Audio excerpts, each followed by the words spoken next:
not anywhere near as bad a slope. So it's in the shade. Hey, Houston, that Surveyor looks a lot better today.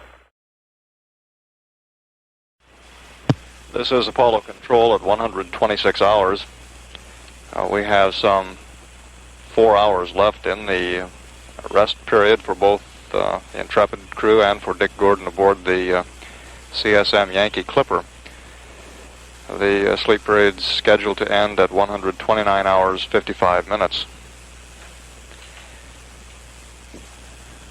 We have about 41 minutes of acquisition left on Yankee Clipper, the command module now in its 22nd revolution of the moon.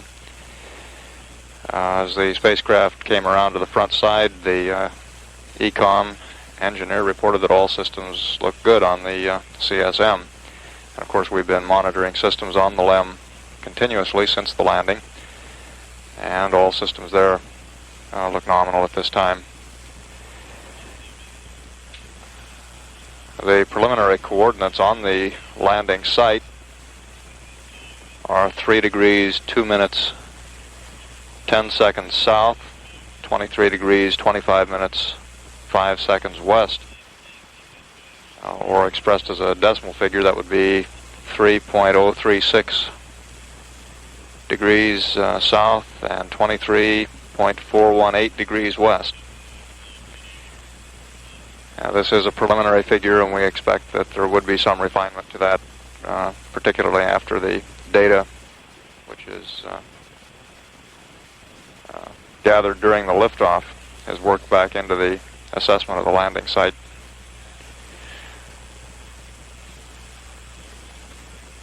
At 126 hours, 2 minutes, this is Apollo Control Houston, continuing to stand by.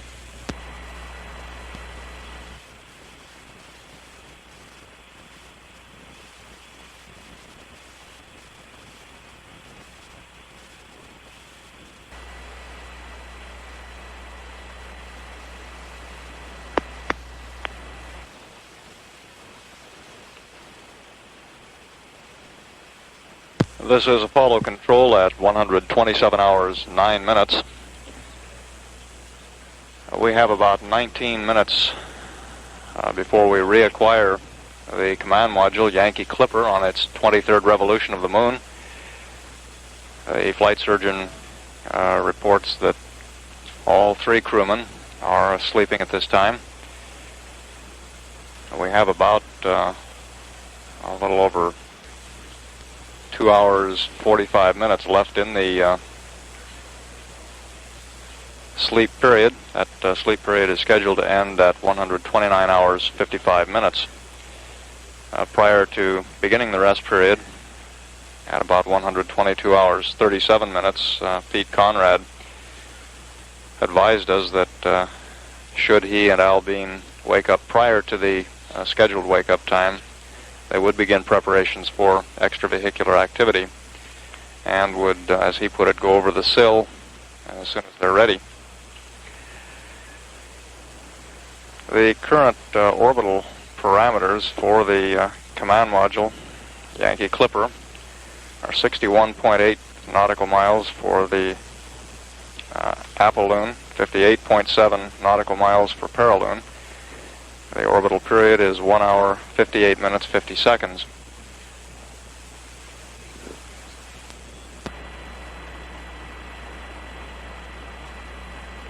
The flight dynamics officer reports that the plane change maneuver performed by Yankee Clipper at 119 hours, 47 minutes, and 12 seconds was nominal.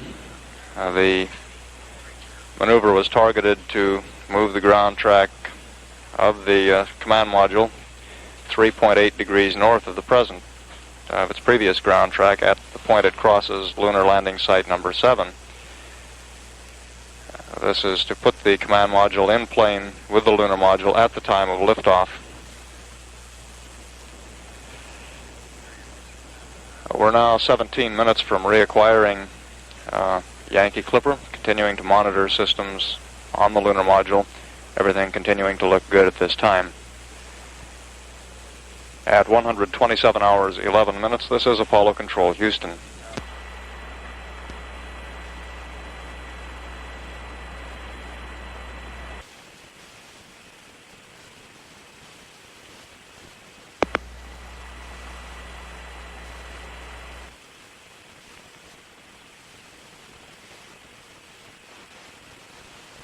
This is Apollo Control at 128 hours, 6 minutes. We're now somewhat less than 2 hours away from the scheduled end of this sleep period. The command module Yankee Clipper will shortly be passing over landing site 7 and Intrepid. We have about 34 minutes of acquisition left with the command module on the path. Yankee Clipper now in its 23rd revolution of the moon. We've had no conversations with any of the crewmen on either spacecraft since they began their sleep period. Dick Gordon we last heard from at about 122 hours, and we heard last from Pete Conrad aboard Intrepid at about 122 hours, 37 minutes. On a couple of occasions during the sleep period, the LEM environmental systems engineers reported telemetry indications that Al Bean was making minor adjustments to his suit circuit, probably for temperature control. In one case, raising the temperature, and in the other, reducing it slightly. Other than this, there's been no activity from the spacecraft and no communications. And biomedical data on Pete Conrad indicates that he is sleeping soundly.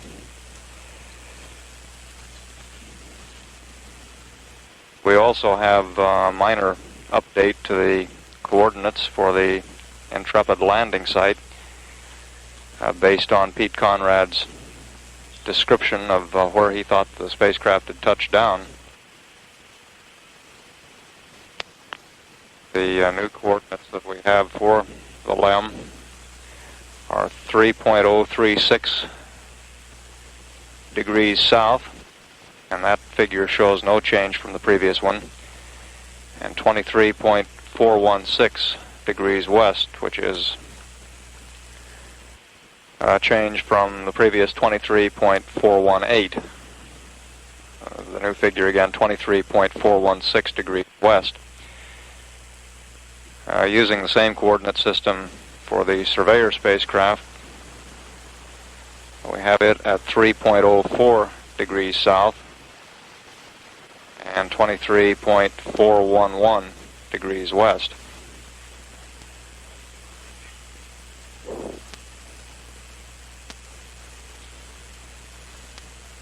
At 128 hours, 9 minutes into the flight of Apollo 12, this is Mission Control, Houston.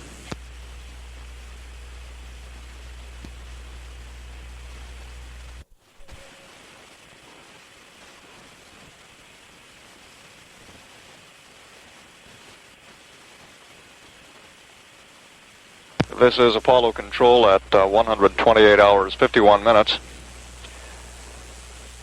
We're still about 1 hour from the scheduled end of the sleep period. However, the flight surgeon reports some indications in the biomedical data that the crew may be beginning to stir. So we'll be standing by live for any call from the spacecraft.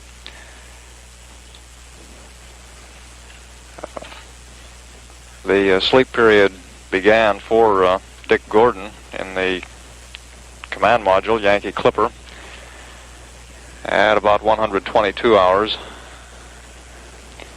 We heard from Pete Conrad aboard the LEM about 37 minutes after we last heard from Yankee Clipper, or at about 122:37 ground elapse time. And Conrad advised us at that time that if he and Al Bean were awake and ready to go early, they would begin preparations ahead of schedule for their extravehicular activity.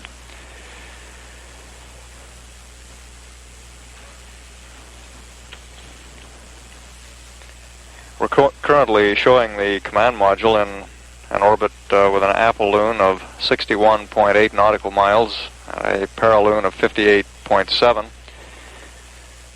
The last figure we had on an orbital period for the command module was 1 hour, 58 minutes, 50 seconds. And we'll be reacquiring Yankee Clipper in about 33 minutes and 30 seconds from now. At 128 hours 53 minutes, this is Apollo Control standing by.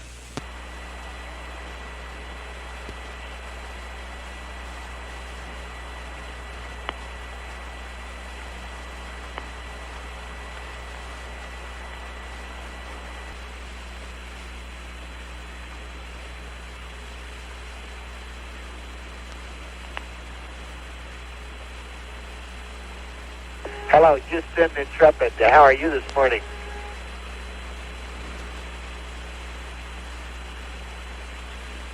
Good morning, Intrepid. How did you sleep?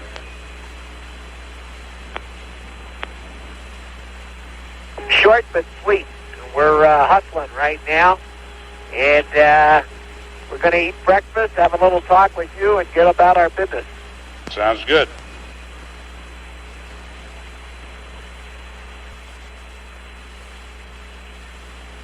Houston, Intrepid. What's the local time down there, Paul? It's 19:25 now, Al.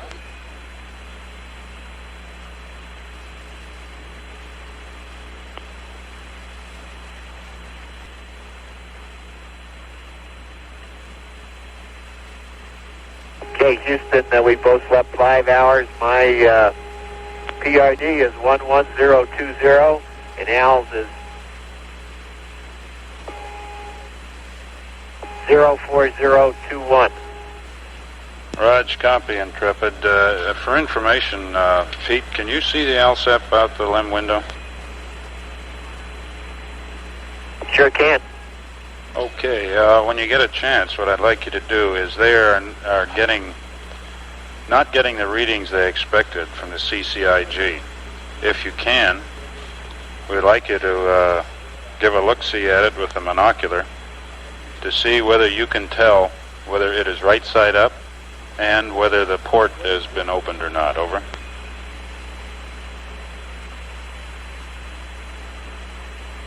Okay, wait one. We left that in a rather precarious position due to that cable last night, and it wouldn't surprise me if it's not upside down, face down, because that's exactly where I wanted to go. Yeah, I understand, Pete. They've given the command to open the ports, and the pressure is not going down at the rate they expected.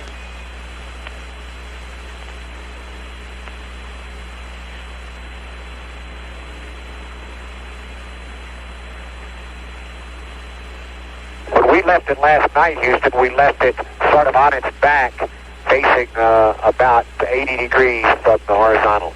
That's the best we could do. Okay, I understand.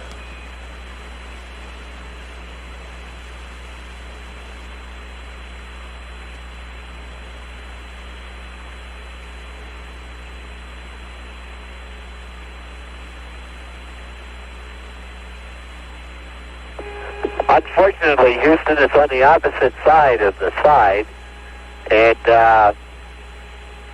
which is closely lined up with my view of it. It does look like it's roughly the same as we left it last night, but I really can't tell. We'll run over there and get out and look. Okay, thank you, Pete.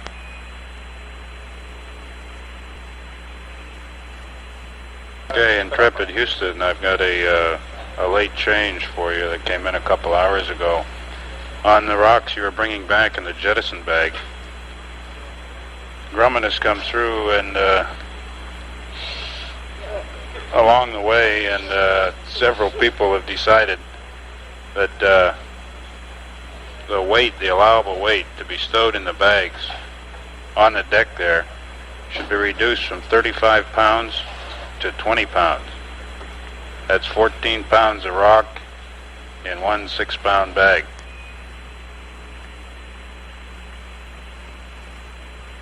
I didn't quite get the end of that. Say it again. Okay, stand by one, Pete. Houston, while you're working that problem, I'd like to know if there are any restrictions on when we go over the sill.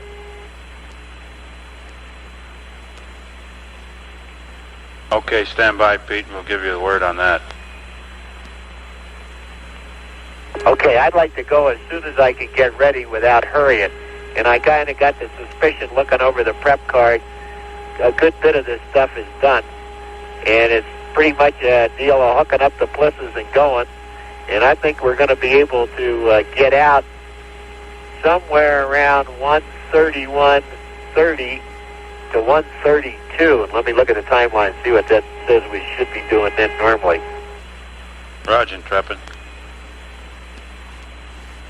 Okay, Intrepid, Houston. That's affirmative, Pete. Whenever you're ready, at your own pace, you can go over the sill. Of course, we do want to talk to you about the reefing on the Traverse before you go out. Okay, I'll give you a call in about 3-4 minutes. We got some sprucing up to do, and while we're eating breakfast, you can give us the hot word on geology. Also, give us some word on the families, if you would. Okay, sure will. Did you get that on the allowable weight of materials to be brought back in the jettison bags being changed from 35 pounds to 20 pounds? Roger, how far down on the scale is that? I can't remember. That's 1 inch, Pete. 1 inch, Roger. Intrepid, Houston, they want the TV camera brought back, so I've got some changes to your surface checklist to cover stowing it for return when you're ready to copy.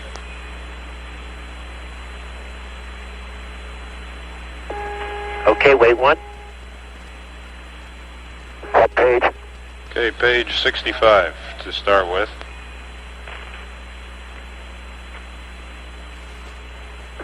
We're there, go ahead. Okay, down under the block that contains a word rest period. About the fourth item down is voice to voice. We want to insert in there a step to stow utility towels from the hammocks in the upper boot box. These will be used, as I'll describe to you later, to protect the TV camera when you stow it for return. Shucks, we already took them out to use to keep ourselves nice and clean. Okay.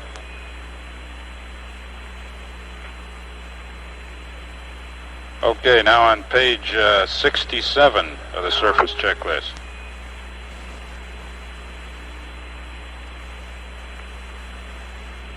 Go. Okay, on the right-hand column, under EVA 2 prep, about the 8th or 9th line down, it says remove ECS lithium hydroxide cartridge and bracket. Do not remove the bracket. Keep it on the engine cover, over. Good idea. Okay, now on page 77. Go. Okay, on the right-hand column under LMP, next to the last step after verify circuit breaker, insert a step to open the TV circuit breaker.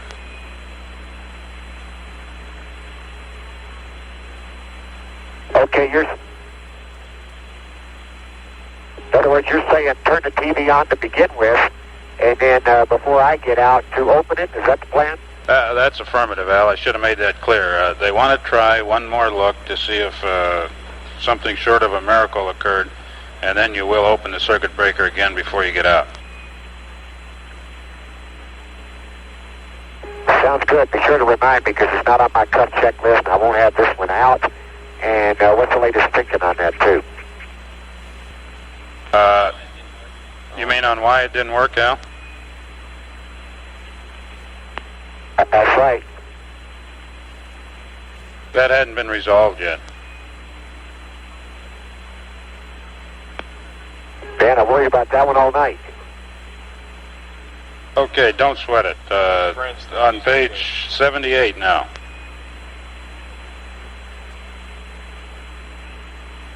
Go. Okay, under the CDR now, we're going to have you use your Surveyor dismantling tool, I guess, on this TV camera, the cutters, to get it apart. So we'll add a couple steps here, Pete, at the end of your list. We want you to cut the TV cable on the spacecraft side of the camera connector below the adapter. And then stow the TV. Yeah, I understand. And then stow the TV camera in the ETB. Okay. Okay, we'll remind you of these steps since they're not on your chart. Also mention. That's right, because they're not on the cuff. Raj.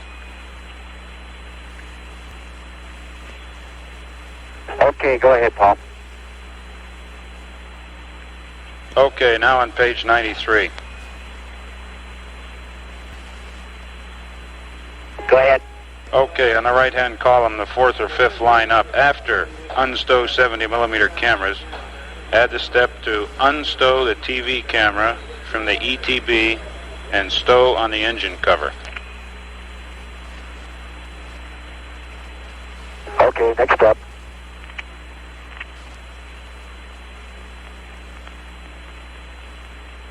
Okay, it's been written on page 97, Pete.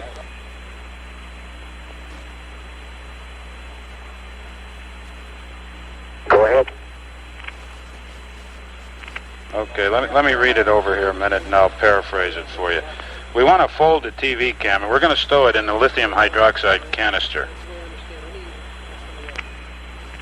Okay, and you want us to pack it with the towels as best we can, huh? That's affirmative. And they want it... just wrap the remaining... fold the handle, wrap the cable around the camera as best you can, and stow it in the lithium hydroxide canister bracket on the engine cover, and stow it with the lens up. Over.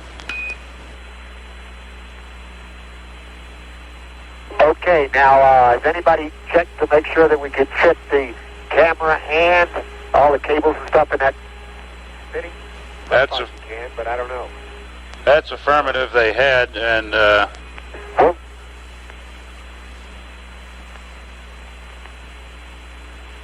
okay. Okay, the only reason I wondered is, in case we'll make it work. Raj, the lens will stick up. It's been checked out. The lens will protrude up out of the canister stowage about 6-7 inches, and they then want you to wrap some utility straps around the end of the camera to hold it in place. We'll do it. Consider it done, Brett. Okay, and one other thing, on your tie down of this bag with the extra rocks in it, they want you to run an additional strap. Stand by one.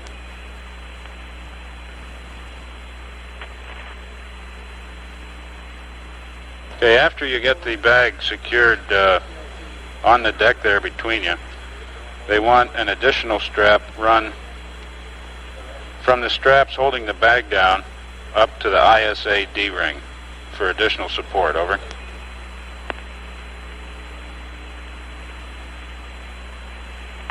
Okay, we'll do it. Okay, that takes care of our procedural changes this morning. I'll give your families a call, get the word back up to you in about 5 or 10 minutes. Sounds good. What's Yankee Clipper doing? Sleeping? Yeah, he's cutting off a few Z's there.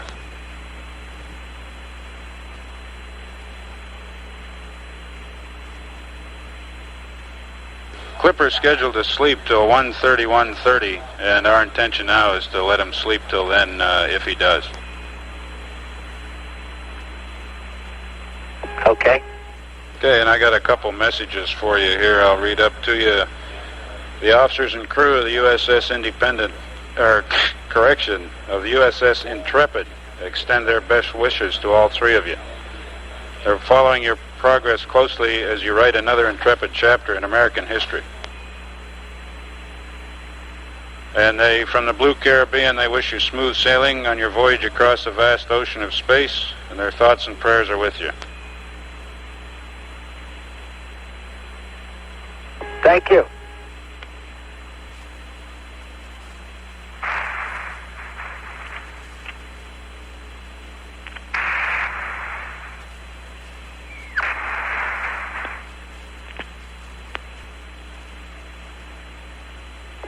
Say, Houston Intrepid, I'm going to bring the computer out of P06 and put it back to bed again. Stand by. Okay, Houston, I got another one of those 11:05 alarms, which is up way too fast. I don't know why that happens all the time, but it does. I'm going to go ahead and put it back to sleep again. That's fine, Pete.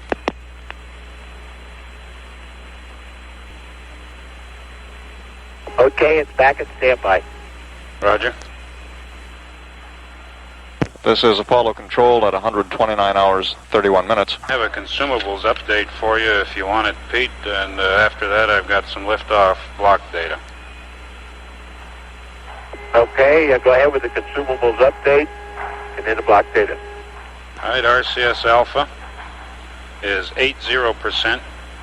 Bravo is 76. Oxygen is 7.6 and 9.6. Water 4.7 and 9.9. And your amp hours is 850 and 572.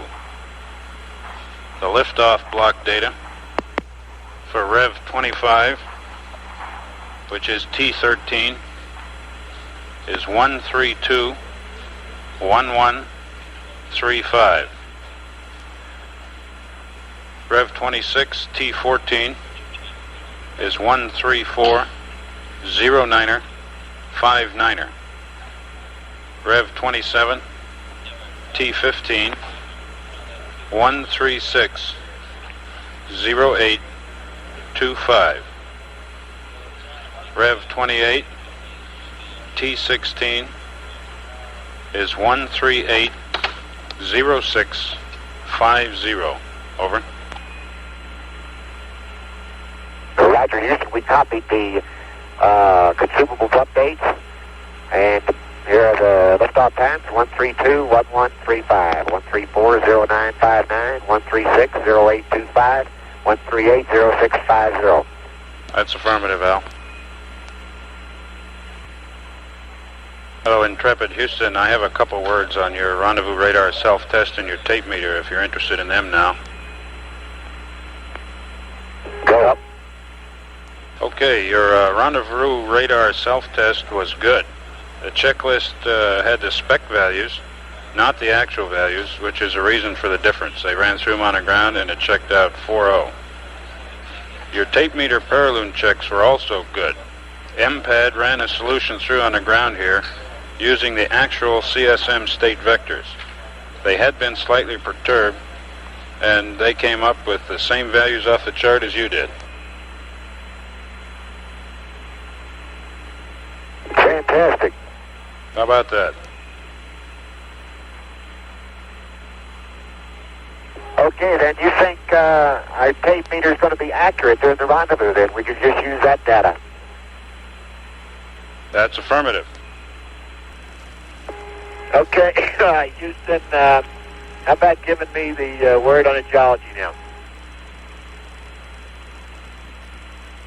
Yeah, he'll be with you in a minute, Pete. Okay. Pete and Al, Houston, we're ready to go with the traverse plan. Ho, ho, ho, good morning. Good morning, good morning.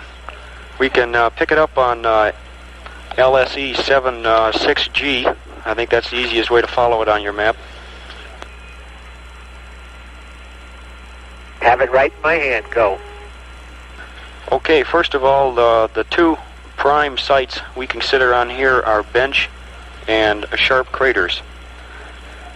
We can pretty much follow the traverse which we discussed before. What I'd like to do is to give you the additional information that you don't have on your sheet, and also perhaps to discuss how we'll fit the LSEP revisit into this. Your first point along the traverse is head crater, and which we call out F. What we'd like to do in view of the fact that you're going over towards the LSEP is to move that site over to the northwest rim of head crater. And the coordinates there are R0, 11.0. And then you will carry out what we already have outlined for head crater. That's the 2 partial pans across head crater, and document the slumps and ledges. In addition to that, seeing as we have the PSE so closely located to that, we'd like to see if we can get a known signal for the PSE. So if possible, could you roll a large crater, or a large boulder, the former would have been a little bit harder, roll a large rock into the crater, and take a stereo pair of the rock rolling. Good recovery.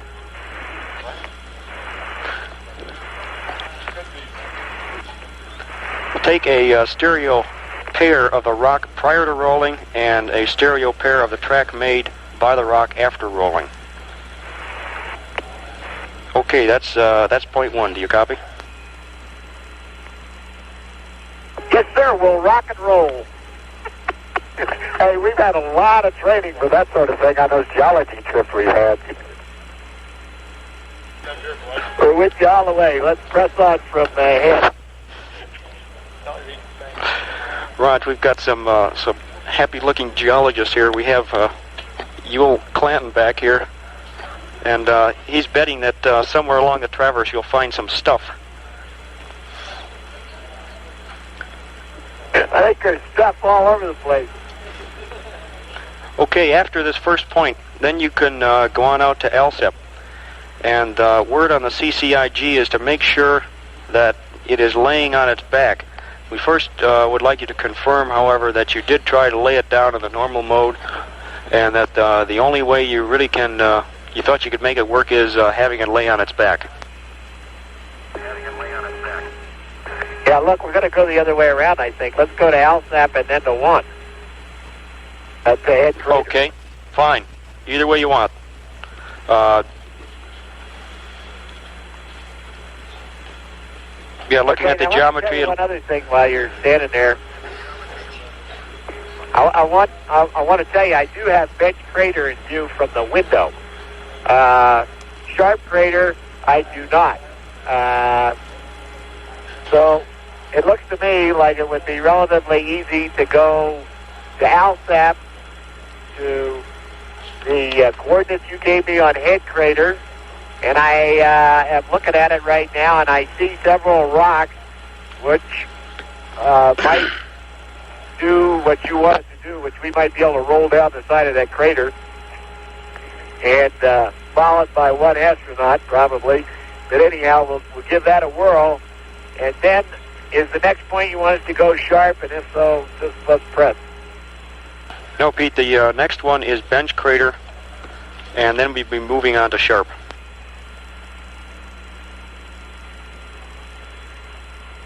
Okay. What we'd like to do is to move... I'd like to do it the other way around. That way I'm going around in a circle.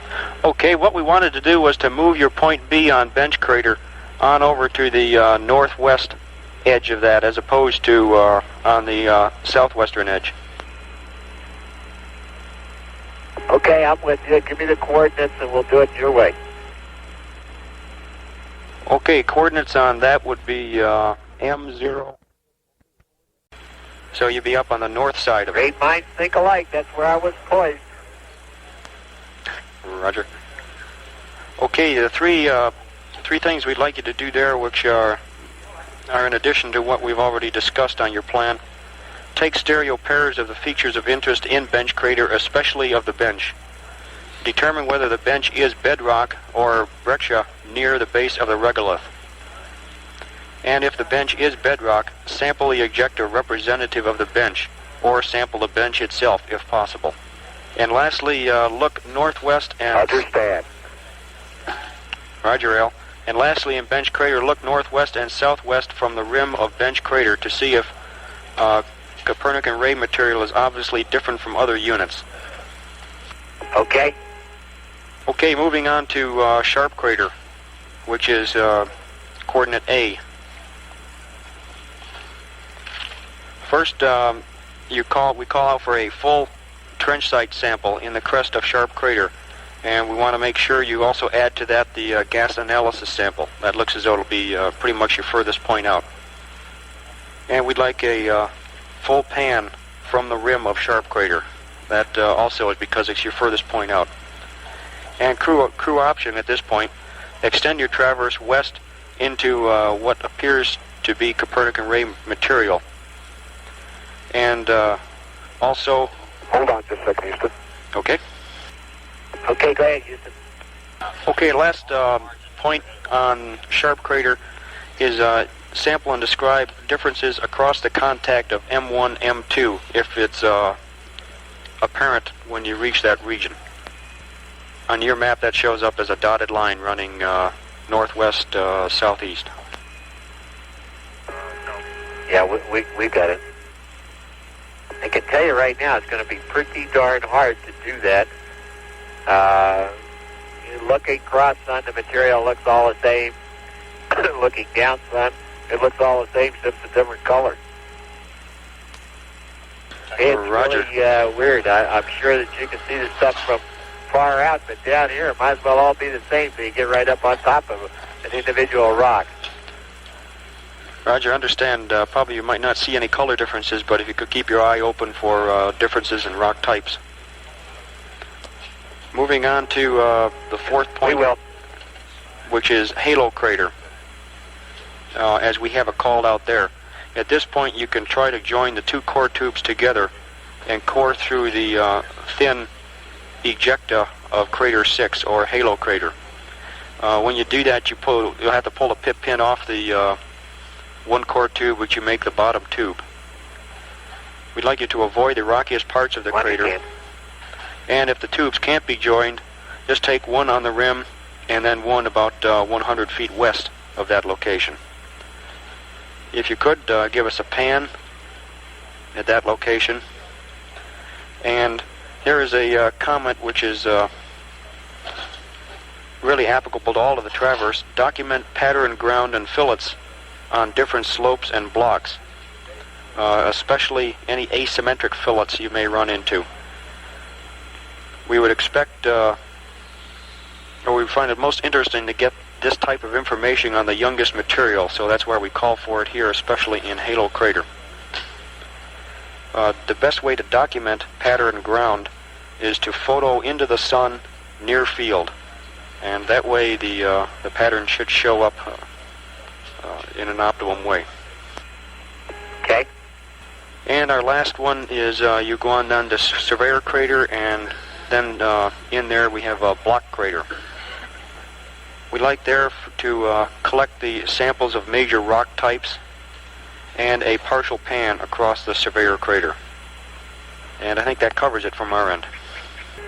Okay, we may have a little trouble getting the Block Crater. I'm not sure whether it's an optical illusion or what, but that face, that wall that the Surveyor's on, looks one whale of a lot steeper than 14 degrees. Now, it just may be that we're standing on the other side of the crater ourselves, and it just looks a little funny. And we've been discussing the Surveyor a little bit here during the evening. And it does, that crater gets pretty rugged over on that side, especially at the Block area, as I remember it from yesterday. But we'll give her a go. Now, when we get to each one of these points, you can remind us of it again. But I think we have it fairly well in mind what you want. Okay, we'll be talking to you on the way. And one last note of clarification on that CCIG. If it's sitting up so that it's pointing horizontal to the ground, just leave it alone. If it's flipped over so that it's looking into the ground, then we want you to lay it on its back. And if it's already on its back, that's good enough. Okay, now the cover should be off, is that right? That's affirmative. If it's not off, should we try and take it off for you? Stand by. Pete, that's negative. If it's on there, leave it as it is. Understand. This is Apollo Control at 129 hours, 52 minutes. We're presently in the midst of a shift change in mission control. Flight Director Jerry Griffin coming on to replace Flight Director Glenn Lunny. The capsule communicator on this shift will be astronaut Ed Gibson. We plan to have a change of shift briefing at approximately 8:30 Central Standard Time in the Houston News Center. We have reacquired the command module, Yankee Clipper. We have about 46 minutes remaining before we lose contact with the command module. And we plan to continue to allow Dick Gordon to sleep. Pete Conrad advised that the crew will press ahead with preparations for their extravehicular activity, beginning that activity as early as 131:30 ground elapsed time, or actually between 131:30 and 132. And this would be anywhere from an hour to an hour and a half ahead of schedule.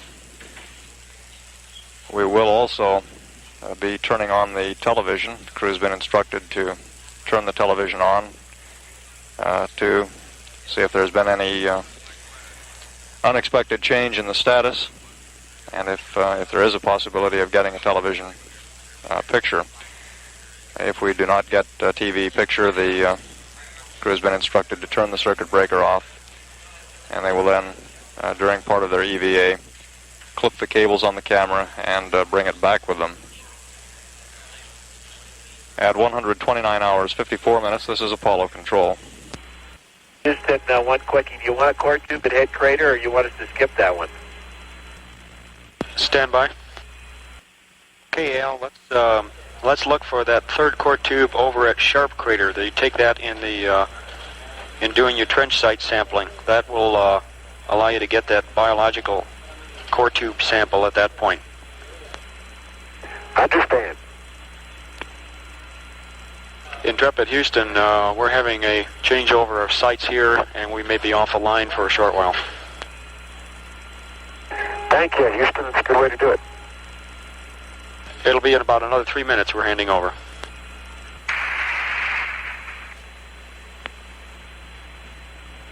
Houston, Intrepid. Intrepid Houston, go ahead.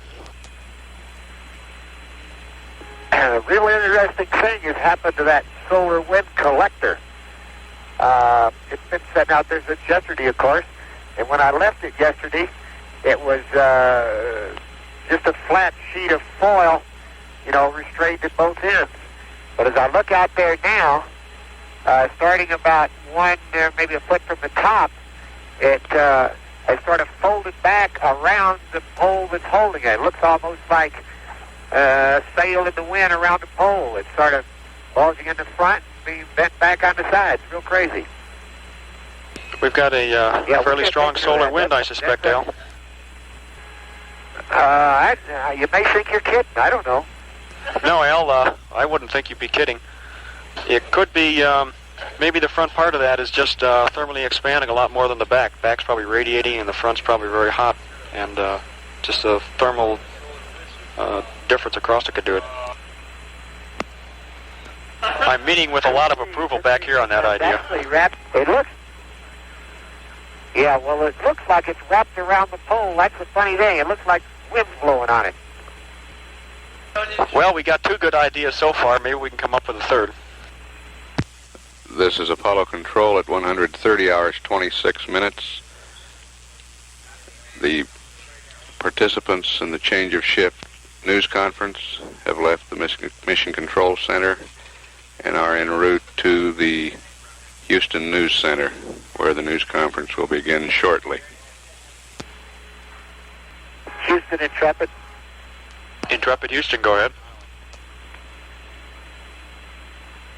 Right, the LIOH canister was changed out at 1:30:00:00. EVA prep is almost complete to pliff donning. We're just putting the stuff on our visors. Roger, Pete, we copy. Excuse me, material. Copy.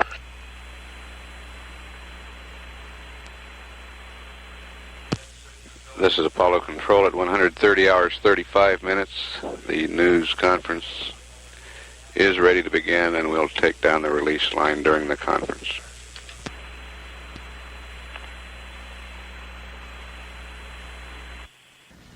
Okay, I guess we're ready to begin. This is Flight Director on this shift, Glenn Lunny, and Glenn will give us a rundown on the shift as usual, and we'll follow that with questions. I would have brought some more people over with me tonight in areas that I'm sure you're interested in, but right now everybody's fairly busy. We expect that we will depress the cabin within an hour to an hour and a half from now, although that time may be off a few minutes either way. We came on duty this morning, or this afternoon, and I understand Jerry Griffin had a briefing on the first EVA.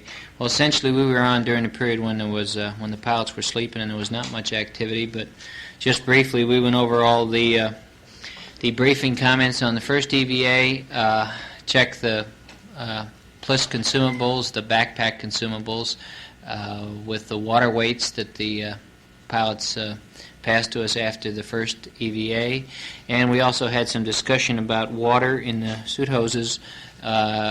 We don't know any more about that today than I believe was reported to you by Jerry this afternoon. There is some water. Apparently in the commander's hoses, it's a theory that perhaps the length of hoses is just allowing the hose to droop a little bit and the water to settle out more than it does in the shorter hose on the LMP, and that the cold liquid, the water which is in a tube around that oxygen hose, is causing any water or moist air to condense in the suit. So we don't have any more of a explanation than that theory at this time. However, the pilots slept well. Pete did not complain about it since he woke up, and we're not anticipating that it's going to give us any problem that we can't cope with. During EVA, there was no problem with the water in the suit loop, and it seems to be mostly occurring when the men are hooked up to the ship ECS rather than the backpack.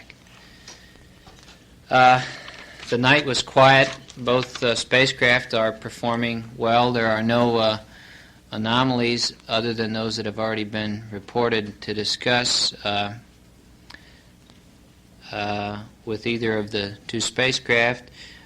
We had some discussion with the crew about an element of the side experiment, that is one of the cold cathode ion gauges having to do with measuring the atmospheric pressure on the moon. The problem with that is that the readings that we're getting in the control center should be probably lower than they are, and they should have gotten down there real quickly after a cover was blown loose. That did not occur. That is, the pressure is going down, but going down fairly slowly to what you would think the ambient pressure on the moon is. And it's possible that the unit has tipped over with its sensing instrument nose down in the ground. You recall that we added that, or you may have heard a little while ago that we added that to the Traverse plan, which I'll discuss in a minute. But that's the reason for that being added. The commander woke up at about 1:29:06, so about 50 minutes to an hour prior to the planned wake-up time. He was anxious to get started with the EVA, and as we told them before they went to sleep, before the sleep period, if they woke up and were ready to go, we would proceed with it. The commander gave us the estimate of the start time of about 1:30, 1:30, or 1:32, which we'll see about soon. We were able to verify during the night, by the way, as we reported to the commander this morning, that the range rate indication was okay, and the slightly off nominal readings they were getting during the descent yesterday when they were doing the paraloon checks were due to the slightly non-nominal orbits and the charts and the way in which that number is computed, and the instrument itself is working fine and will be fine for the rendezvous. On the backpacks, by weighing the water, we were able to update the usage rates of both the water and get a better handle on what we were using the oxygen for. In both cases, both the water and the oxygen, the backpacks were doing better than we predicted. It appears that the men are putting out less work to do the same kind of task that we have outlined than we anticipated, and the BTU per hour is down by about 10 to 20% compared to that we predicted pre-flight. We expect that the workload for this next EVA will probably be down about 10% from what we predicted pre-flight, also based on our experience with the first EVA, and therefore we expect to be in real good shape on the consumables. Whether we would extend the EVA that will soon come up or not is a matter to be handled in real time as we go along, as we see how much we're getting done, and as we continue to monitor the status of these consumables. But based upon their performance in the first EVA, that is the performance of the backpacks, there would be plenty of consumables to extend. Let me acquaint you briefly, if I can, with the Traverse plan. We landed about 600 feet northwest of the Surveyor, to the best of our ability to pin it down, and it's there within 100 feet or so. The first activity when they get out will be, aside from the ladder work and getting down there, will be associated with the television camera. We're going to turn it back on to see if we can get it to work. If we can't get it to work, we're going to turn it off, and before the men leave the vicinity of the spacecraft, they will clip the wires with the cutters that they will use at the Surveyor, and then leave it in the vicinity of the spacecraft.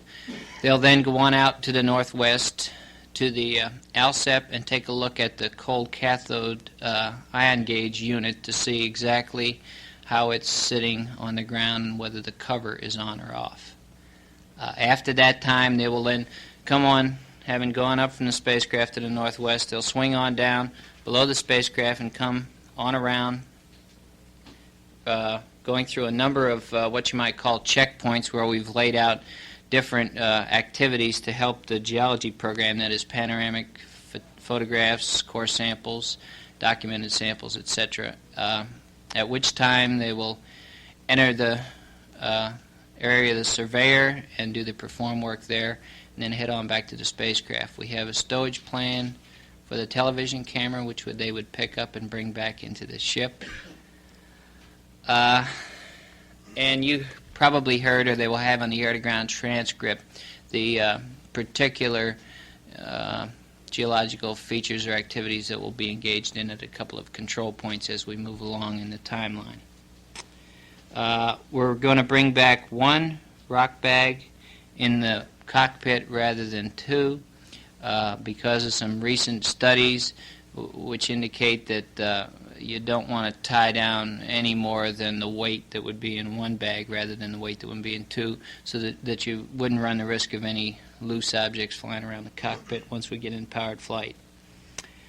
And probably the last change that would be of significance is we will try to get a core tube sample with two core tubes connected so as to get a sample from a deeper depth at the moon. And that'll be stowed, of course, as usual in the rock boxes and brought back. And I think the success of that will depend upon the particular soil that we end up trying to take the sample in. Very quickly then, that's the status. The two ships are in real good shape. The commander reported he and Al were feeling fine this morning, or just an hour ago when they woke up. We're going to let the command module pilot sleep to about the scheduled time, which would probably coincide with the beginning of the EVA.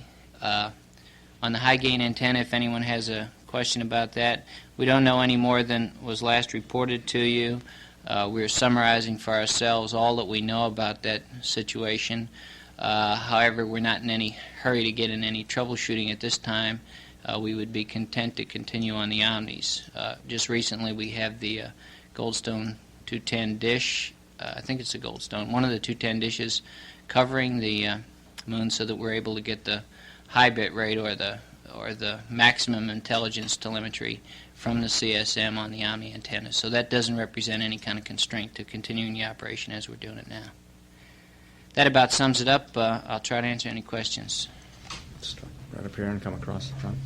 I didn't quite understand about the rock bags. Does that mean that you're going to bring back half the amount you expected to? We'll still fill up 2 rock bag boxes. We were also going to try to bring back an additional 2 bags full of rocks, but that's going to be 1 bag now instead of 2. Okay. Why are the BTUs down? Well, I guess that's a little bit hard to say, but the prediction that we make as to what the workload is going to be at the Moon is based on approximations of what the men will have to deal with in the lunar environment in the 16G, and apparently we just overestimated it by about 10%. Glenn, I got in late, and if you covered this, I'm sorry, and I'll pick up on it from someone else, but why are you going to clip the wires on the TV if the TV camera is not workable? And also, I asked earlier today whether there would be any possibility of bringing the TV camera back for failure analysis, and I haven't got an answer on that. The answer to your second question is yes. If we turn it on and it doesn't work, we will bring it back for failure analysis, and the reason for clipping the wires is to get it. To follow up on that, will you put it in a bag? Obviously, it'll be, quote, contaminated, unquote. So we'll put it in a lithium hydroxide canister in the LEM, and then, of course, we'll put it, I'm not quite sure where, I didn't hear, in the command module they have a place, and we'll have to treat it like any other material that we have in the cockpit. Right up here on the aisle. What is the total footage on the Traverse? I can only give you an estimate of that, but it would be on the order of a mile. And the furthest distance they would be from the lunar module would be on the order of about 1,500 feet as the crow might fly. in which direction? They will be about southwest when they are 1,500 feet, which would be their furthest straight line distance from the lunar module. Southwest. What is the thinking now about the TV camera, and is there going to be any consideration to taking a backup on future flights? Well, relative to the camera, we don't know why it failed. I described to you the process we have for bringing it back to find out why it failed, and any decision about a backup would really depend upon what we found out about that, and we certainly wouldn't make one here today. Could I ask one other follow-up question on the TV camera? I think it's pertinent right now. Supposing that you turn it on, it does work. You have had a failure in this thing. Would you not then want to bring it back afterward for failure analysis anyway? When I left, I hadn't worked it all the way through to that, but I think the answer will be yes to that question. Let's get this one right here. Theoretically, visual estimation of distance should be faulty on the Moon, or be difficult. Has there been any evidence that visual estimation of distance is faulty? None that I am aware of, although I can't say that categorically. On the Traverse, there was also some discussion about rolling a rock to make the seismic experiment work. What's that about? Well, it's precisely that, to roll a rock down one of the craters to see if we will get any kind of a signal.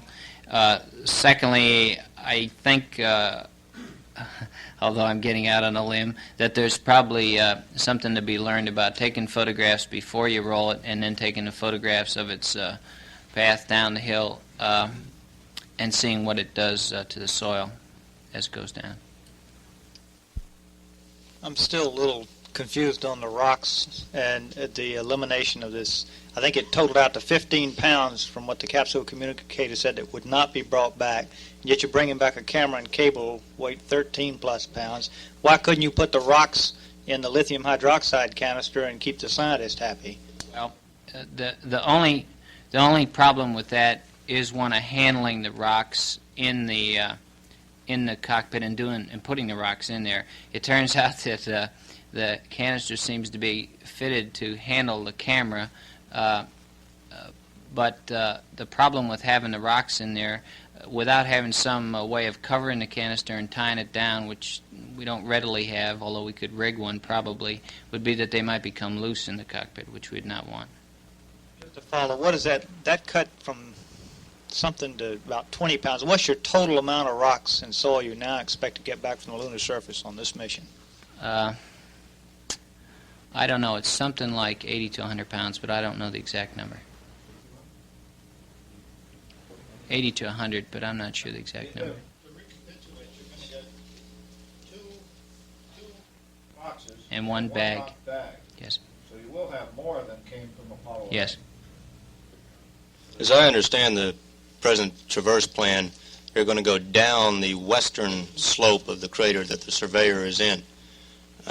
Isn't it true that all the prior evidence we have is that that slope is twice as steep as the slope that the Surveyor is resting on, and we were only going on Conrad's visual estimation of the fact that that slope is not as steep as originally thought? Well, to the first part of your question, I don't know what the slope is on that side. I'd always paid attention to the photographs on the eastern side, which were about 14 to 15 degrees, as I recall. At this stage of the game, though, I think we would have to go with the accurate estimate, probably more accurate estimate of what the slope is on that side, on the western side, from the pilots there observing it.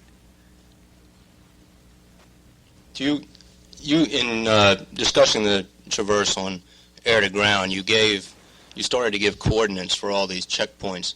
Would it be possible to get a list of these coordinates for the entire traverse? We have them, and I assume that they can get them over to you. I don't have them with me, though. Yeah, we'll see if we can get that for you. And you know they're in the maps that the pilots are carrying. It's in the. You would need the map to go with it. We have a map. Okay. Just come right up here and then go back over here. You have said so far that the slope where the Surveyor is on is 15 degrees, which is not a very steep slope, but the astronauts keep saying that it's a very steep slope. Now, is your estimate wrong, or are they seeing it wrong? What would you say? The estimate we have of the 15 degrees, of course, is pre-flight. What they're telling us is that the approach to the Surveyor, irregardless of the numbers that anybody is estimating or talking about, appears to be a lot easier from the western side, and that's the side that they prefer to approach it from. So that's what we will do. I wondered if it were possible to release these detailed maps of these areas prior to the missions, the way you release the flight plans, because we're all struggling a fair amount to try and map out these traverses. And now we're talking about coordinates. We could have solved that problem if they were released before. Perhaps we could consider that for 13. I'll ask Mr. Ward. I think the problem on the maps is one of availability. I don't know that I can speak categorically about all maps, but I know that a number of them have been in great demand and very short supply right up to the mission, and it's, as I understand it, the major problem is just the availability of some of these maps, getting the people available to work on them and to turn them out, and we just haven't had that many of them. We had one right over here. By coupling up the sampling tools, if the ground's soft enough, how deep can they go? I think the one is about that big, so two is about that big. I don't know the dimensions. It's about 18 inches, I think, with the two of them. Is that not right? Someone here ought to know that. I guess a couple more up here in front. I understand some scientists are interested in the dust. Maybe this is an old story, but I will have to keep track of it. Are there going to be dust samples taken back for scientific study? Yeah, they can't help it. Yeah, I know that, but no, I think they get a fair amount of dust in the boxes that they bring back, and they'll get a fair amount just in the cockpit. Does dust have a peculiar or specific action on the skin? Is it easily absorbed into the skin, or does anybody? I really not qualified to answer that, but I haven't heard any reports that say it is. The speculation I heard about the problem with the camera was that the lens burned out. Well, you don't burn the lens of a camera out normally. Is it the coating on the cathode ray, on the image tube, or what? As I understand it, it's the Vidicon tube that is of concern. However, it's not conclusive that that is what is burned, or that it's not something mechanical. It's not the lens, it's inside on the tube. Let's get one last question over here.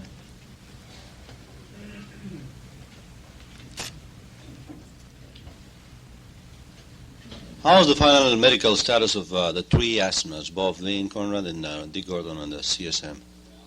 When the commander woke up this morning, he spoke for both of the men in the LEM, and they both had about 5 hours sleep and were feeling fine. They reported, and they sound to be very eager to get on with the day's work. Dick Gordon is still asleep, of course, but our last conversation with him indicated he also was feeling fine. Thank you very much.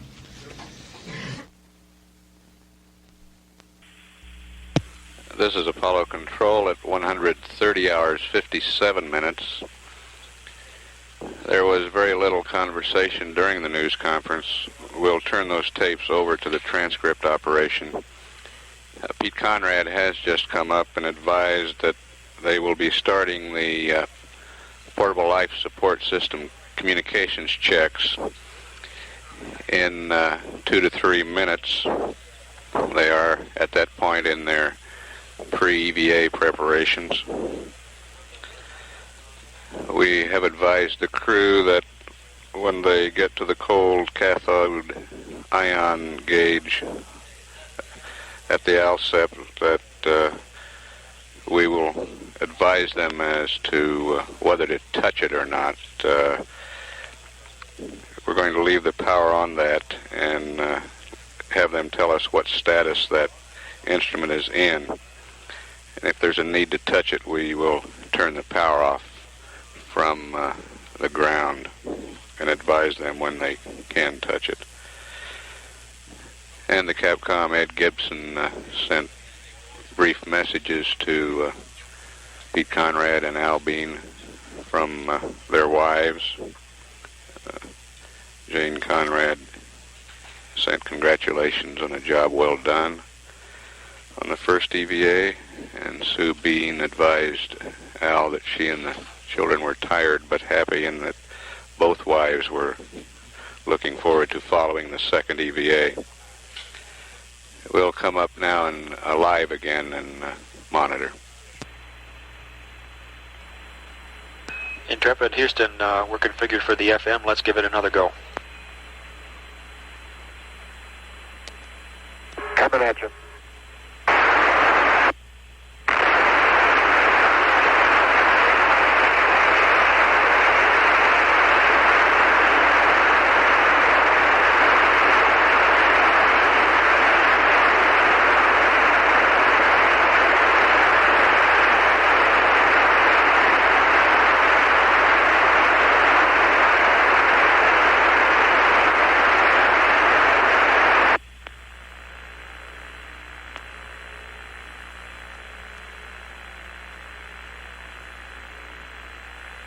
Yankee Clipper is behind the moon, and Dick Gordon. Intrepid, Houston. Okay, how do you read? We read you loud and clear. Okay, we've got the TV going right now also. Roger. Dick Gordon has 30 minutes remaining in his sleep period. VHFA, transmit and receive, B, receive. LMP, S-band, TR. ICS, TR. Relay on. Mode, Vox. VHFA, transmit, receive. VHFB, receive. Here comes your comm. VHF, voice, on, off, on, off, high. Range off, reset. Well, JMB, noise threshold plus 1.5. Recorder on. VHF antenna to EVA. Uplink squelch enable. LMP connect to PLISCOM audio CB. The picture is coming in now. It does not look to me much, if any, improved. In. Plis mode LMP to A. A. Hello there. Read you loud and clear, Pete. Read you the same. Should have a tone on, a vent flag, a P, and a press flag O. Got him. Plis O2 press gauge greater than 75. It is. We got a good comm check with me. No, unstuck, we don't need that. Commander going to PLISCOM. Okay, doke. Hold the card. And B's off, okay. Bliss mode, commander to B. And you get no misspin reception. Hello there, I read you loud and clear. I got a press O flag. Read you the same. I got an O2 flag, and I got 80%. Okay, vent flag P and a press flag O. It's what I've got. You usually have an O2 to begin with, do you? Yep, got an O2 press and a vent. O2 will go out in a minute. Okay. Yep. Okay, is split O2 greater than 75? Yep. Okay, perform you did that. This mode, I'm B, I'll go B and you go A. How you hear? Loud, clear. You do the same. Okay, this mode, both of them AR. Okay? How do you read? Loud, clear. Houston, Intrepid, how do you read? Intrepid, we read you both loud and clear. Very good, very good. Okay, Houston, LMP's O2 quantity is 80%. 80%, copy. Same. And so is the and CDR 80% also. Roger. Okay, we're opening the TV circuit breaker right now. Roger. Final systems prep. TV 16 East. Cabin repress closed. Verify. It's closed. Fan Delta P open. It's open. TV 11 ECS. Fan 1 open. Okay. Okay, verify ECS caution H2O SEP component lights on. Down in a minute. Yeah. Okay, suit gas diverter, pull egress. Oh, I'll get it. Okay. Pull egress. Okay, cabin gas return to egress. Cabin gas return to egress. And verify that the suit circuit relief is in auto. Suit circuit relief is in auto. Okay, connect to the OPSs. Okay. Second.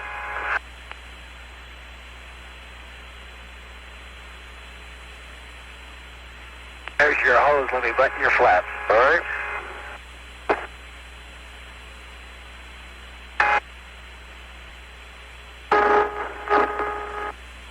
Now, if you'll turn the other way, I'll get your other side. Just a second. Okay. Turn to the right here.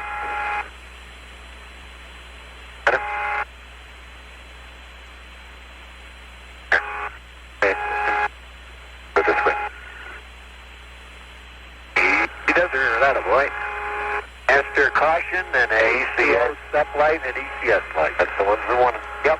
Okay, now, let me get it. Where are you going? Down here just a little bit. Can I get that to snap? Can't see it. Okay, that's all snapped. Okay? Okay.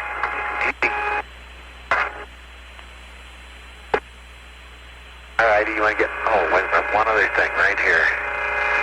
Got it. I snapped your OPS hose in the side of the plus there. Okay, did you trim this thing out? Yeah. That's okay. Let me do that to you now. Okay. And we throw in a couple of purge valves in. Yeah, I got the purge valves right now. Okay. Just finish you off. Okay. See that? Yes, sir. It's verified, locked. Okay, let me check you. Here's this. And let me disconnect you from your suit hoses. Okay, suit disconnect.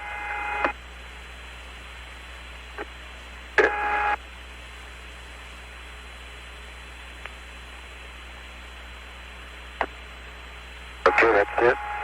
And this will be easier if you... Okay, tuck this in.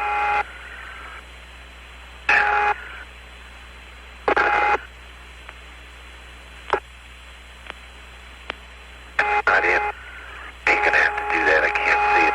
I'll do it. Okay, what you have to do is urge valve. Okay. Get it started and rotate it with me, and then 10 rotates. There you go. That's locked, and that's locked. While I'm down here, let me... That's locked. Locked. Okay, that's it. Hose is under the flap, huh? Let me check all yours. 1, 2. Okay. Safety's in,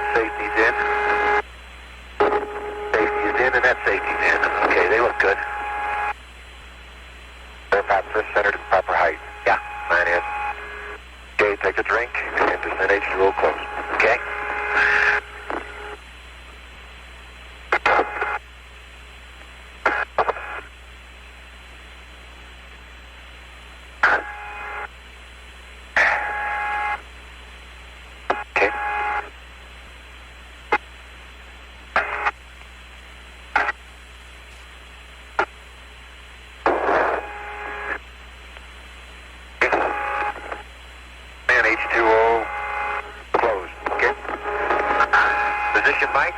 Okay. First band's on. On. Instrument bag. Clear to Mick.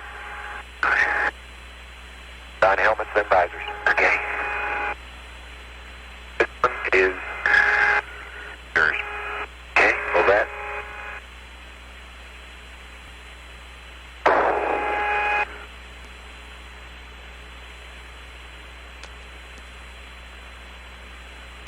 Okie.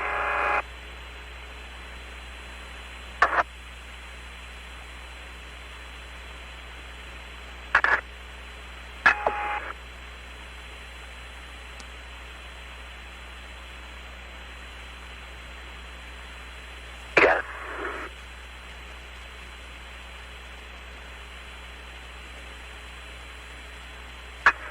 Helmet's locked.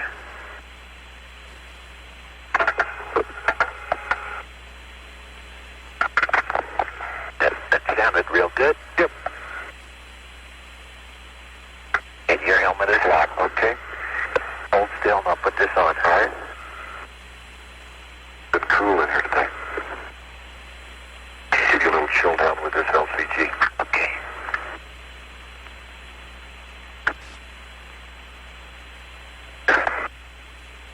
Okay. I'm leaving on. Wait a second. Hey, just a minute first. Let me get it all down in the back and everything. Okay, Heister. Okay, you got it. Intrepid, Houston. Go, Houston.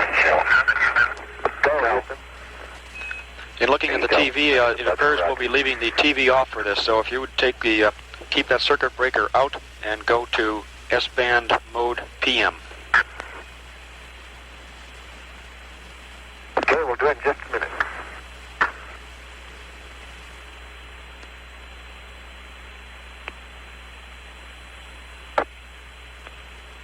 Okay, up. Okay, Pete, sit up. Lean up, look up. Now, Houston, I'm sure sorry the TV didn't work. It's a beautiful sight to see Intrepid and Surveyor sitting here on this crater. Roger, Pete. We'll be waiting for those pictures. Okay, lift up your fist. Okay. Okay, you're all buttoned in. Beautiful. Okay, next. Here's a pair of gloves for you. Okay, twist fan on, down here. Visors. Okay, LCG pump open. There, right now. Okay, and you might as well get the TV and the S-band reconfigured. Okay, PB's still out, of course. Yeah. Okay, we're going to PM, Houston. Roger. There's PM and...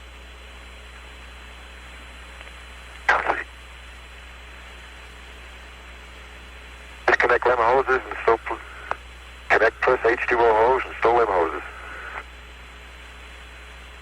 Yeah.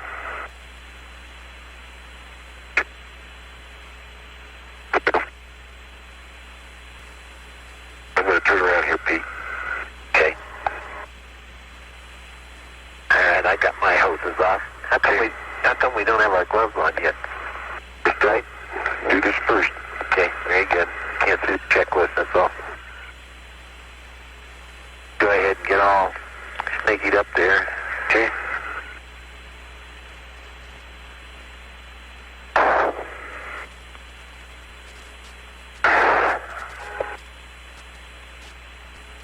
Okay, my pliff water is hooked up. Okay, let me turn around. Okay, and I'm ready to do hoses. Okay, get yours routed and hand them to me and I'll stick them in. Okay, coming up and over. Okay, around real easy. Okay, now I gotta get over there and snapper. Coming over.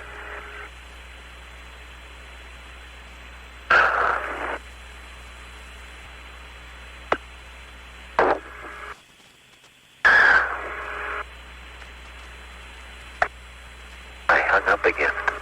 I don't know, let me see. Oh, you look okay. I can't move in for some reason. Move over my way just a little way. Never mind, I'm going to do it with these, all right? You kind of hung up on the flight data file. This is going to do it better anyhow.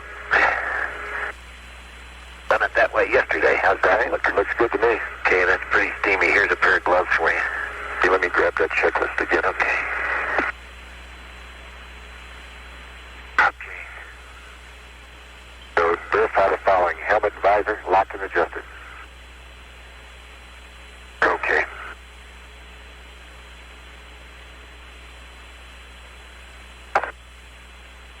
Okay, you're locked and adjusted.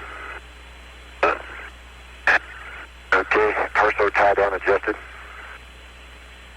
I can see that you are locked. I can see it. In good shape. Okay. Okay, torso tie down. That's okay.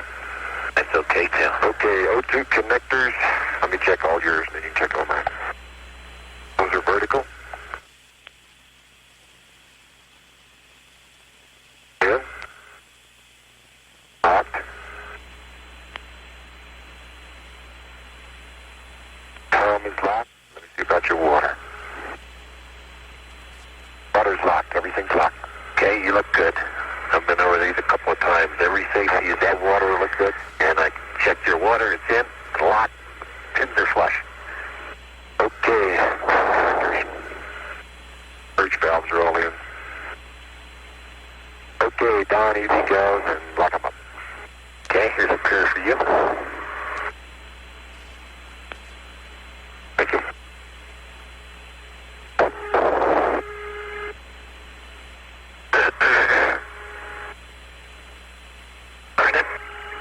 Right when I'm on, didn't want to do it either. Take it off again. Tell whether they're in or not. Pete? Verify. There, pull this one open. Yes, sir.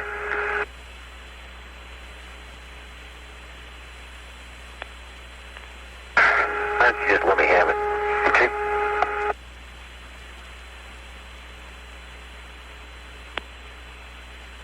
There you go.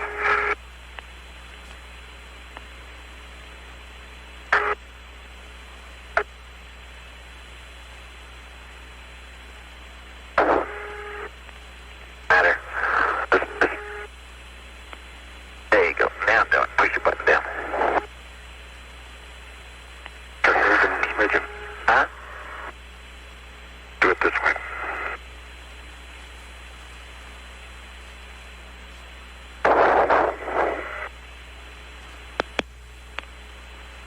The left-hand one hangs up. That's what I want to do, does it? There it is. Can't do it with your,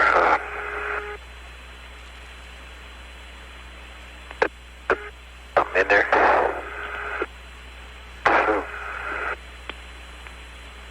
It never fails, does it? But the one time we don't want something to hang up is it's going to start fogging up. Here you go. Let me look at it. We have acquisition of Yankee Clipper now. The glove is out of there. Everything looks good. Okay, you see that lock? Okay, verify mine. I can't see it. That's locked. It's locked. Murder is a man. They put the pump on. Verify it's locked.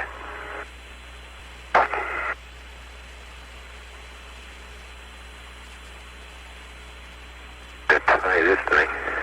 Okay.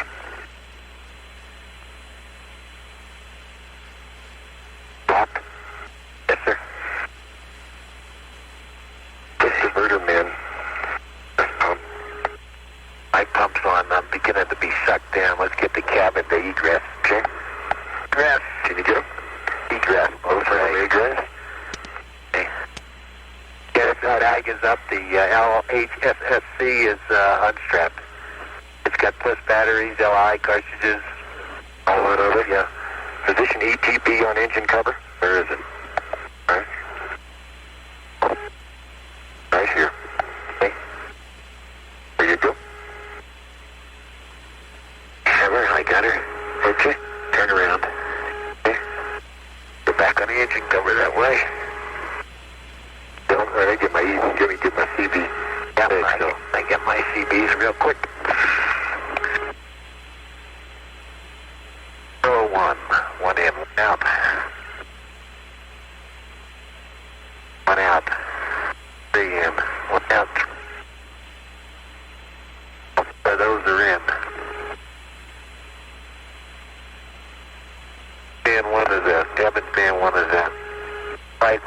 transfer. All in, out, one out, two in, all the way out to seat conditioner, compressor out, understator standby out, all out at mission time. Hey, these guards are really good. 3, out.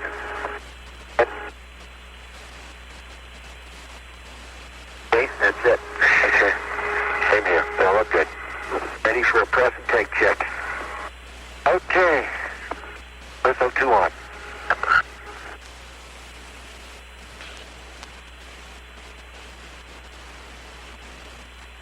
Yeah. Oh boy, does that feel better. Got an O2O flag. Press O flag. Pressure's coming up good. Goldstone has.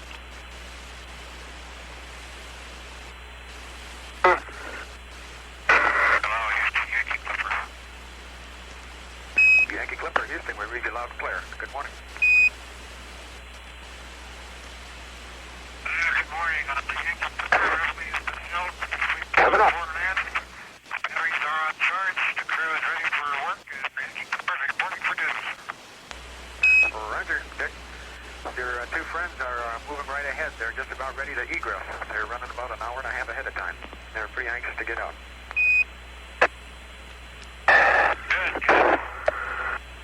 I'll make it. Okay. Do you turn the optics power off before sleep? I decided to regulate at 3.9 for some reason. I gotta get my O2 off. You ready? I turned it back on and woke up. Roger. And Dick, cycle the H2. Okay, let's see what that says. Okay, let's time it. Oh, reset. Roger, that has been done. Bring it Oh, up. no, thanks for that.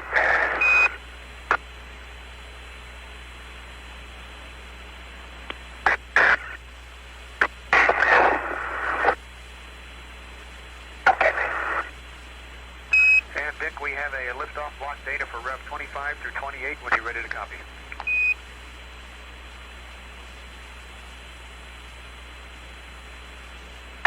I am. Okay, Rev 25, T13, 132, 1135. 26, T14, 134, 09er, 59er. 27, T14. Hey, Houston, the decay checks look pretty good, and we go for EVA. Rev 28, Stand by, Kevin. 138, 0650. You go for EVA, Pete. Damn, I get my oxygen. Roger. Okay. What are you going to do? Get my oxygen back on. Okay, same here. Oxygen's back on. Hey, got a tone and an O. That's good. You were quite broken up on that. Would you repeat that? Okay, Kevin, repress valve close. Okay? I get it. Kevin, repress valve close. Okay? Wait a minute, it's not all the way. Okay, close. What else? Okay, I'm going to drop the Kevin now. There's a forward dump valve. Excuse me? Here, I'm hung up on something. Okay? Not a lot of room. Okay. Roger.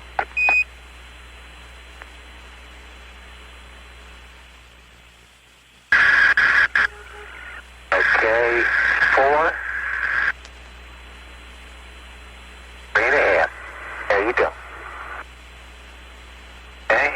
Okay, 3.5. Verify cup gauge does not drop below 4.8. Okay, the suit loop is 4.1. Mine's 4.8. My cup gauge is 4.95. Okay, cabin at 3.5. It is? Yep. Limb suit circuit 3.6 to 4.3. It is. PGA greater than 4.8 and decaying. Looks good. Go. Start your watch. Okay. Got it started? Yeah. Forward dump valve to open. Go. Dump it. Coming down, Pete. Cabin's coming down. Pressure's coming down.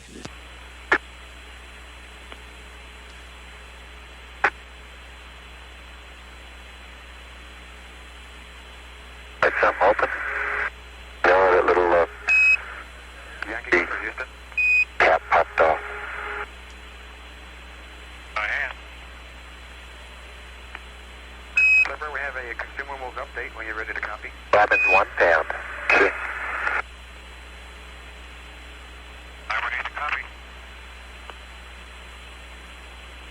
Okay, first, Dick, if you would, for an uplink, would you go to Poo and Accept? We'll be giving you a CSM state vector. And I'm 5.0, and the suit loop is 4.0, and the cabin is a half, about 6/10. Okay. Okay, it's all yours. Roger. And the consumables update at 131 plus 00.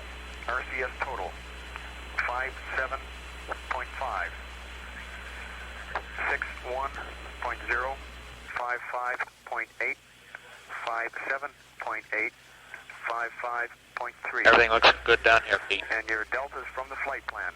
First for the RCS total. Roger, looks good up here. Minus. Okay, there goes a H2O. Alpha through delta. Got one too? Minus 6.8. Yep, there it goes. Minus Push the 8.9. press. Minus 8.7. Okay, cabin is still about 2.5. It's 0.25 now. Okay, just let her breathe for a while. Okay. 51.3. O2 total 53.9. 57.6. And we show that you're 103 pounds below the flight plan.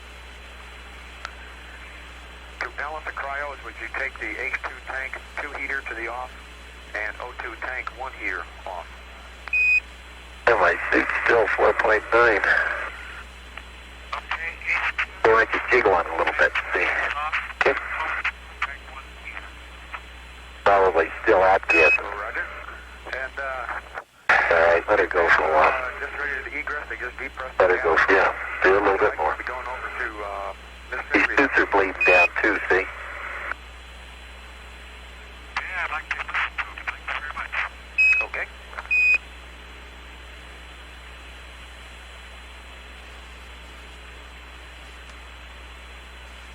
So hold at about 0.2.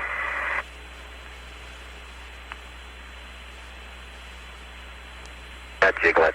Okay. I think I can get her now, Pete.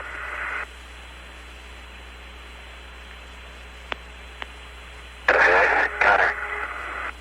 Okay, you hold her open. All that stuff whistle out the door. I got it open. Got it? Yeah.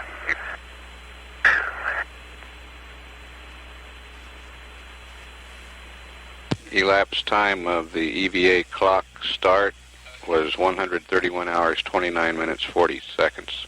Okay, now I've got to put this dump valve to auto. Dump valve to auto. High feed water is on. Okay, that dump valve looking auto. Big check, I can't see. Yes, sir, it looks in auto. Okay, now let's just hold this door open right here like that. Get my feed water on. Okay. Yankee Clipper, Houston, are you copying Intrepid?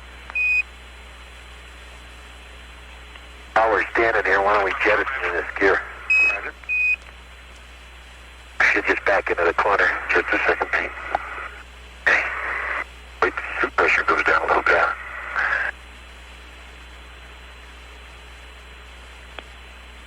All right, leave it right where it is.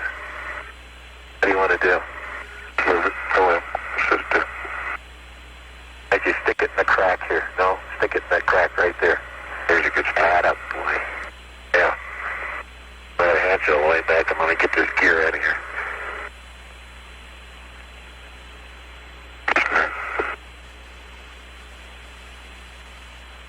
Reach down there and make sure that my water's on all the way. Okay, you'll have to turn. Okay. Put gear on. Turn further than that, please.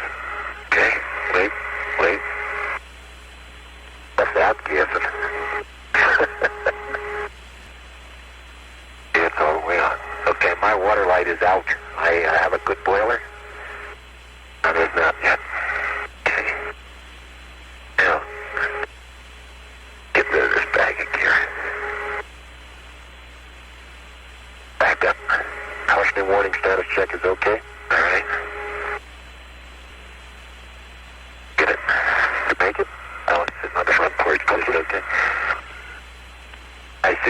pretty high, 4.3. Lighting enunciator numerics dim. Okay, let me turn. Okay, come towards you. Right? Dim. Okay, I'll just...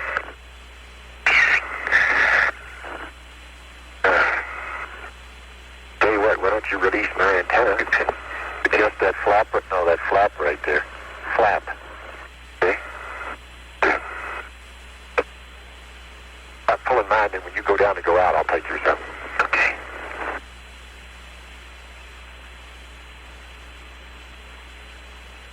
Up. All right. I'm ready to go. Okay, just a second. All right. Let me put my knee against that. That Velcro doesn't hold worth a hoot.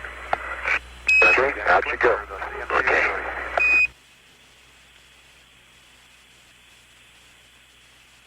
Hung on there.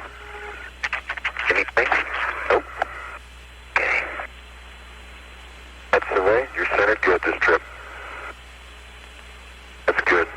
Move a little bit to the left. A little bit to the left. There you go. You're going to get that antenna as you go. Okay? It's out. Get it? Yeah, ready to go. Okay. Move a little bit to your right. And you're out the hatch. I'll be standing by to get the LEC. Wait a minute. Okay. Is it going off? Did the bag go off? I can't tell. Can't either. Okay. Okay. You want to hand me the LEC? I mean the left-hand side stowage. You want to get rid of it? Get rid of it. All right. Okay. Okay. A second. Open the hatch a little more and give it a kick.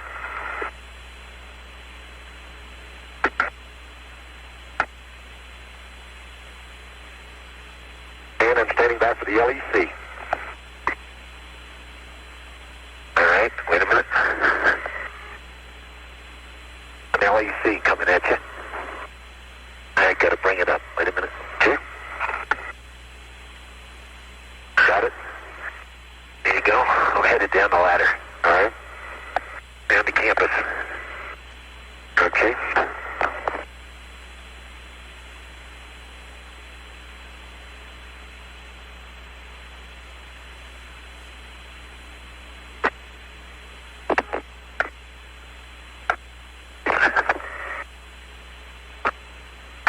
Whoops, long step.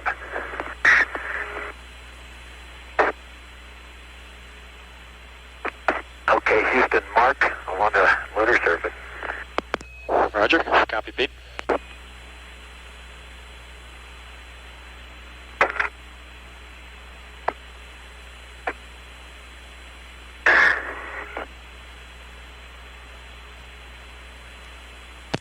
Pete Conrad on the surface at 131.38.58.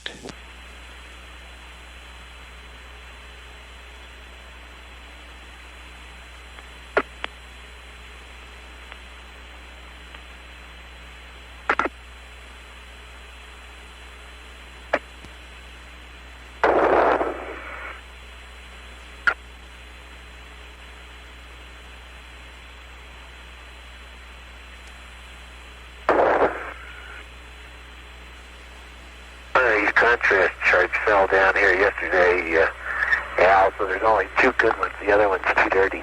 All right? It doesn't wrap off. It just...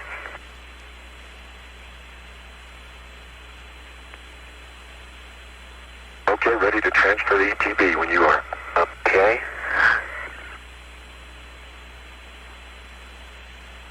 Coming right after it right now. It's like the lock on this TB, the lock on the LEC is kind of jammed with dirt. Dirt, yeah. The equipment transfer bag has the two 70mm cameras in it.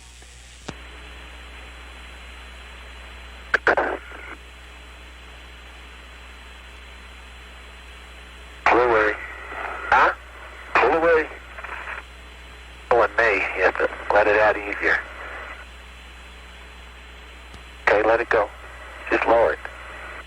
Lower. All right. Just lower some more. All right, hold it right there. Okay.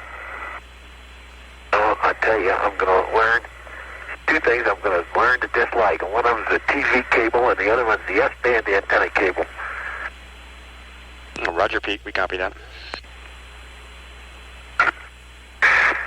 They are constantly underfoot.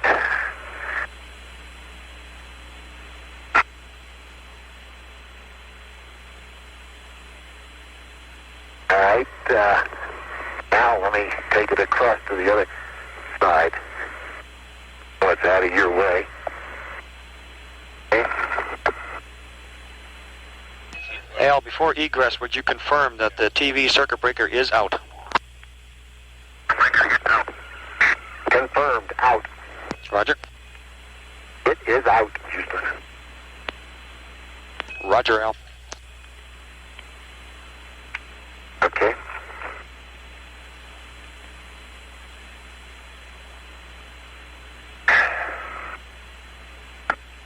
Oh, my friendly Noman. Oh, thanks for the activity yesterday. I forgot all about him sitting here.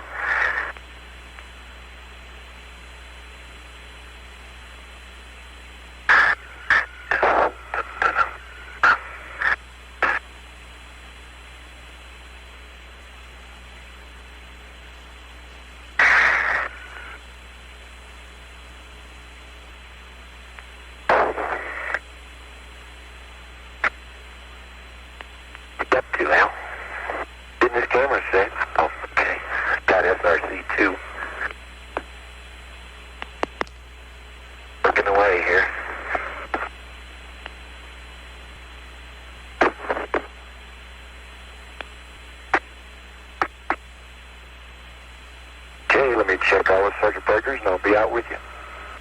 Okay. Down that side. And 11 now.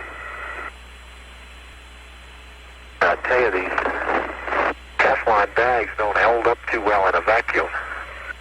In a lunar environment, I'll put it that way. Roger, Pete. We copy that comment. Any clarification? Yeah, they tend to have fatigue failures along the cracks when you go to open them up. I noticed the two bags that I put in the SRC yesterday were that way. And let me get back here just a second. Let's see. KSLEC, TP transfer, geology, still on HTC, contrast, charge extension handle, hammer, small shovel at Noman.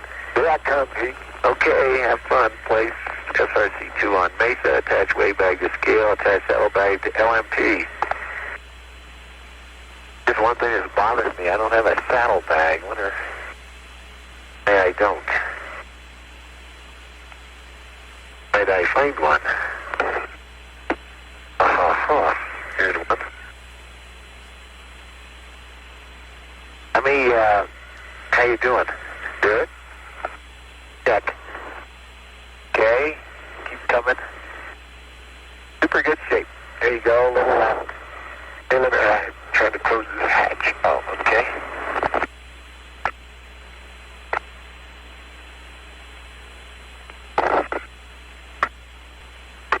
So right now this stuff, this material around the spacecraft reminds me, in this sun angle, looking into the sun, a very rich brown color. It reminds me of a good cloud field.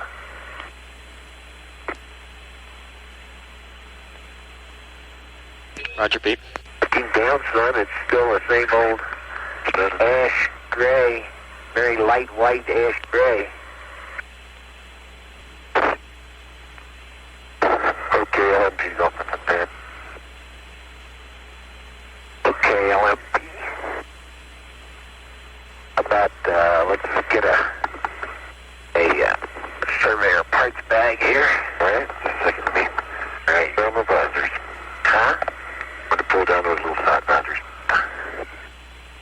They're Houston, I think Al and I both find that these little side sun visors are extremely handy. Roger, Pete. We copy. Strap down.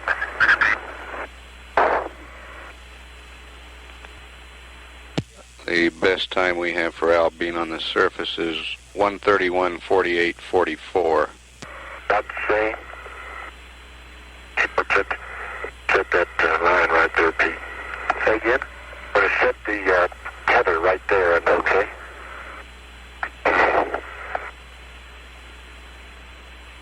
You know. Put it on you here, babe. How's that? Is that, you want me to stand low or high? Low. Okay, how's that? Good. Okay, got that one on. On the side. Looking good so far.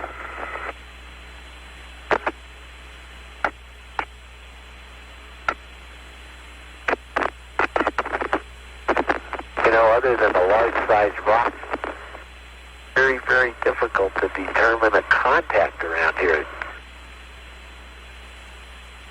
Okay, we look.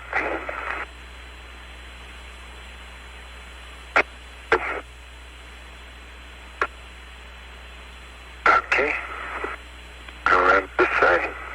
We're putting the parts bag on Pete right now. Houston, going on. Okay, go well. Roger, we copy that. Boy, Houston, that comm is super. It sounds like they're right inside my helmet. Right, just best sim we've had. I wonder what happened since yesterday. I don't know. I think everybody learns a little bit each time. That bag's on there. Now let's see what else. I need to get the tool. Hold the phone. And before you put the tool in, we got to cut a TV cable. That's affirmative. Cut the TV cable below the adapter, about 1 inch, and then that's 1 foot below the adapter, and then stow the TV camera in the ETB. Okay.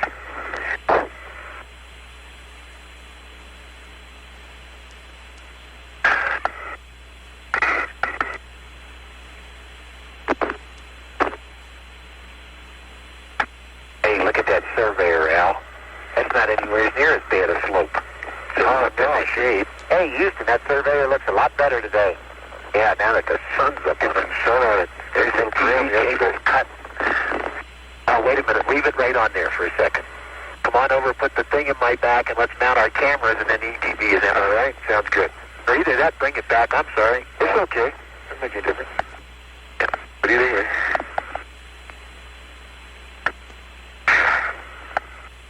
I think you got the right here. You got the right idea. That's the Lunar walk. Okay. Get it in here. Look at that part number on the side of the tool.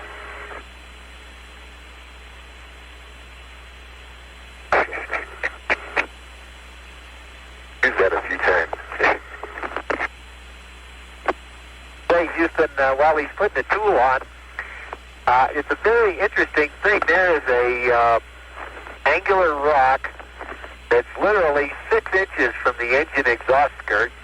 It's just sitting on the lunar surface, and I really find it hard to believe that the engine exhaust couldn't blow that rock away. It's only about 3.5 inches by 3.5 inches, and it's not stuck in the ground. It's just sitting there loosely about 6 inches from the engine belt, and of course the ground is blasted clean all the way around it, and yet the engine exhaust blast didn't blow that rock away. Pete, where's the saddlebag? Roger, Pete, we copy that comment. Were you able to get a photo of that in the first EVA?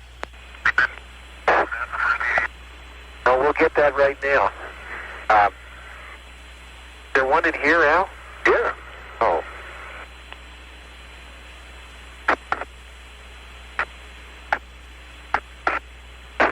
And Pete Nail, for your reference on the photos, your shadow length now is 18 foot. Okay. There's a couple of sneaky bags first.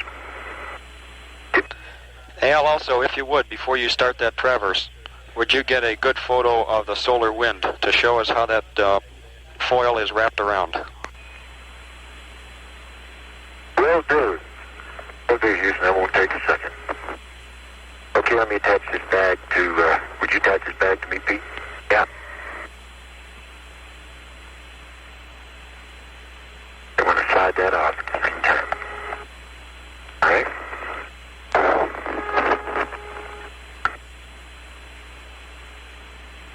you what, if you go put one camera, here's the saddlebags on. If you put one camera on, you look at those little, go get the TV, I'll mount this other gear on here. Make compliments to the man that packed that SRC box. It looks just like training boxes. Hand me those tongs a second. Yes, sir. Here's the tongs. Where are you? Right behind you. Hey, hold on just a... Hold on. Let me see what this is. That's what's left of, okay, got one of those parts bags. I got you. Okay.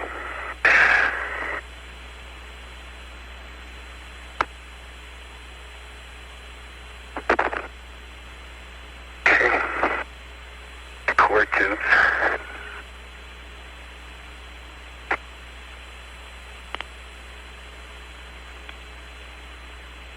Come on, get out of there. I didn't know better. I'd say there was solar wind up here. It blows hard enough to blow sample bags in the wrong direction.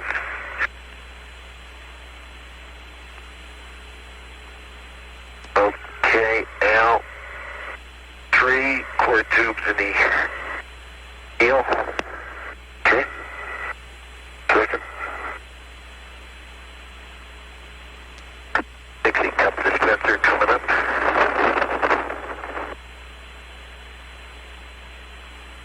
Okay.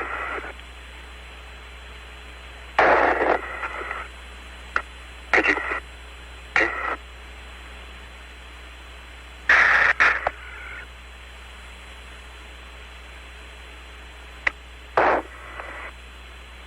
Saddlebag.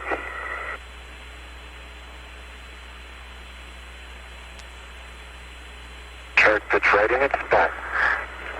Worried about that. Got it? Yes, sir. It's in the saddlebag. Okay.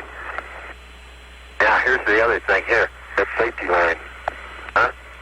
Oh, yeah. Here, when I hook those on there, too, that thing's a pain in the neck over there, the way they spread out in the vacuum. Okay. And I got the gas sample tube here. All right.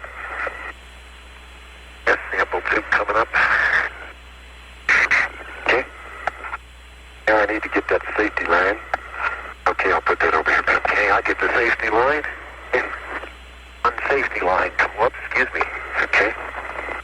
I'll put my camera on. We'll put the TV camera in ETB, and away we go. We need to take here. There. Right there.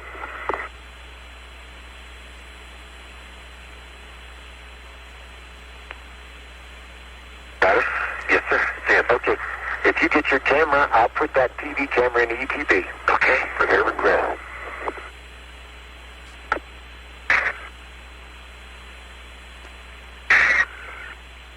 Okay, from the local terrain, Houston, as you know it right now, and with the polarizing filter, has he got any particular place en route to the ALSAP or to head crater would like his polarizing pictures taken? We'll get back to you on that. Press on the nominal plan right now. Here, let me have it. Okay, let me fill the handle, yeah. But, hold it tight. I got it as far as I can.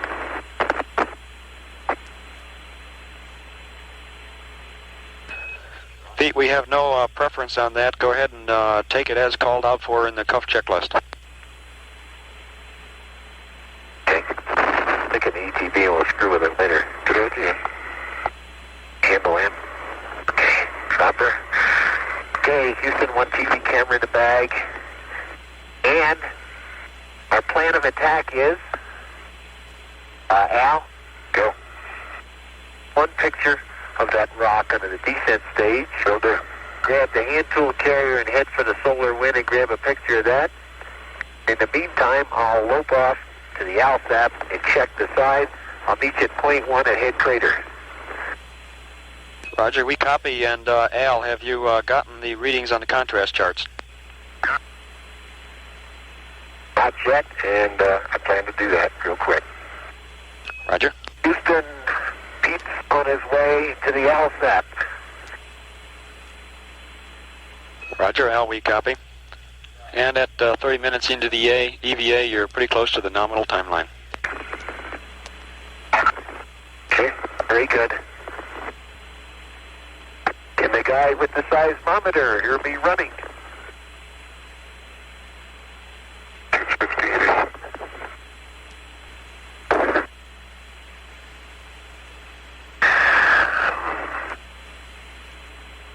Okay. Pete, we're watching you down here on the seismic data. It looks as though you're really thundering right by it.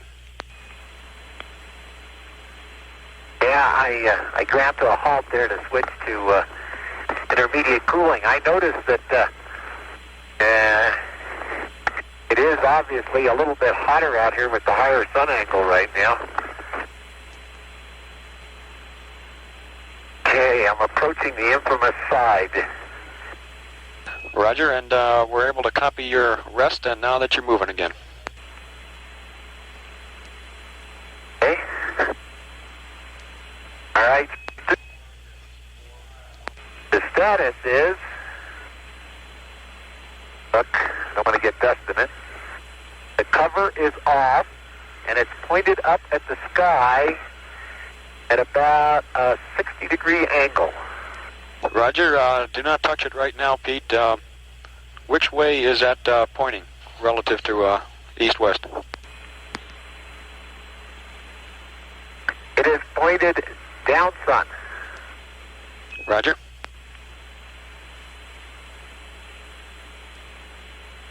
Pete, no need to change the configuration. Let's press on. We copy that you've stopped on the seismic.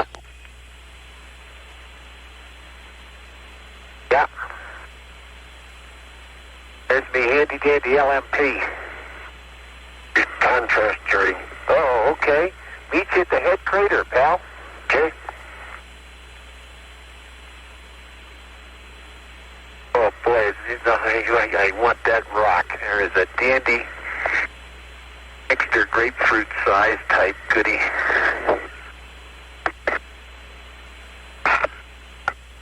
And a crater with a shadow in it first. There's one. Okay, Houston, I'm approaching a crater now, and I'm going to put the contrast chart in it. One on each side. One on the sunny side, one on the shadow side. Okay. Roger.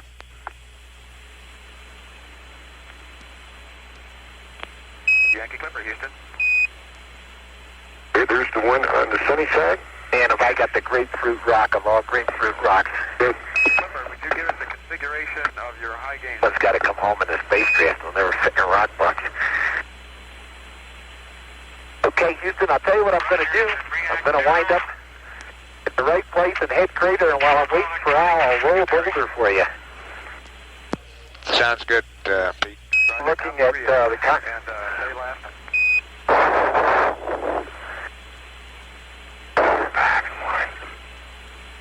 Pete, Houston, can you give us a mark when you roll over? Yeah, I sure will. Head crater is, by golly, a rather steep crater. A lot steeper than it looks from out the limb. It's... Hey, Houston? Yeah, go. I'm looking at the contrast chart in the sun, and I can see all the different shades. And then I've taken a photo of it. I'll look at the one in the shadow. In the shadow, I can see... Well, it depends on how close I am. If I'm within about 3 feet of it, or 4 feet of it, I can see all 6 shades. I'll take a picture here, and then I'll back up. Let me ask you a question, Houston. How big a rock? Pete, Houston, I presume whatever's a convenient size for you. We'll check that out, though.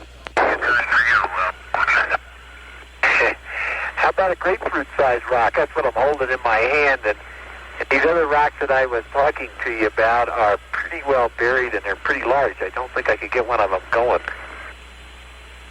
Houston? Roger, we copy grapefruit size or any size is fine.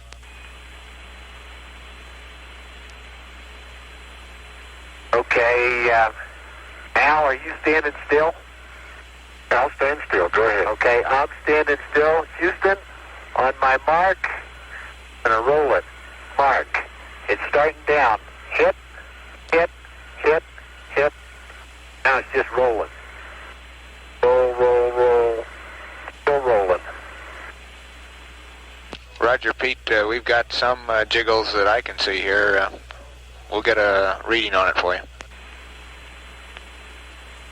Still rolling. Still rolling.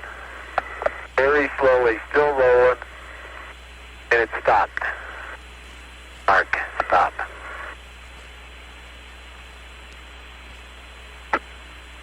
Okay, Houston. I'm looking at the contrast chart in the shadow, and I mentioned at 3 feet I could see all 6. If I back up maybe to 10 feet, as long as I stand here a moment and tap my eyes, I can see all 6 also. Now the thing that seems to have the biggest effect on it is how low the sun is. The sun is high now, and so I don't have to squint my eyes, particularly looking in that direction. Yesterday, looking into the same crater, even though it wouldn't be any darker in there because the sun was there, I would never be able to see that. Right now, I can see all 6 marks, and I've taken the photographs. I'm going to go out and do the solar wind now. Roger, Al. Visibility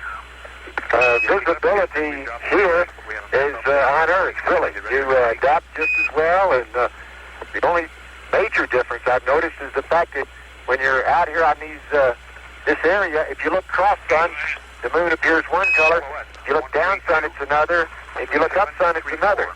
But looking into shadows or anything else like that, pretty much the same as on Earth. 2347. Copy that, Al. Okay, I'll take the pictures here of the solar wind for you.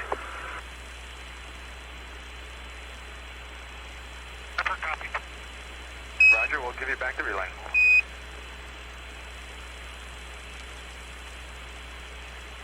It doesn't look as pronounced wrapped around the pole now that I get out here, Houston. It looks pretty much like yesterday. It's just sort of I guess it was sort of an optical illusion from inside the spacecraft. I took a couple pictures of it, but I don't think there's anything unusual going on there.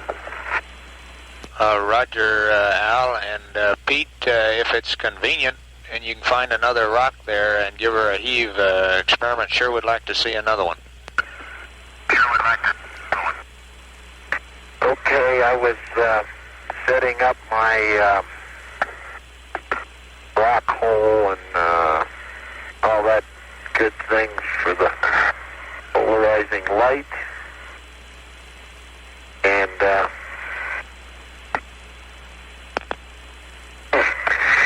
I was looking at a rock that has all crystals in it. One of them is shining very, very bright green, like ginger ale bottle green.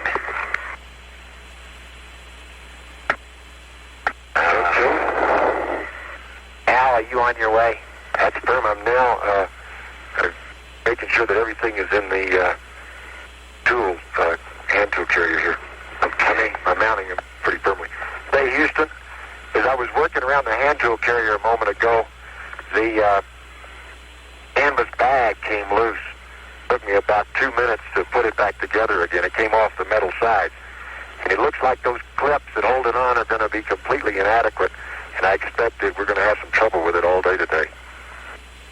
But we ought to think about fixing it before next time. Roger, Al, we copy that. Do you think once you put a little weight in it, she'll hold better? I don't know. They don't seem to have a lot of friction on the sides there, and the bag just floats around. It needs to be more firmly attached some way. Roger. Okay.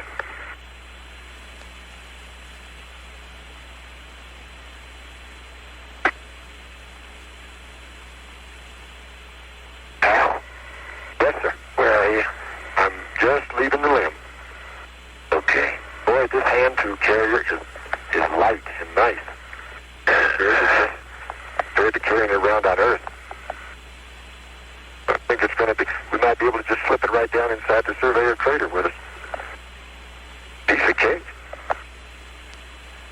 Okay, I see you over there. I'm on the way. Oh, don't tell me, you ding-a-ling camera. Man. I can see everything from fine-grained basalts as I come running across the area here to some few fair coarse-grained ones. I see some sort of light reddish-gray colored rock that I would call I don't know really what I would call it. It looks almost like a granite, but of course it probably isn't. But it has the same sort of texture. The individual components constituents aren't as big crystals, but it still has that same appearance. Roger, Al, we copy that. And Pete, can we give you any help with that camera? I got it going just fine. Roger. I'm taking the polarized pictures right now. And now when you get up to me, if you'll just stop up, son, at 15 feet and take that shot of what I'm shooting, F11, 15, two pictures, one before, one after. Okay, let me take something out of this crater hole, Pete. Sort of unusual. It's got a lot of those little droplets on it, those blebs. The fragments in the crater look different from the ones we take a couple of quick pictures. I'll be right with you. Okay, it's all working out just fine. Give a stereo pair of this.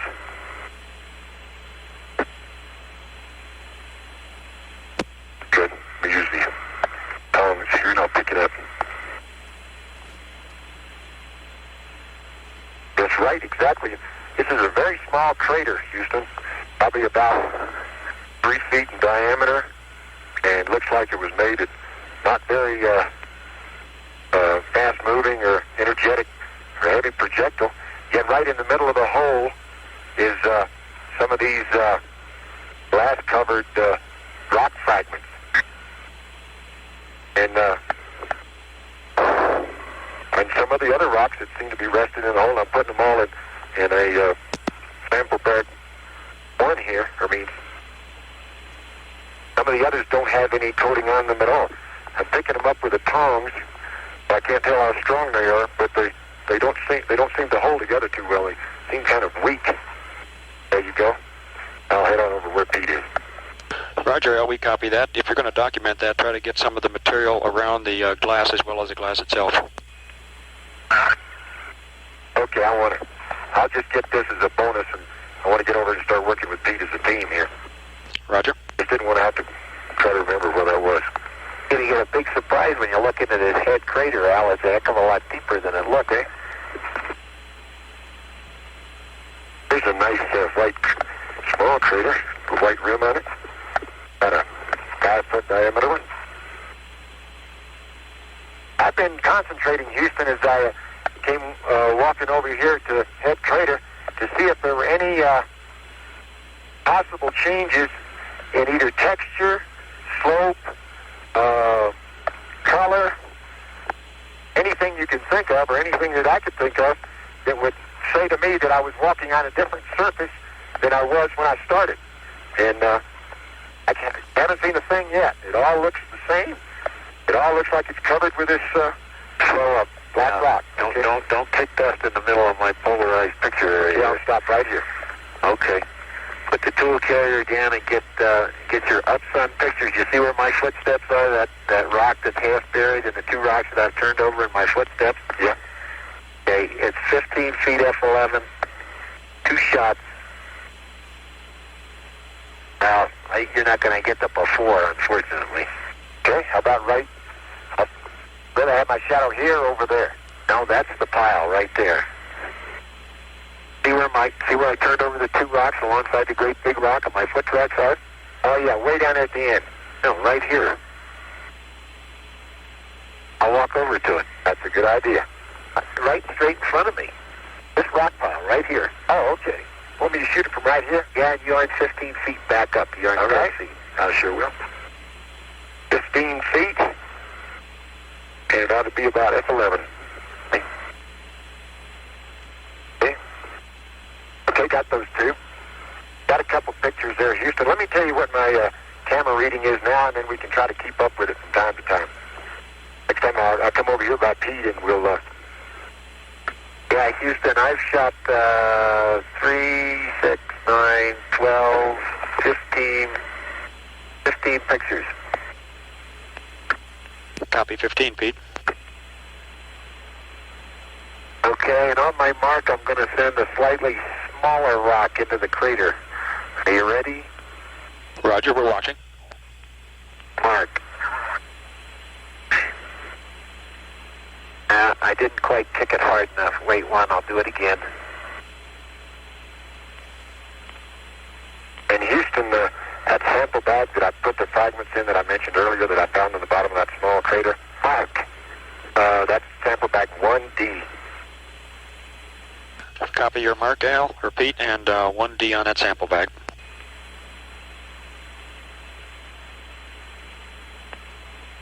You know, it's a funny thing, Houston. In 16G, even though slopes are steep and everything, these rocks just don't want to go anywhere. Roger, Pete. We haven't been able to pick it up on the PSE here. Okay, that was too small a rock. Take the filter off the front of my camera. Okay, let me set this down. And you might want to take your tools in a second. Okay. Who's your camera? Filter's off. Okay. That's it for the filter. Good as that thing goes.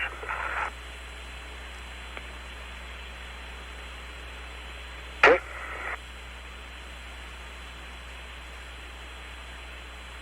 Okay. I got a rock over here. Okay. Well, what are we supposed to get here?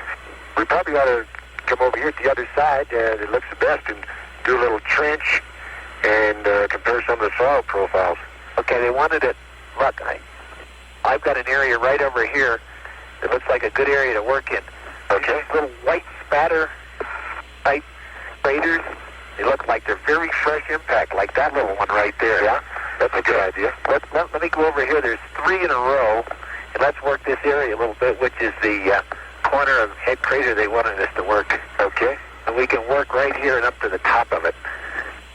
What corner is this? We're in the northwest corner. Okay. Right? As I indicated on the map. Okay. Okay, now I don't want to get any dirt in this thing. That's pretty interesting. Okay. Little secondary impact crater, huh? Okay, you want me to step down here? No, I'll get the cross, son. Right? I'll set this. Well, you also got to be careful with this tool carrier, Houston. Did you want to put the Noman in, Pete? Oh, yeah. Let me have my tool. Okay. Wait one. Here's your grabber. Roger, Al, we copy that comment. And on the northwest rim, we're looking for 2 partial pans. Okay, that's all right. We'll get them. Ding little. Okay, wait. Let me get my pictures, Pete. Okay. Let me get over here and get the Noman in. Let's sample this rock right here. This rock is very typical of all the fragments around here.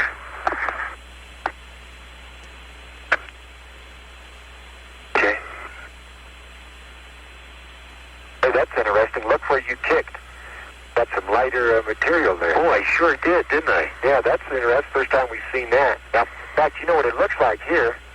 It looks like it may be this darker material. Well, I don't know. I'm going to photograph that too. Let me get this. Yeah, Houston, kind of interesting here.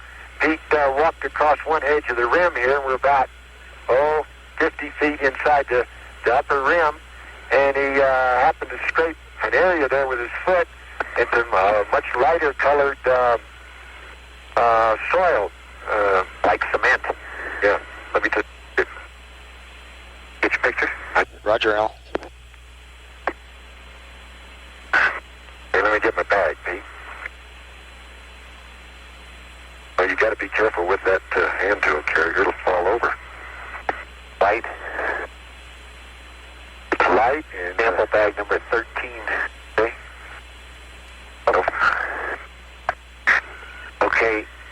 Al, let me photograph this thing and let's trench this whole area. Okay.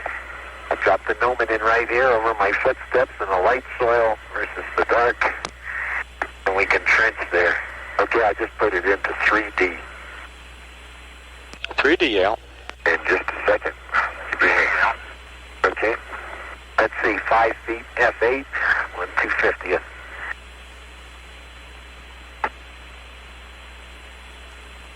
Okay. And let me get a picture while you're doing it. I'm getting a stereo pair of this thing. Okay. You're going to trench right there, huh?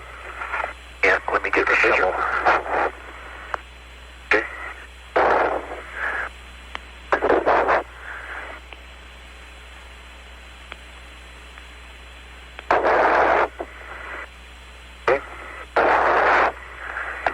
That's going to make an interesting shot. What can I give you, Pete? I need the shovel. All right. I'll hold the tool chair you want to grab at it. Got it? Yep. Let me hear the handle. Read the handle. David, kind of get it? Okay. Move over here where I can bag it better for you.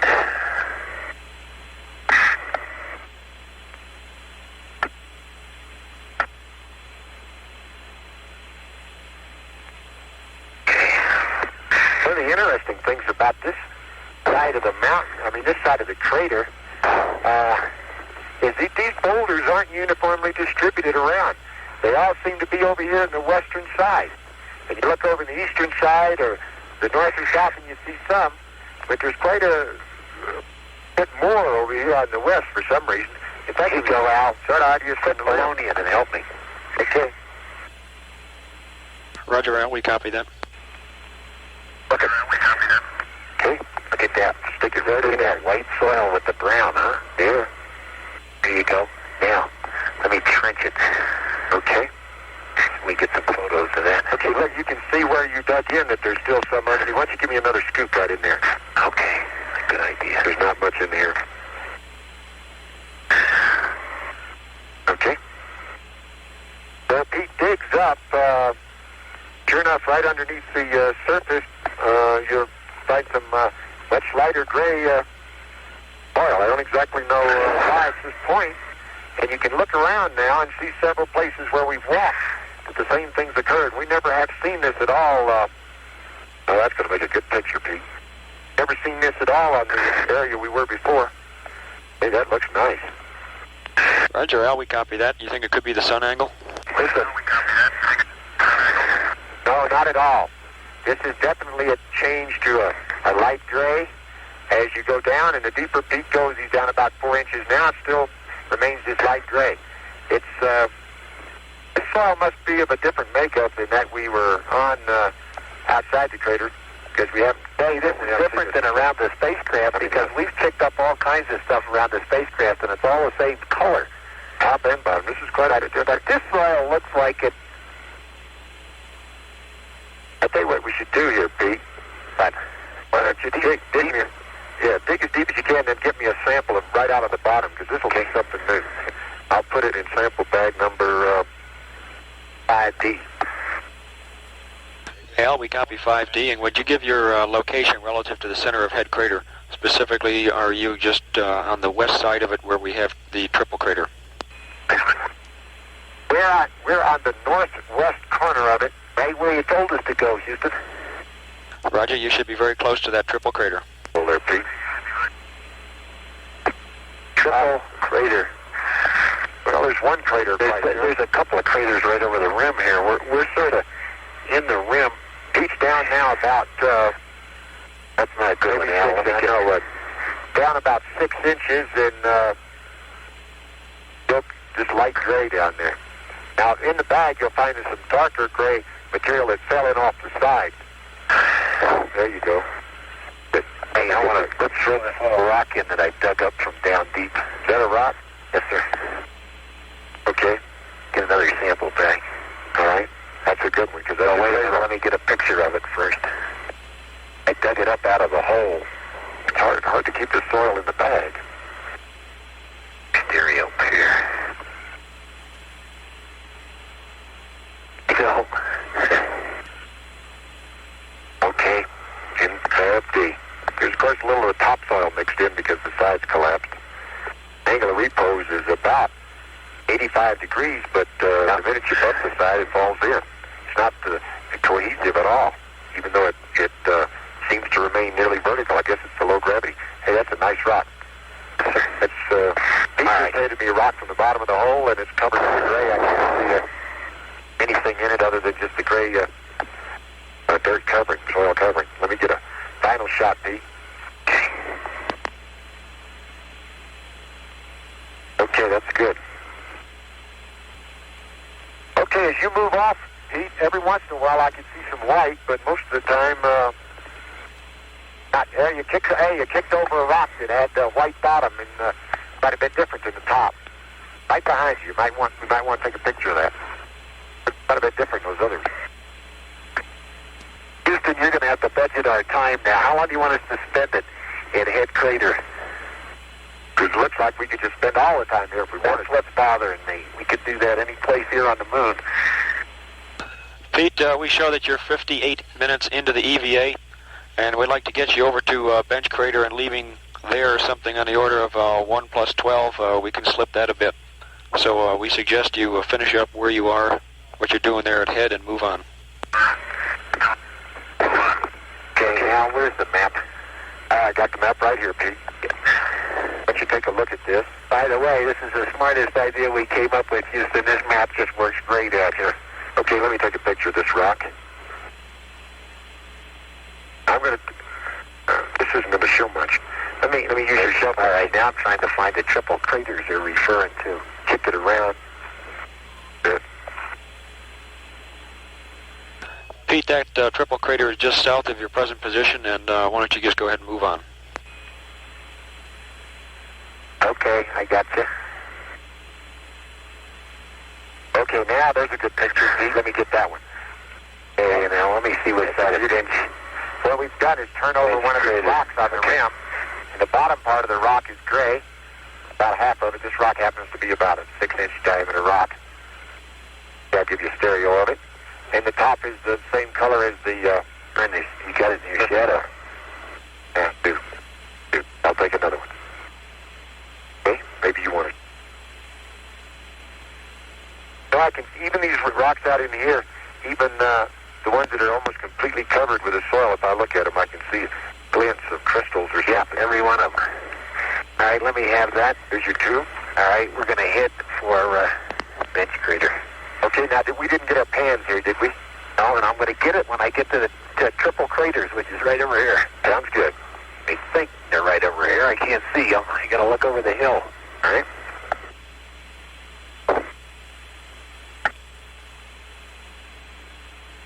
Yeah, here they are. Ho, ho, ho. Things are quite a bit lighter gray up here on the top of the hill. Yeah. We're approaching three craters. Look at these craters, Al. Wait. Now, Houston, do you want Head Crater from triple craters? Is that what you want, or do you want the triple craters? Pete, we suggest you just move on to Bench. And comment on that double core tube. If you find a spot that looks soft, go ahead and sink the double core tube. We'll do it at Bench. Okay. Roger. It's really a shame, Houston. We could work out here for 8 or 9 hours. The work is no strain at all.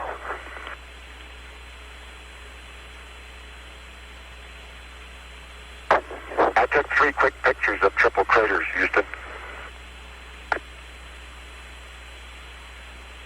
We're not going to get to that other one. Bench is it, but that looks like a real interesting area on the far corner of Bench, Al. See all those big rocks? Some of them could be bedrock out of somewhere. But I'm kind of wondering, we're passing up these here, and they got to be bedrock from somewhere. We need to get a pretty large size one here before we leave this area, Pete. I'll tell you what we better do is I'll stop right here and take a pan. Okay? How's that grab you? Because these rocks obviously came out of the crater because they're scattered more uniformly around it. There's a bunch of them on the rim, and there's not many far away. We probably ought to grab a big one of them. 74. They're moving straight south now.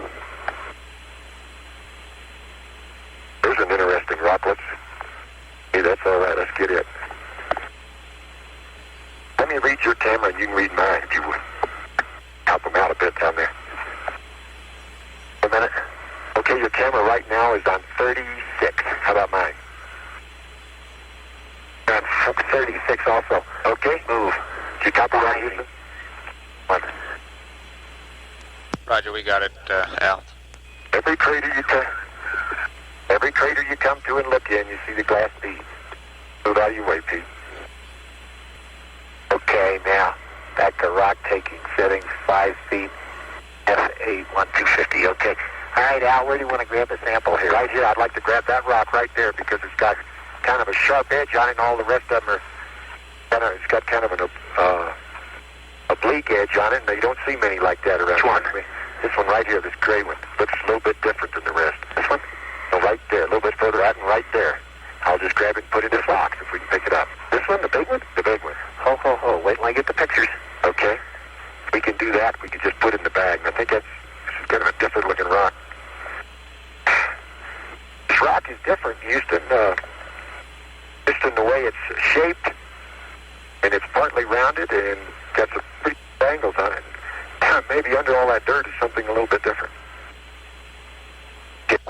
Roger, Al, we copy that.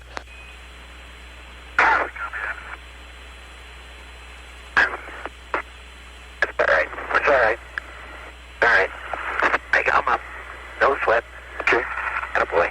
You know you got the rock. That's what counts. Okay. Oh.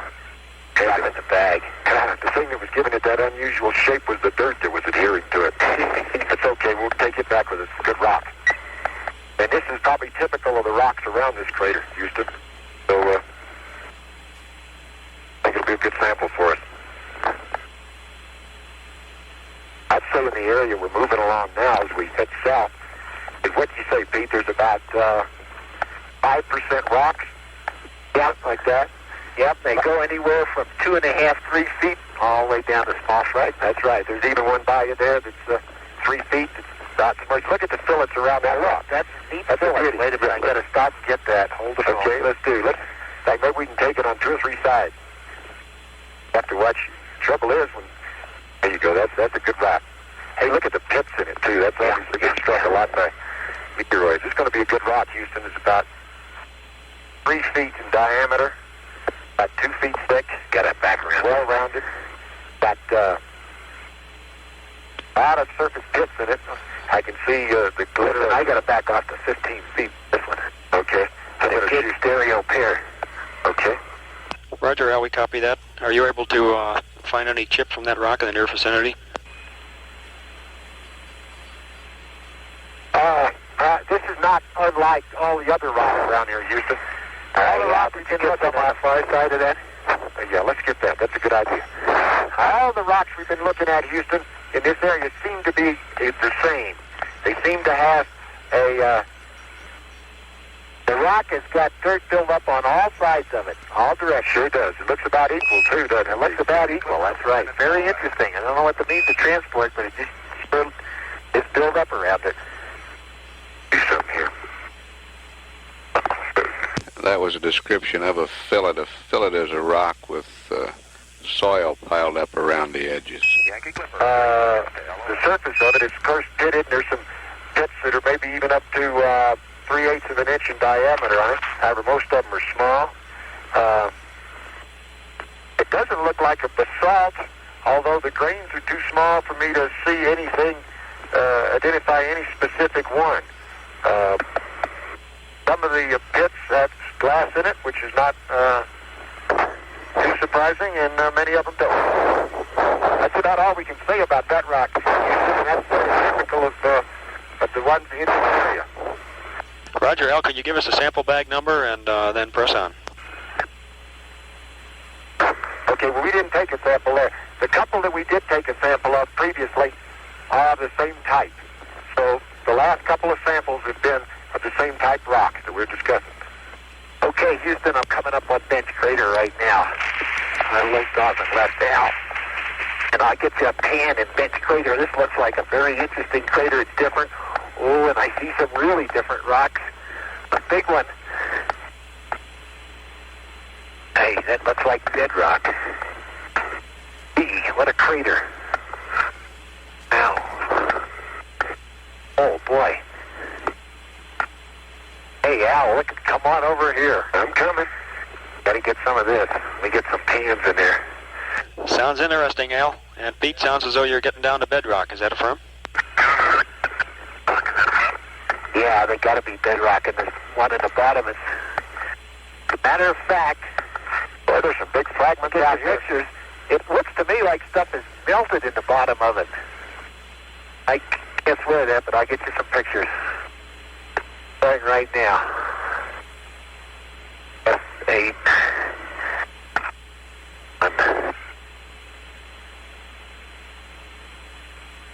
Three. 5. 6. Okay, let me go on the other little bit here. Get you a good pan. Yeah, this rock looks pretty much the same from a distance, Houston. Yeah, there's a tip down in this crater. I just saw you guys aren't all here. What a fantastic sight. Al, look at the bottom of that crater. Hey, look at that. You think that stuff melted or what? What's that look like to you? Well, it looks to me, those rocks look, what it looks to me like is we've got one of those central, little bitty central peaks, you know, a little rebound there like the, yeah, but don't they look melted on the top? Don't they look like they were molten? They're not completely jagged. No, they're not. It's hard to tell. I noticed when I was looking at that rock back there up real close that it's been hit by a meteorite so much, I guess, that it's given it a rounded appearance, something like those in the hole. Except there's a couple over there, like you say, that don't look that way. We got to grab one of these pieces of rock. Hey, here's some good rock samples right here. Come on. Okay, let's get with them right here. I know. Oh, me, I want to cover the ground. Okay. Boy, got baloney about it all day long in the LRL. The name of the game is to get the business done. Okay. One potato. Okay, potatoes, there's another one. Let's try that, baby. That rock looks a little different. Okay. I don't think it's going to fit us. Let's put it in one of these bags. It'll fit in there, I think, Pete. Okay. It's going to go in sample bag just 4. I think it's, what is it? Oops. Come here, you pesky booger. 64. Might fit in there. I won't fit in there, Pete. That box is too big. Let's just put it in here, and we got a nice picture of it so we can tell where it's a super rock. Why don't you pick up 2 or 3 other little ones and put them in 64 here, in the same area. Here, all this. Copy sample 64. Crater. From nice rock. Put some here that we took the picture of. Yeah, wait a minute. Okay. I don't think I got that in the picture. Okay, may not have it. Hey, you notice that underneath this soil on the rim, too, it's the light gray. Look, see that stuff? Oh, let's go over that corner and try and break off a piece of that big rock. That's a good idea. Rock to me. You do that? Man, I'm putting 64 in here, Houston. There are a couple of small rocks that we just picked up from the area that we've been discussing. It doesn't, I don't think they appeared in the photo, but that won't make any difference. It's just typical of the other rocks around here. Holy Christmas, what's this? Look at this, Al. You're kicking up the same sort of light gray. Apparently on the rims here, you get that light gray out in the... No, look at this stuff. Hey, that's interesting. What do you suppose that is? Hey, here's something interesting, Houston. I don't know, it looks like a surface current. What we got is what looks like a kind of a semi-buried rock. Hey, there's a small piece of it over there at the left. See it, Pete? We'll be able to catch it and put it in the bag. See that up there? Yeah. What it looks like is a buried rock, not unlike the others around here, except it appears to have some sort of coating on it that's very iridescent. A lot of crystal shining in it. I'll tell you what's happened. It's been laying in the ground and it's been hit by another fragment. Think so? Yeah, look at the glass beads, too. They're all over the place. I know. Okay, you want to catch that? Now wait over there and I'll put it. Let me get the sample of it. Okay. Sample in sample bag 7L. Copy 7. And would you go ahead and give us some picture numbers also? Okay. I'll give you some in just a minute. Pete's picking up a small piece of this rock. Maybe you can get a piece that's fractured right off the middle. That's what I wanted to do. Okay. See, get out of your way so you can see it. Let me hand you the scoop. There it is, right there. Okay. That kind of an interesting coating on it. This is different from what we've seen.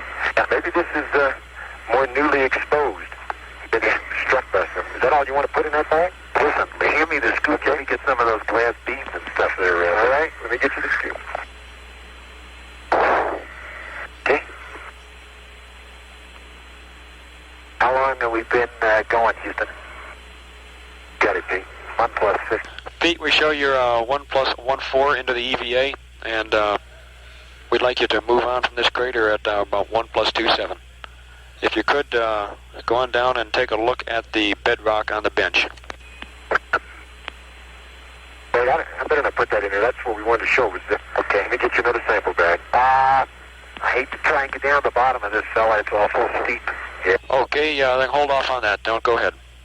Negative on the request. But I'm going to get you. There's some of the bedrock. It looks like it's up in the lip here. And all of it looks the same. We're working on it. We're working on it. It's 8D. Ridiculous. Think. What happened to 1, 2, 3, 4, 5? Let me get you another one. Okay. What we're putting in here now, Houston, is some soil that's right next to the rock that we previously described. In fact, Pete's got a nice fragment of that rock that's going to end up in this bag, too. Oh, catch that one. That's a beauty. That thing is barely a week. This fractures right off. You got to get some control there, Barry. You're overpowered. There's 1.6G up here, Houston. You lift something up in this scoop, and when you stop the scoop, it just keeps going up in the air. Oh, pong it. You can't get it any other way. Look good, though. Okay. That in the bag. There you go. We need to put more samples in the bag. Of the same. They can't hardly use those little ones. They won't fit it in any bigger. Here, I get it. Okay. Okay. Okay. Okay, let's go over here and get some of this good rock. Like bedrock to me. Okay? Looks a lot like the fragments we've been laying all over the place, but this stuff obviously. I'd say we have a total of about 3 pounds of rocks right now. Okay, I'm with you. Okay, we're going to have to grab some bigger, better ones. Kind of dip down in the side of the crater there, see how it is going up and down. Yeah, it's the, this is interesting. I want to get this area right here and see if I can't sample it and move. I'll fall down in the crater.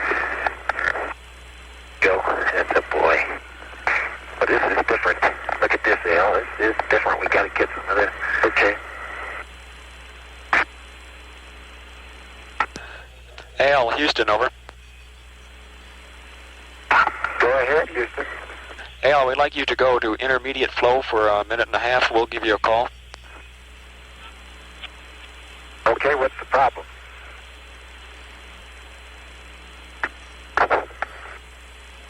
We're looking at a slightly lower than nominal feed water pressure. Okay. And cooling real fine. Look at the glass all over those rocks. Yeah, I need to...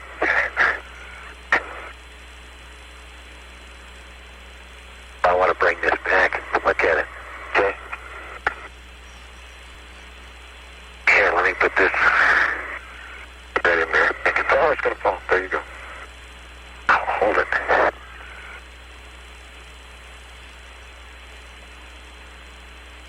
Go. Let me get up here. Okay, watch it. You're going to... Okay, now I'm going to get a bunch of these. Let's do. Just get a bunch of them and then now.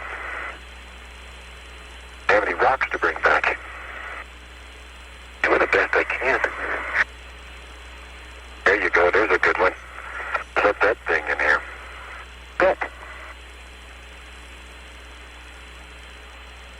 I have tough time closing the bag, but we'll make it work. I just take that big piece right there. Let it take off. It's got spattered glass or something all over it. Let's take it. Why don't we take a big piece of it and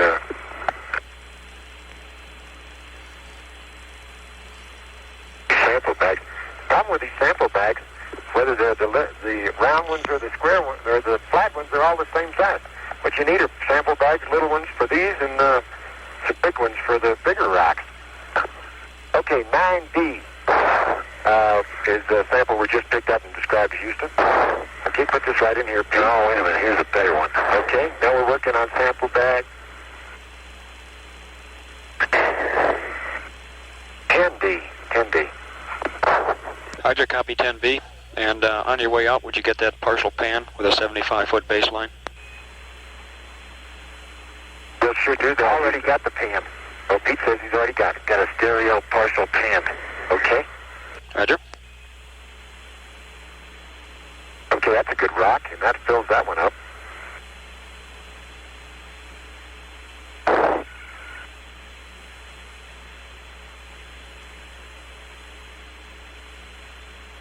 Okay, Pete, what's your next pleasure? I don't know. What do you think, Houston?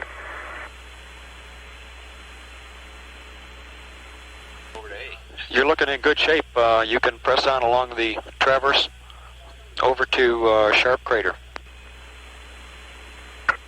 Okay. And what you think? Well, you already got a snapshot of this, didn't you, Pete? Wait. Sharp Crater. That's funny. I can't locate it. Pete, from your present position, that's about 400 feet southwest. Nice one, 400 feet south. It's got to be on that hill right there. How about right there? Right here. Okay, let's try it. 400 feet southwest. All right, now we want to get the core tube and the gas sample and a bunch of good things, right, Houston? That's affirmative, Pete. All those good things at Sharp Crater.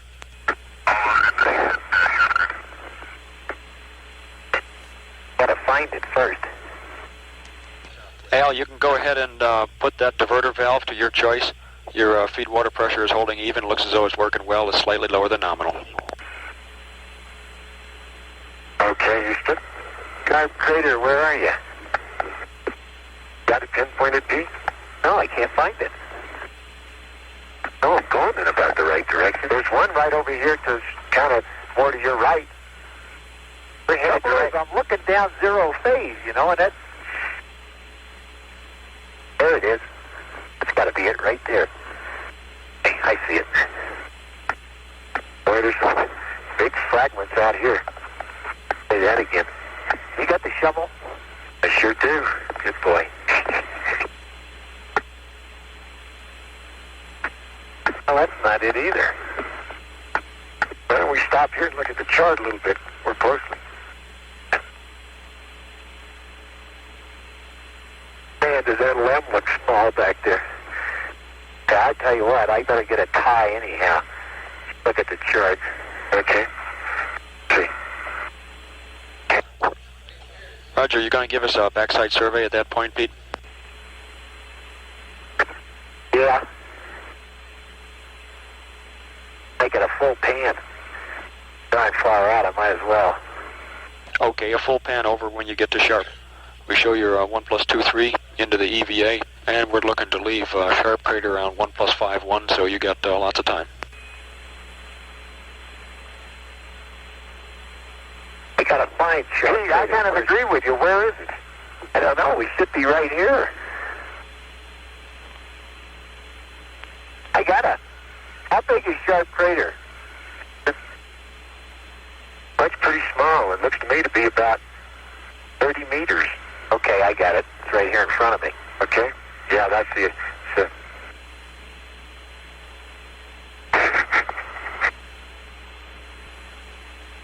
Okay. A rock. Size, pick a choice. 8. This has got to be Sharp Crater right here. We'll drive that double core tube in there. All right? Yeah, this got a nice white rim on it. In fact, the rim of this looks pretty much like the area we kicked over on the previous craters. I'm not sure this is Sharp Crater, but let's use it anyway because there's the only one out here. I know, I can see nothing out here. It's the darndest thing I ever saw. We're estimating a diameter of sharp crater, Pete, for about 40 feet. 40 feet, huh? Now, this may be it. This is it. This gotta be it. Got a nice raised rim on it? Yeah, look at that. That's raised up about, what'd you say, 2 feet? The trouble is I'm running zero phase. That's why I could never see. Oh, yeah, look at the... Woo-hoo-hoo. Yeah, this is the same color as all that subsurface material. It's awful soft in here. Watch it. Okay. Holy Christmas, look at the bottom of that. Say, you know something, Houston? Hey, Houston. Go ahead, Pete. Like blast effect coming out of it. Looks like it's got blast effect radial all the way around. This has got to be fairly fresh to the area. Look at that, Al. Isn't that neat? We might get some pictures of that. Okay. Don't know what to set it on. 74, I guess. We're not that far away. Boy, the rim is soft here, isn't it? There is. Quite a bit softer than the others. But look at the radial spray pattern.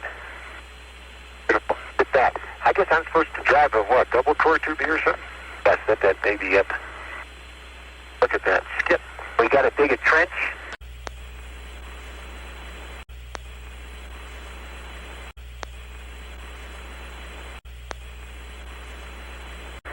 Al, we'd like to get the trench site sample there, and you can hold off on that double core tube until you get over to Halo Crater. Okay, good. Now we're supposed to look west for Copernican rays here, too. Houston, there's no way to tell a difference contact-wise. You agree, Al? There's no way. Now, this one is fresh enough so that you can see, like you say, some of the rays. But any crater older than this, there doesn't appear to be any way to tell the material from inside the crater from that was there when, right on the surface before the crater was formed. There's no differentiation at all. Let's see, which sample do you want now? Al, we're looking for the trench site sample. That includes the environmental sample, a trench, and the gas analysis you can put in there too. Okay, we'll do the whole smash here for you. You want it right in the crater rim? That's what it says. That's affirmative. That'd be perhaps the easiest and the best place to do it. And you can get that one core tube down in the bottom of the trench. Yep. Okay, Pete, before you do that, you're going to have to lift this up so that I can take the sample out. 8-1, can't be right with you. Okay, you going to do it right there? Okay, lift it up and I'll reach in and grab this will be the one for the soil here. But one thing I've noticed, Houston, carrying the tools, and but although your gloves, you don't feel any of the temperature here. Sun's out nice and bright, but it's nice and cool in here, except when you're carrying something metal like the hand tool carrier or the shovel or something. Then your hand starts to get warm. Could you get out of the... yeah, could you just slide a little bit? Okay, let me slide right over here. That's a new one. Oh, wait a minute, I gotta do it over here. God. Hey, Houston? Pete, go ahead. You take a picture before, Al. No? Al? No, nothing, Houston, we're okay. I'll take one right now, Pete. That's a good spot right there, I believe. Okay, go ahead, Pete. Digging that stuff. Wow. Could drive 3 core tubes down there. Your cut is soft. Yeah. Got down about 8 inches. Pete's digging in the, digging a nice... Wait. Let me get the trench pictures. Okay. Okay, Al, could we have some numbers along with those pictures? Okay, we'll have to get them to you, Houston. We've been delinquent there. Fine gray, very fine spoil here. Okay, Al. Okay, I'm ready to take a look at what's the number? Okay, you're on number 105. Al. That's okay, well, I'll trade cameos with you because you're on 50. Okay? Okay. All right, now, what do you want to do? Fill that with dirt? And we sure do. Fill the big container with dirt. Pete, we copy you're on 105. Be careful now. We copy you. Wait a minute, wait. Oh, it didn't go in. That's okay. That stuff is really funny. Now I can't see the trench. No, I know you can't. That's a boy. Yeah. Let's get organized. Back up. And when you hit it in there, try to tap it. Maybe it'll come out. You gotta come this way. Okay? See, what's happening is my arm is being turned by the cable. There. Maybe you could grab the handle closer to the thingamajig there. Yeah. When you lift it up. Okay, we need some more. There you go. Wait a minute. There, that's the game. Wait a minute. That's the game. Yeah, lock half of it that way. Well, you still need some more. Yeah. One more scoop ought to do it, though. That's soft. Watch yourself. You're getting close to the crater. You get about 10% in there. Is that enough? Want to do one more? Or is that okay? One more and you'll make it. That's soft. Isn't anything holding it together? It takes me back to my childhood when I just, you wanted to fling things in every direction. Okay, that's it. Nice and full. Let me put the lid on. I'm sorry, but I dropped your camera pointer too. Okay. Can I help you with that? Wait. Why don't you? I'll hold this and you get the lid. Thank you. Okay. Wait. Here. Yeah, let go. Well, I got it. Hey, you put the lid on. All right? Here's the lid. Boy. Right on the top. Houston, this dirt came from about 8 inches down. Wait a minute. Copy, 8 inches down, and what's the sample bag number on that? This is the deep trench sample and the good right there. Right. I think. Okay, on this. Can I lower it? Isn't that ridiculous? And this is a million times. Something's jamming on it. It's not sliding. I just made it slide, You hold it nice and tight. I'll tell you what's the matter. That thing, you're getting friction. Wait. Hold it tight, and I'll get it. You got it. In oil. Suppose you're getting some vacuum welding? It's okay. That's it. Put it down tight. A little bit more. Go ahead. Attaboy. Put the fish at the top off. Okay. That's a good top in that one. Hold on. Don't let go. Good.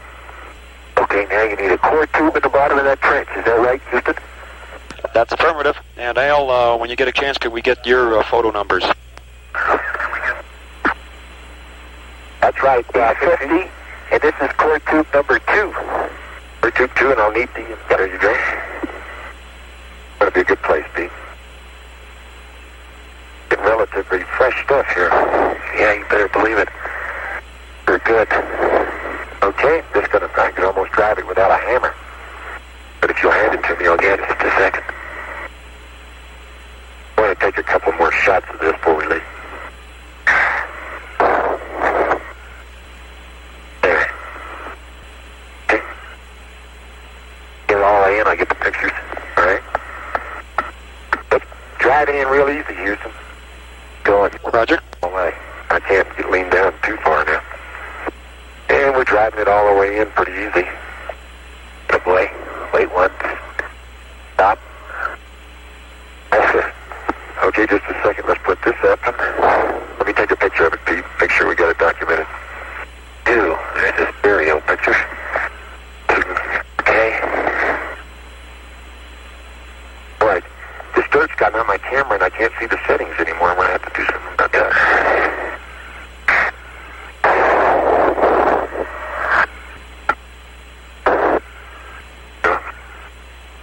Okay, you ready to put the top on this curtain? Better believe it.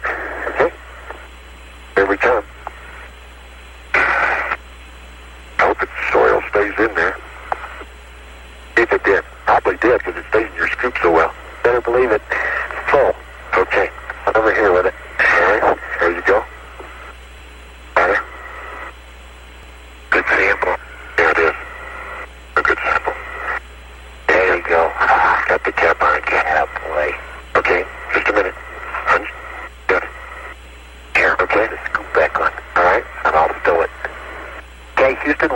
want here? Okay, we show you should have gotten in the trench-site sample the core tube sample from the end, from the bottom, and also the gas analysis sample. Okay, we need some little rock fragments for that, please. Roger, that's surface rock fragments. Okay, just a second. Yeah, we're going to get a hold of the phone. Got to find it first. You get over there anywhere? Wait.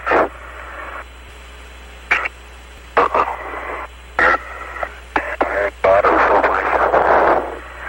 I'll move it around, see what you see. Yeah, stick your hand straight down. Close your knee. Attaboy, you gotta have it. Got it. Almost got it. Some little rocks in here. Okay, just little rocks. Roger, copy. You got some rocks in the gas analysis, and would you also confirm that you've gotten the environmental sample? We got the environmental sample. We got just the core tube, and I'm trying to find a little rock. Here. Little rock? There's a lot of... There's the neat one. There it is, right there. Oh.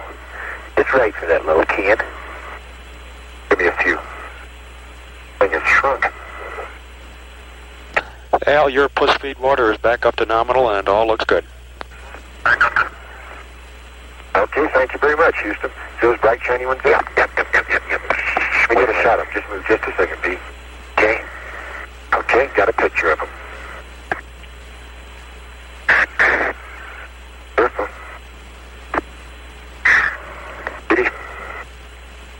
There, how about those right there? Right there. See them shine? The little ones? No, move over this way. Up, you're near there, right there. No. Hey, that's a neat, that's glass. Look at that. Right next to it. Yeah, here, one at a time. Make a good sample for him. And that piece right next to it there. Okay. Houston, how far away from the lamp? Stand by.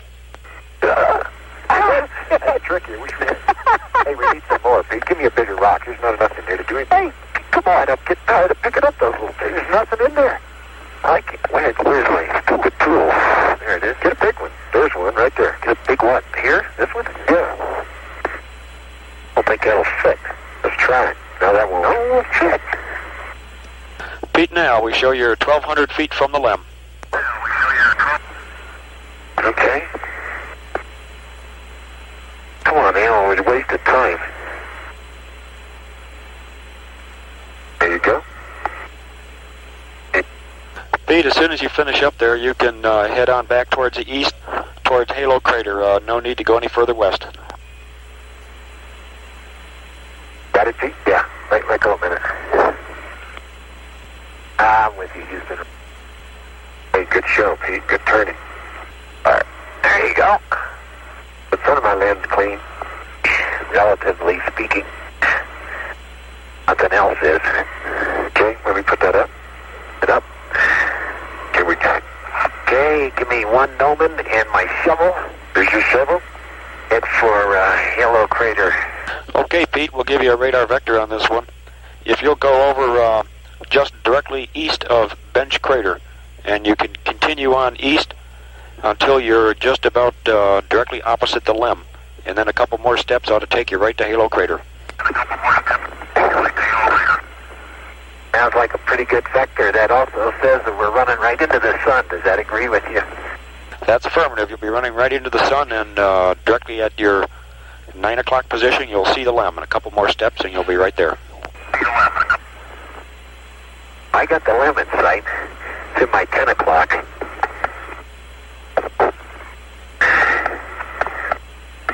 You know what I feel like, Al? What? You ever see those pictures of giraffes running in slow motion? It's about exactly what I feel like. Say, would you giraffes give us some comment on your boot penetration as you move across there, what you're doing now and what you had there back there at Sharp Crater?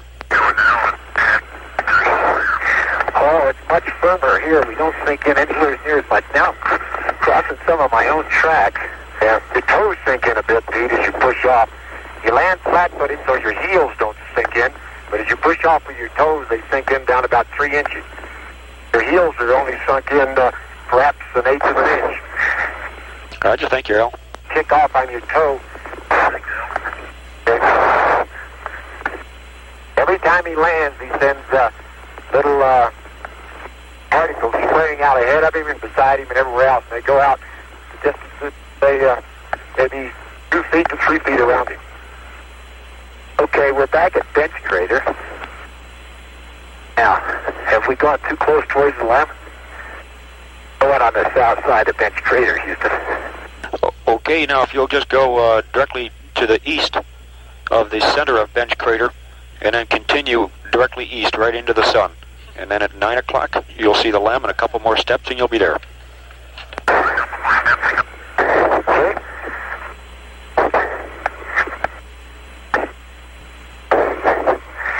Got the decided feeling I'm going to sleep tonight.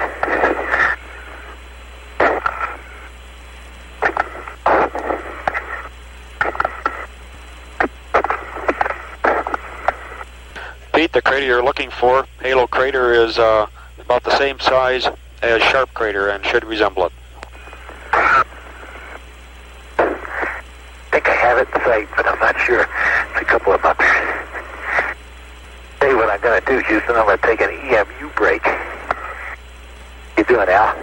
Okay.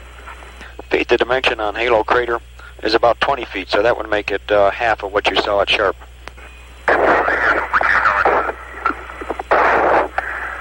Okay.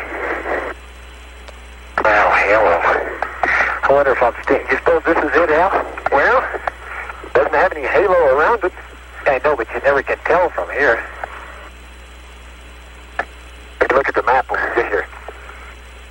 Hey, one thing I'd go for is a good drink of ice water. Just thinking that.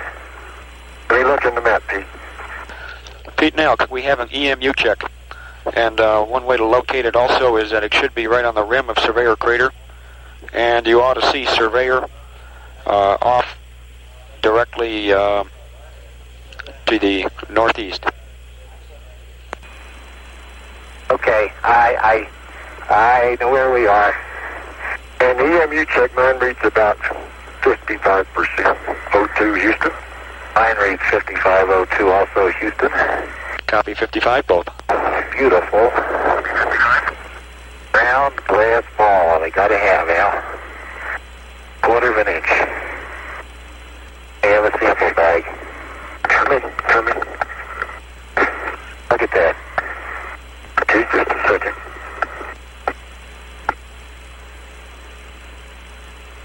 First time I've worked up a heart rate, I think. Okay. This is sample bag 11D. I didn't take a picture, I just wanted to. Okay, watch that crater behind you, don't step back. Just a glass bead. I know I was thinking of this. We got a total now of about 5 pounds of rock. Okay? I'd hate to have us get back to Lim and then have to fill it up around there again. We're going to that Surveyor crater. Okay. I think it's probably get to the bottom of that baby. Can you take a rest here? Yeah. Honey, do your hands get hot holding that shovel? My hands just get hot, period. I guess I don't know whether it's the shovel or what. No, as long as it's like now, mine are cool. The minute I start carrying this tool carrier, start warming up. Wouldn't think the thing would be that hot. Yeah, I'll tell you what. Let's see, we're across sun, right? Look over here at me and smile. Okay, and get you. You're right to the back crater. There's a limb. Right in the background. Look great. There you go. All right, let's ease off at a nice little slower pace. I know where we're going now. I think this is Halo Crater right up here in front of us.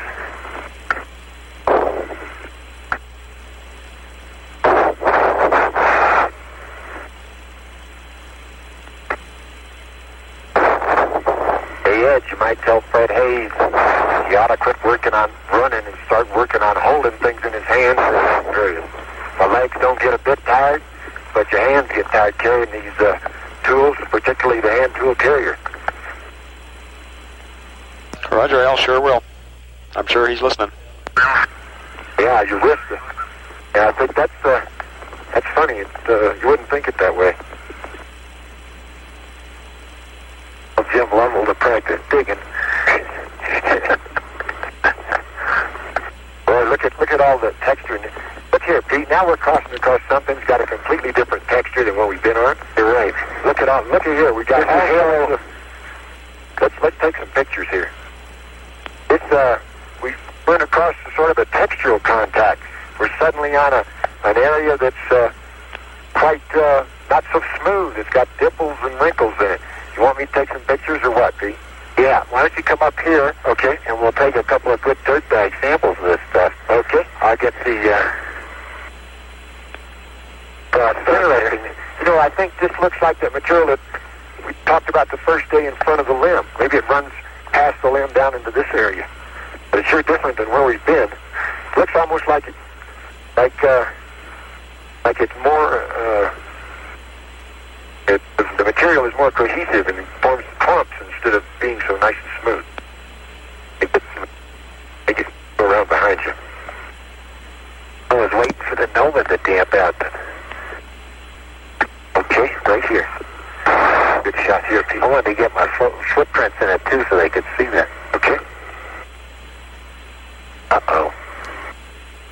Okay, I think I'll take some a little further away, back up a little, and shoot a 15-foot one. It's okay. Yeah. I'm going to dig. All right. I'll be back to collect it just a second. Let me get this 15-footer. It's halo crater, slightly big, yeah. And shoot about 4 here. Okay. So interesting that this, let's get some sample bags and we'll, okay, Pete. Scoop stuff. Okay. Let me, boy, it sure is fine. It's kind of like over at the other, Sharp Crater. Yeah. It looks the same except on the surface. Except it looks almost finer. Uh-huh. Wait a minute, I get another bag. If you saw this on Earth, you'd think it was real soft dirt that had just been rained on recently. Oh, and still not hard rain, but just sprinkled so that the droplets still go. Now, that's a good sample bag, Phil. It's 12B, Houston, the sample bag. Is Halo Crater... Copy 12B.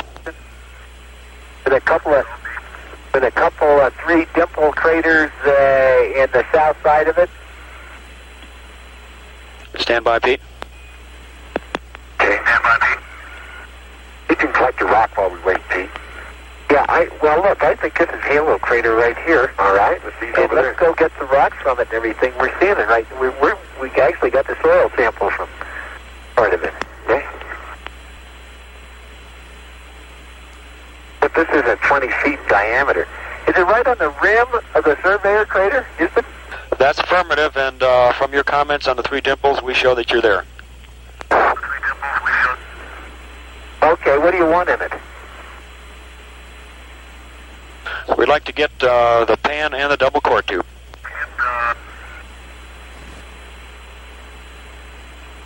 I can't believe we're at the right place. I'm not sure that we're at the right place either. Let me look at the top of this hill here. This is Surveyor crater. Let me look at the chart. There's a nice rock right there. There's Surveyor. You look at the map. Not even hardly a crater worth looking at where we are.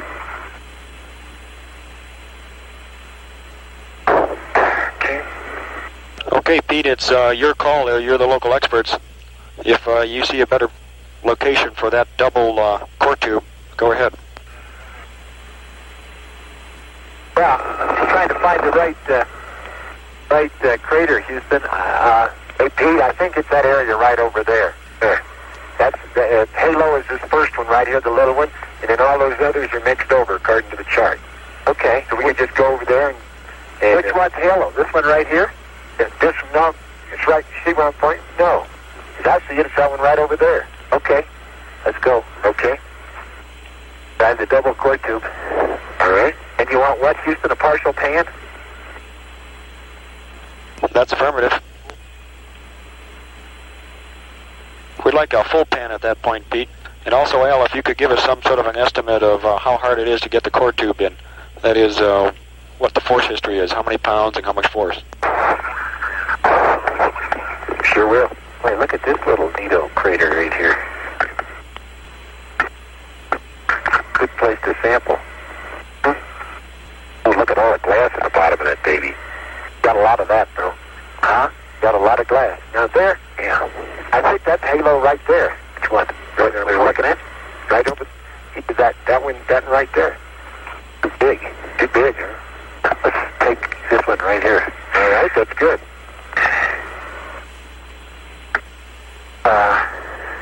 What? Pete Nell, could we have a readout on the cameras at this point? We got a readout on the camera. Sure could. Just a second. Yeah. See mine probably, Pete? I better take all these pictures. I'm running out. Well, I better change cameras because 60 for 110. You still got plenty to go. Hey, you know what's happened? This thing hasn't been taking every picture. Take a picture. Let's see. I just caught it. I mean, it's been doing it intermittently. Okay, now, get out and make the double tour tube here. Pete, we copy 60 and 110 on the film. That's firm. Here, look at the chart a minute, Pete, while we're yeah, okay. Be careful.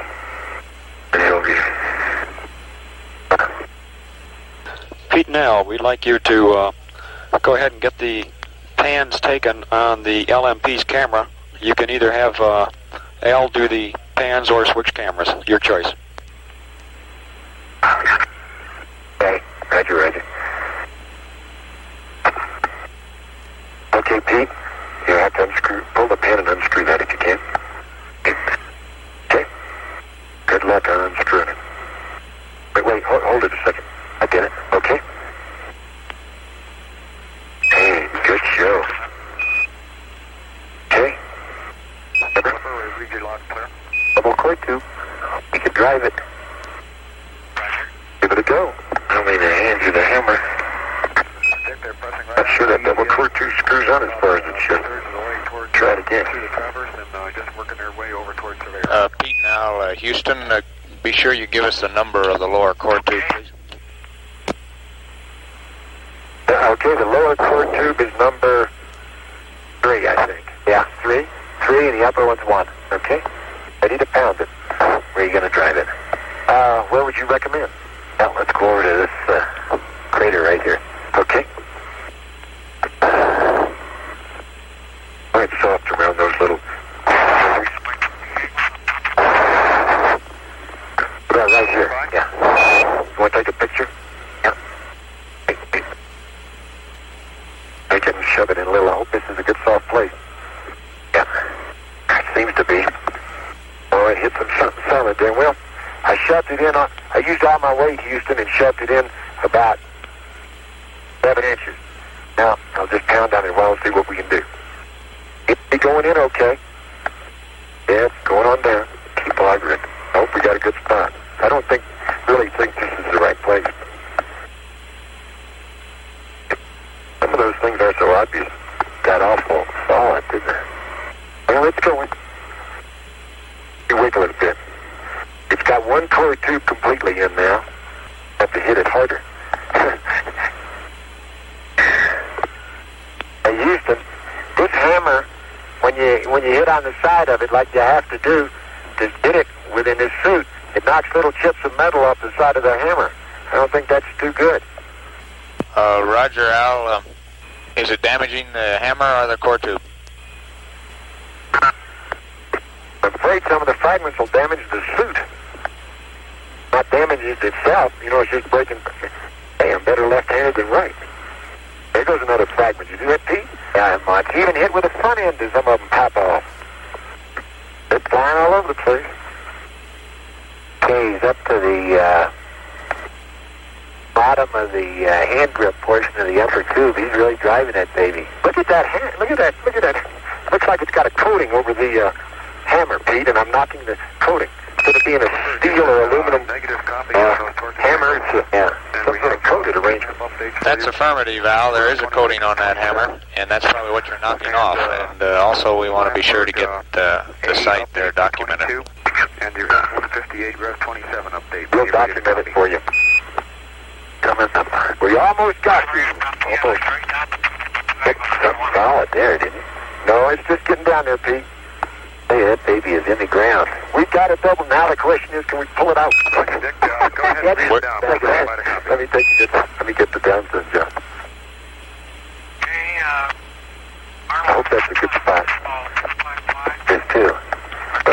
these rocks nearby here. Okay. Oh, let's see. 250, 11. All right.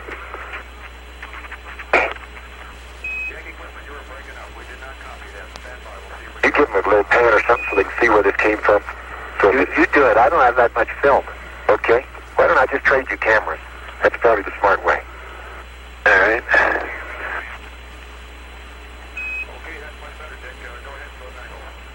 Hey, would you lift mine off when you sure will? I can't pull those things right. You tend to vacuum weld a little bit or something, I think. Now you hold that one. But that's about to come apart. I'll be darned if it isn't. I'll fix it. Hold the handle there. Back. Fine, It did come apart. it did come apart. Son of a gun. Well, that kind of bombed out. I'll tell you what, the only thing we can... Oh, it broke. Too big break. Well, I'll tell you what happened, Houston. The nut that holds the handle of the camera on broke off, and so the handle's free, but that's okay. We'll just carry it around. Let me ask you a question. Roger, we got you. We understand that the nut broke, but the camera's still usable, right? Yeah, and your nut's loose too, Pete. Stay there. Let me tighten it up for you. Yes, they work loose in 1/6 Gs. Yeah, we knew that. We should have watched them work carefully, honey. Can you help do that yourself? It's hard for me to do it. Yeah. Let me go put this hammer up in this camera somewhere and put that back. There goes the bracket, but that's okay. Go back the camera. You're going to have to help me get this camera off. I can't get it off. Okay. There's no need to get it off now. Okay, I'll leave it on. No, I want to give it to you. And you're going to use this? Well, you got to take the Surveyor pictures, so why don't I give you the camera? Okay, that's good enough. But they still got 50 pictures or so. Watch it. Make sure it takes a picture each time it turns. Okay. And just, why don't you, the camera, I'll tell you what. well, here, I'll hold it. You take this one off. Okay, you got that camera. Take this one off. Let me take it off, and I'll tighten the nut. And I'm going to tip it down a little bit. Wait a minute, I'll hold that down. There you go. Tip it, push your RCU down a little bit more. Trying to. A bit more. It's almost off, Pete. Keep waiting on it there. Got to push down some more. I can't. There you go. Okay, now. I can tighten this thing. Yeah, I can tighten it. Let it get tight. Okay. I got enough there. That'll be enough. Right there. All right, drop that one in here. Well, or why don't you... Don't want you to carry it. That's what I'd do. Carry it or something. But I got too much other stuff. Yeah, let me carry part of it or something. Okay, let me go pull out the cord tube. No, I'll tell you what, we can always take the magazine off this and put it on the other one. That's what we can do, I guess. Yeah, we just drop it in here. Okay. All right, let's go get your cord tube. I'll go get it. Okay, you go get it. Take the cap off. Take the cap right here. Okay.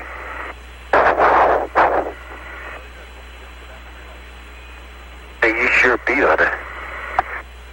What it took to get it in the ground. It's coming up real easy. Good. I say it's coming up real easy. I meant like you were going down really easy. Cord tube hangs in and your feet just sink down. Okay, hold. Yes, Hey, we made a tactical error here. in what fashion? I think we dropped an end of the tube we should have dropped. Yeah, we got to take them apart. Remember? Okay, well what we'll have to do is pick it up right over there. Where is it? It's right over here. Okay. Oh, hold on. You'll find it. It's right back there or someplace buried in dirt. I see it. Ha! Right here. Wait a minute. I'll get it with the... Here, you hold the cord tube. Okay, just a second. Just a second. Okay, I got the cord tube. I'll start unscrewing and Where's my sample stir? you got your hose too. Go more. There you go. Good show.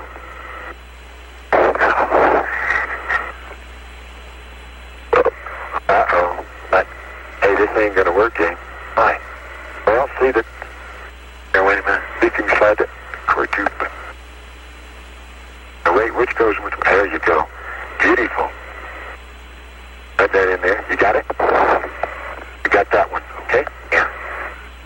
Well, I drove a nice core tube in there. Well, it doesn't look any different, though, to the eye. Halfway there.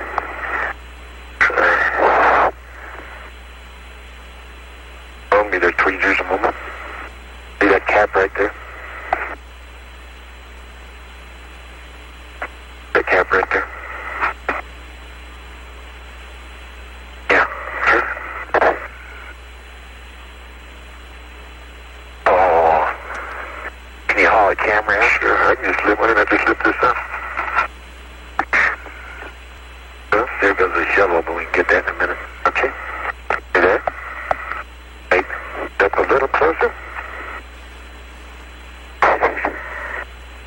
Oh, wait, hold it right there.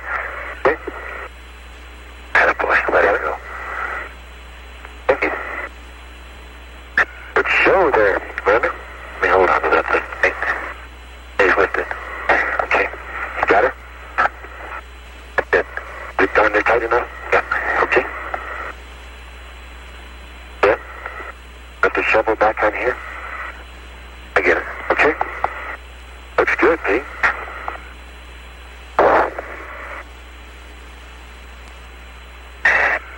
Pete, we copy that you finished the core tube. Is that affirmed? Yes, sir. We got a double core tube and all put together correctly.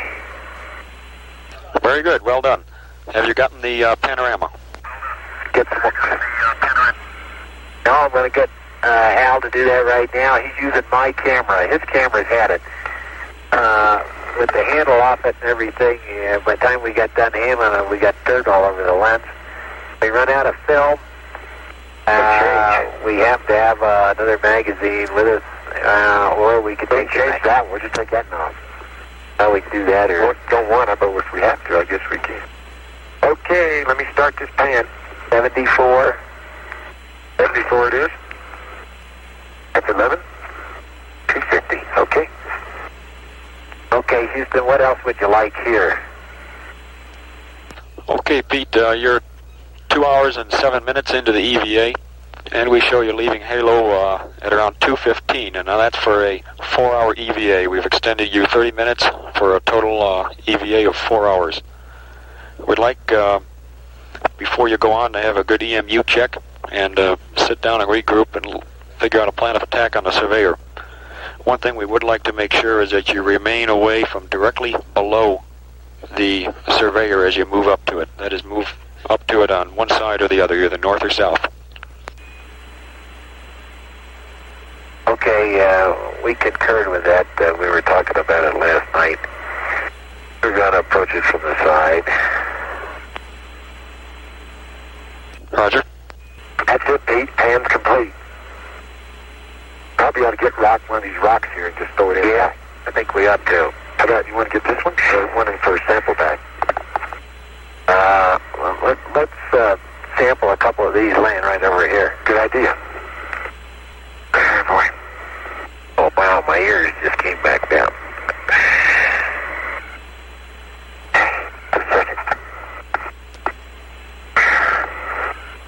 I shouldn't have done that. Okay. Here.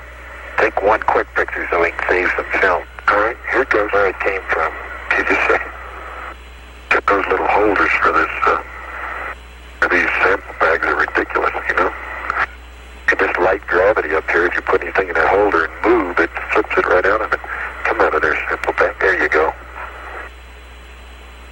It's funny how this looks. Go in there, attaboy. Give me some of that dirt around there, too, Pete. Drop it right in. This is going in sample bag 13D, Houston. Yeah. Roger, Al. Now, let's move up on the rim of the Surveyor crater and start getting some rocks. Dome it, and we'll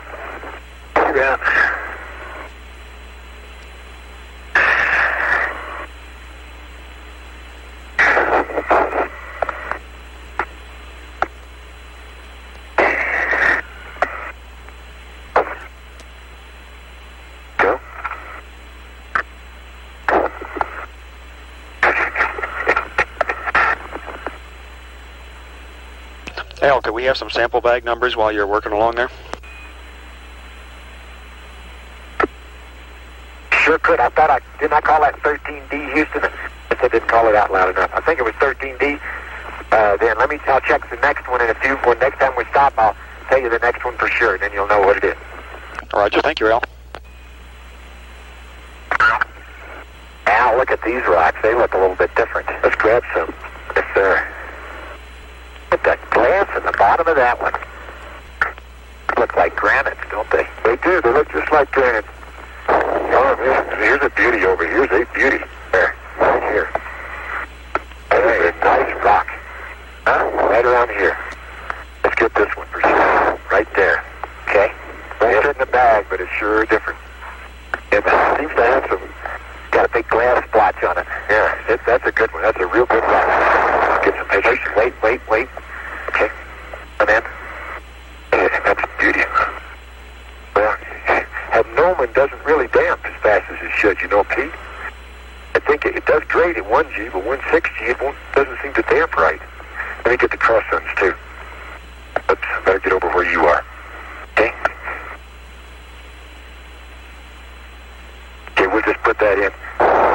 That's a beautiful rock, okay? Be able to scoop it up. You know, you need some tongs that'll get some bigger samples than we've got. What's that?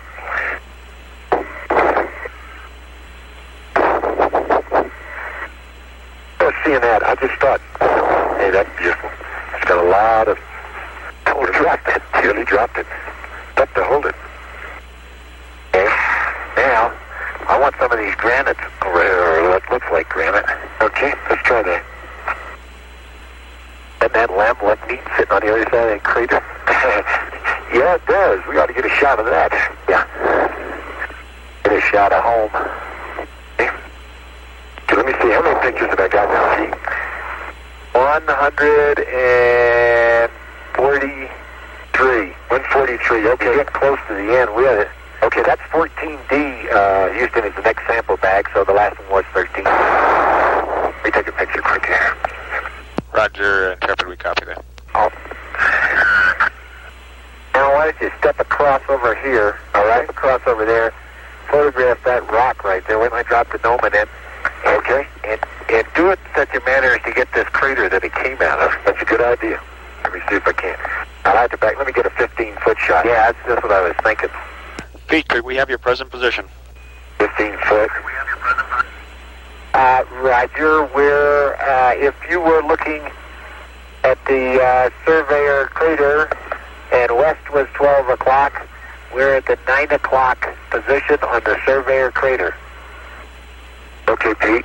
Roger, copy that. Copy you right on the rim, and we'd like to get a good EMU check and a rest here before you proceed.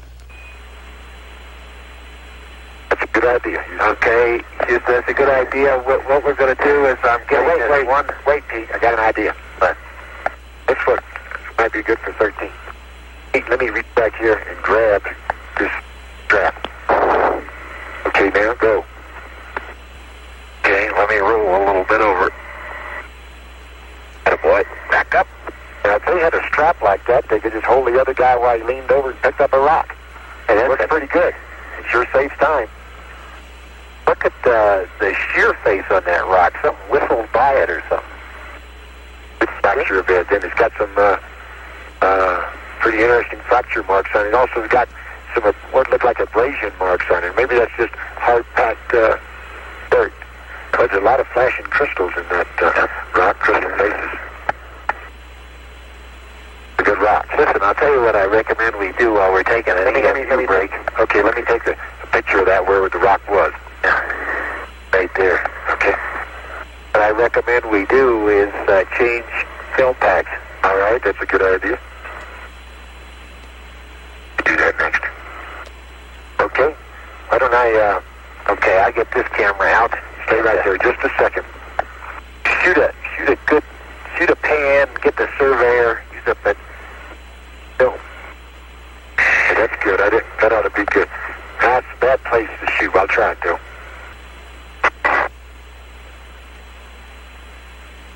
Now I think we can do is walk down here about 300 feet and walk straight down that slope to it. I do too. It doesn't look so bad from here, does it, Pete? Pete, will that direction of your travel be to the northeast direction? Now what we do is go directly east and then walk directly sort of north, curving right around it down to it. Roger, copy. You're going directly east and then you'll be curving around going up north towards the Surveyor. Yeah, you get kind of an optical illusion depending on where you're standing. Trade me one. Trade me magazine. Okay, wait a minute. Careful when you undo it. I'll tell you what. You better put that one in. Oh, we want the dark. Okay, I want to put it back on here, Pete. All right, I'll try. I don't think it makes any difference. We just put it in here. You're right. Okay, just put it right in there with the rocks. Yeah. Yeah. Okay. Let me hold the camera, see? Wait a minute. Okay, go. Yeah. Where these cameras got dirty, didn't they? Yeah. Pete, a reminder on that film pack, cycle one frame before you start. Roger. We cycled one before we took it off, too. I think we're in good shape, Houston. Good thing we practiced this a few times. I'll tell you what, why don't you let me hold it for you? Okay? Just a second. Here, I'll tell you what you need to do. Pull this out of the way. The lock is what's driving me buggy. Wait. Hold the camera. Hold it there. Okay. That's it. Hold the camera. Okay. Got it? That one.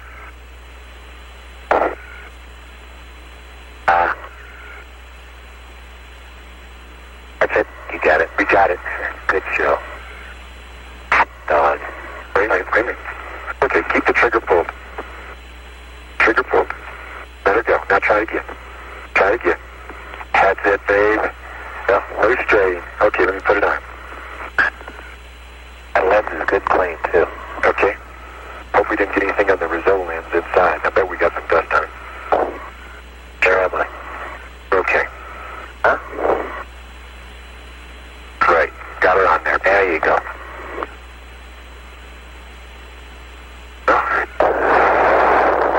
Okay. Let's wander over here. Yeah, I think a strap on you or something like that, so each of you, so if you want to lean over and pick up a rock, the other guy just holds the strap, you lean over and pick up the rock and go. Get some bigger sample bags. Hey, Pete, why don't I... Good thought, Al. What do you want? I was going to say, as long as we're going to...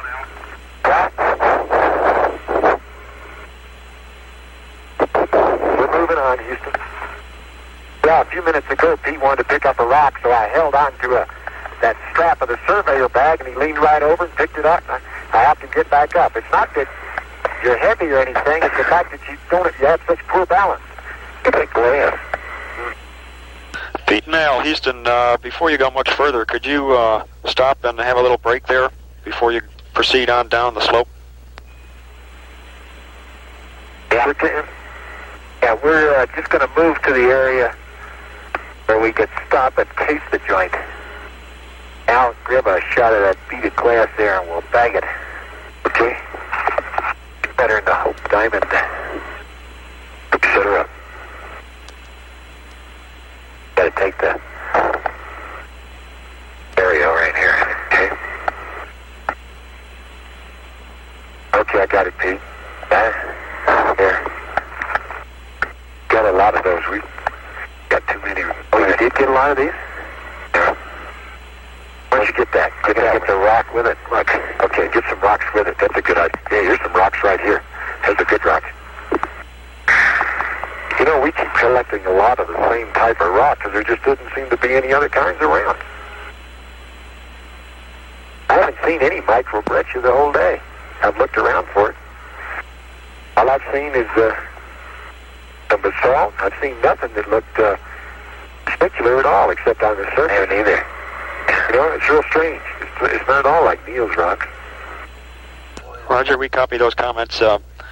Pete, now we show your 2 plus 23 into the EVA, and based on a 4-hour EVA, you'd be leaving Surveyor at 2 plus 50. but don't rush. We'd like to make sure you get a good rest before you go into it. Okay. Why don't you give me a rock or two, Pete, and I'll stick in there. Got any spares? There you go. Good rock. Good rock.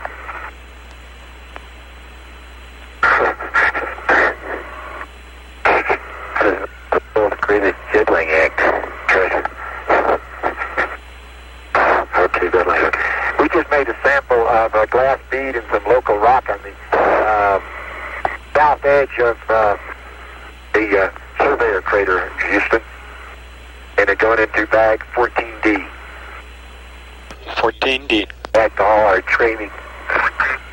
I'm trying to remember who the guy was and kept saying, whatever you do, don't get dust on the Noman.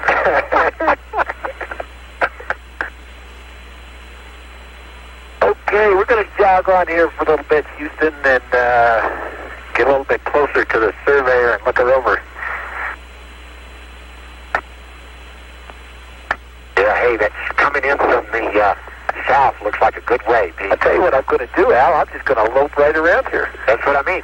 If you stay at this level, you'll end up at Surveyor. You're right. Follow the contour line. No problem at all, Houston.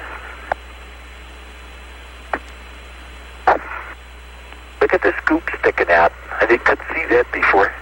Pete Nail, could you give us a comment on how far you're sinking in?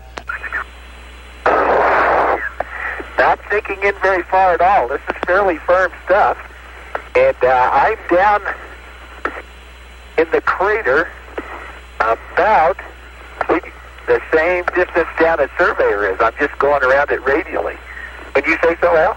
Yeah, I'd say that I think Houston is just concerned about us getting down in this crater. We've been thinking about it too, Houston. Now, don't worry about it, Houston, because it's no strain. I'm 200 feet away from it.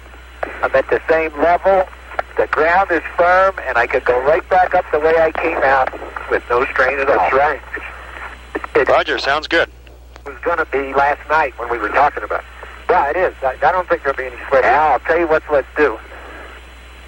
Get right over here, and we'll park all our gear, take ourselves a little rest, go over your photo plan, and then we'll have Okay, let's go right over here. I'll tell you what, why don't you get a photograph of it right now? This is a good place. Okay, we'll do it. Stop and do it right here. Trying to see which way it landed. Okay, Pete, and Al, when you're looking at it there, would you also try to determine whether there's any effect from the dust during the descent? That is, could you determine whether there's more dust on either the west or the east side of any of the bays, and the north or the south side of the camera? Okay, we sure will. I actually flew around it. However, I probably passed closer to it than I am parked to it right now. No, that's not really true. I'll tell you, the way that dust was going, it probably went right over top of it. You know, that's right. Any dust you hit on the edge would never go down in this crater. Yeah, what happened to your volume, Al? I don't know. Sounds good to me. We read you both loud and clear. I'm talking loud enough. Okay, no problem. I'm going to mosey up here just a little, Pete, without any tools, which makes it pretty easy. But look, I'll tell you what. Let's leave the whole...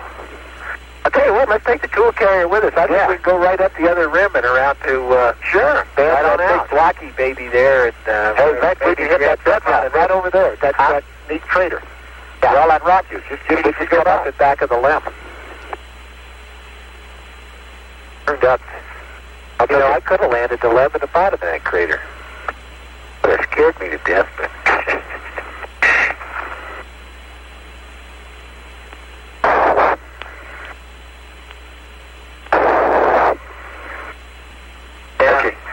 Okay, Pete, will you carry the hand tool carrier down there? Boop. And let me take some pictures up here around it. Okay. Now look, you can see which way it came in. See the way the gear pads dug in over there? Yeah. Dug up dirt, and you're still sitting there. Yeah, still make a good shot. We're not supposed to take pictures of that leg. We'll have to do it, though.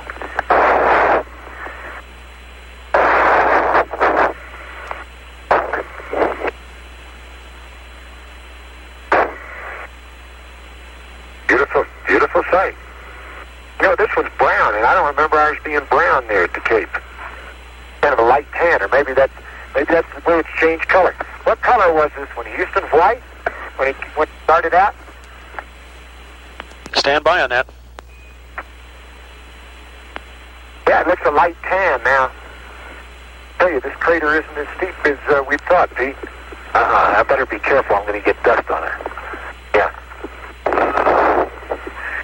Yeah, I'll stop here and this will be my last picture. Al, the equipment bays were white on the side, and the scoop itself was a light blue. Well, it's kind of a... Well, we'll get down there and get closer inspection. What was the general color of all the structures? For example, all the struts and the like. That's all white. The equipment bays and the primary structure is all painted with a white paint. It turned tan or something. I have to look at it more closely. No, that's what happened.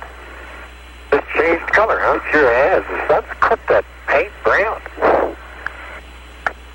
Can't imagine what. You know, it's funny. On the slopes here, it's just a little bit softer, but there's no tendency to slip down or anything like that. I know. I don't think it's any deeper. A little softer, maybe a little deeper. Why don't I move this down here just a little bit closer, Pete? Okay, we take a rest down here where we can see it better. Okay, let's just make sure we don't get any dirt down there on it. Okay, we'll walk real slow. Hey, you can see, look at there where it dug those scoops. You can still see the, well, that's going to make some beautiful pictures on the way that's weathered. Doesn't look like the pictures we saw a long time ago. That's going to be good. Oh, that is interesting. What the hell? Yeah, look at how it's kind of made them into... Once again, looks like something rained on it. They've taken on a little... I wonder if that was from us. Oh, no, I don't think so. As you notice, there's a general trend of lines along here from the north, that'd be the northeast to the southwest. See those little lines running along through the crater here? I'll take a picture of that. And this thing is dusty. 7, 8. Just do this. Yeah, this has those lineal patterns here, Houston, right down inside the crater.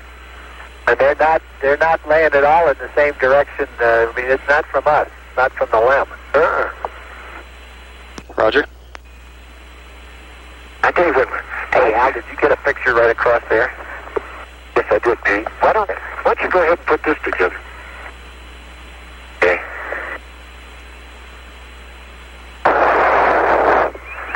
Or your tongues while you're there, just a second. I'll get back to you.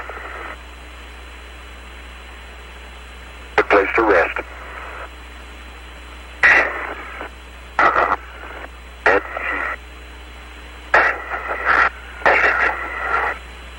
That's the way that thing goes? Yeah. Okay, let me hold one in there. There you go. Wait, there you go. I think that's it. Surveyor landed April 19th, 1967. Could you hold that a minute? Wait just a second. Okay. What are you trying to get? No one done dropped something down in there. Okay, there. Yeah, I can hold it. What do you want me to hold? Hold that camera a second. Got it? Why don't we just throw that camera away? Well, I was thinking of that earlier and decided that since this one broke, we might have to put that one on. Durability, reliability. I will not make it.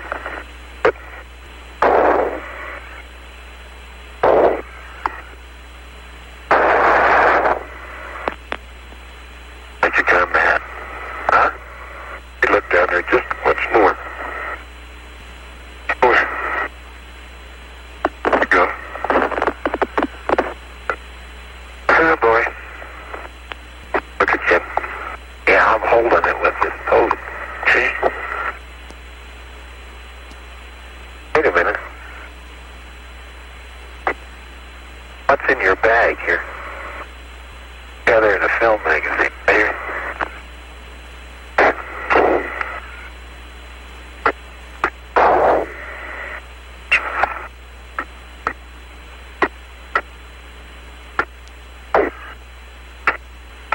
install your little thing here while we rest. Move that handle and throw it away. Okay, that's a good idea. Junk out of there we don't need. Turn this in. Had it. Huh? Forget it. I'll tell you what, why don't you mosey down there and start taking some photographs? That's a good idea. Got your cut checklist, sir? Sir. Okay. The first thing is photo bay A. 11, 15 feet, one picture. 11, 15, let me get it checked. 11, 15. Boy, that's turned just kind of a light tan, hasn't it? Your has. And some of the things are even a dark brown. Now you're closer than 15. Don't go any closer. Yeah, maybe I better back up a little. Boy. How's that? Hey, Pete, do you think there's a chance you're at the wrong surveyor? No, sir. Boy, it sure dug in the ground, didn't it? Oh, look at those pad marks. They're still there. Still waffle imprints on it. Okay, what's next? Photo TV sector. F8, 15, 3 pictures. Okay, let me move down. Hey, this tough checklist sure helps do the job. Sure does. That Gibson checklist. Okay, yeah. Hey, look at that dirt still on the footpad. It's going to make compliments to the Capcom. Hey, we got a nice brown Surveyor here, Houston. Yeah. Even the tanks, which were raised the visor, it's not so brown, but it's and the glass is still on the top. Not a bit of it is fractured. Yep. Amazing. Okay. Shovel is a gray. Take the Surveyor scene here. I don't want to kick any of this dirt up because I'd like to get a picture of compacting of the dirt there. Yeah. That'd be a tough shot. That's photo TV sector, F8, 15, and 3. Now I have photo scoop imprints. F8, 5, 2, and stereo. Okay, wait, I'm not finished yet. Boy, that color chart has sure changed colors these days. Okay, let me get a quick shot of it. About 8 feet, oh shit. Okay, now what? The footpad? Photo scoop imprints. F8, 5 feet, 2 in stereo. Okay. The scoop imprints look different than I imagined. Okay, let me try them. Get a little closer. You have to really bend over. No, you do. Back up. Where are you shooting now? Shooting right there with the I'm sorry. Yeah. Well, the next one is photo the footpads, 2 prints, F8, 5, 2 in stereo. Hey, just a second, I'll get it. I know what I want to do. Okay. Okay, I'll get the footpads now. And I'll also get the dirt that's on them.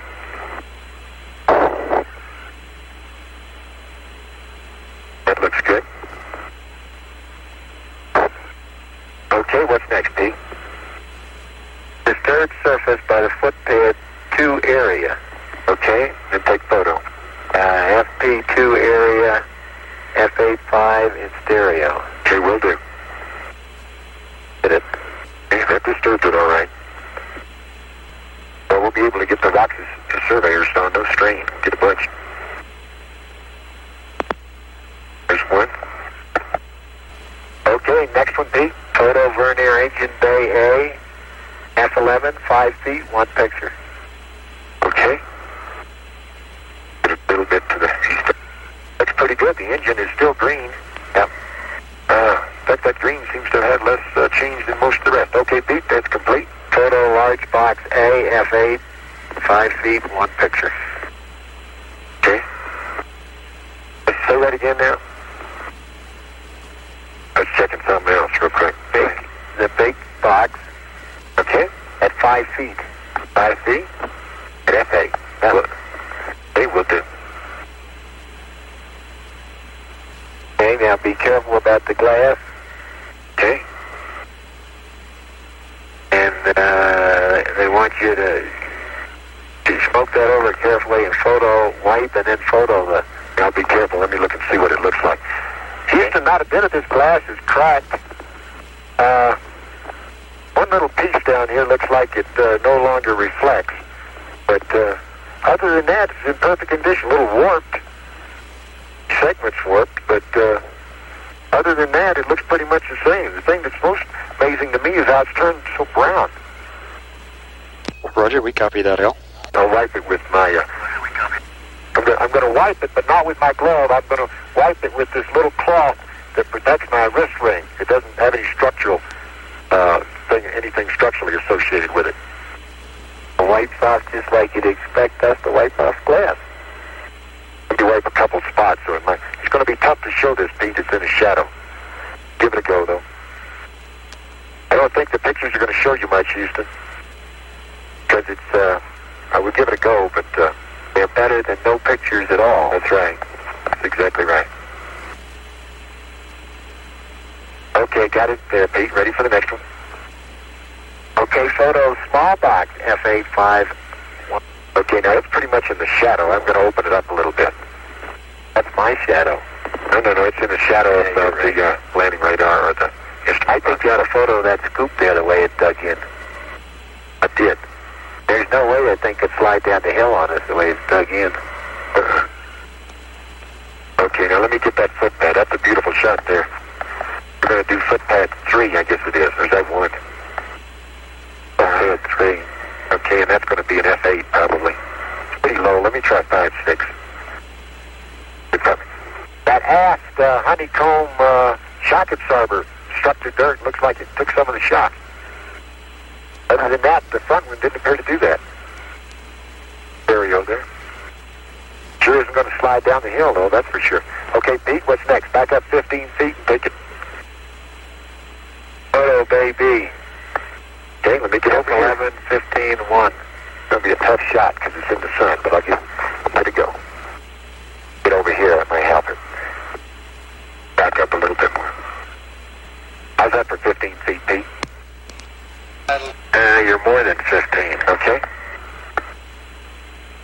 Yeah, you're good. Okay? Pointing too high. I know it, I'm trying to shoot the top of it. Give him a few extras. Okay, go ahead.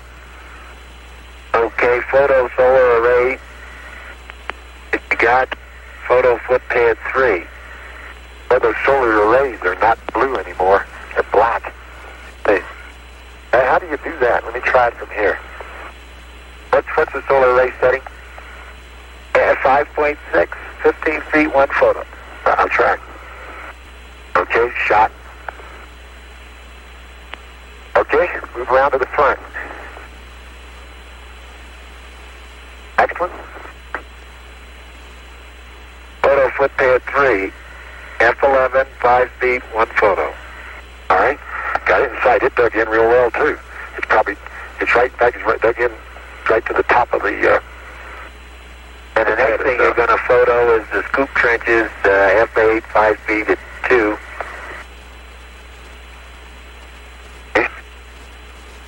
There's a Canopus seeker. Oh, there's some. Hey, here, let me get the top of this little instrument box because the glass is fractured there. Okay, I'm interested in that. See if I can get it. See up the hill here. Oh, look, there's where it hit. See? Is that your warning tone or something else? No, nothing that night. That's that noise again we had yesterday, remember? Okay, now I photographed the trenches, right? Yeah, okay. Hey, this is so much easier working around than in 1G in our practice. It's unbelievable. Pete, can you move your shadow in this situation? Roger, Pete. Good way to have it. What is it, 5 feet or 5 feet or 15 feet? What are you photoing now? The trenches. Photo the scoop trenches at 5 feet, F8 in stereo. Okay, well, I'll get them. Right. Yeah, watch it now. You're going to get dust on them. I'm watching real close. Now you're farther than 5 feet. Come here. You're right. Attaboy. That's it. Okay. Camera's moving all the time, so I guess we're getting it. Okay, photo the TV mirror. Okay. Well, the TV mirror is F8, 5. picture. That TV mirror is brown. Yeah, it's no longer a mirror. No, it's brown because it's looking at brown, isn't it? See, no, maybe it's got some coating on it. Yeah, it does. Why don't you stay right there and I'll come in and wipe it. Okay, come on in and wipe it. Look it over close. See the mechanical components down inside it. And it's got a fine dust on it. I'll be darned, yeah. Let me get a shot of that. That'll be a good...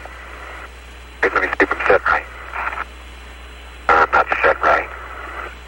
But you tell me 5'6"? No. Photo TV mirror, F8, 5 feet, photo. Okay, I'll take it again. Hey, get over here, Pete. Get one more shot. Okay. Don't get a chance like this every day. We'll shoot a few extras. We got lots of film. Yep. Here you go. Okay. Go ahead and get yourself in the photo too. Okay, just a second.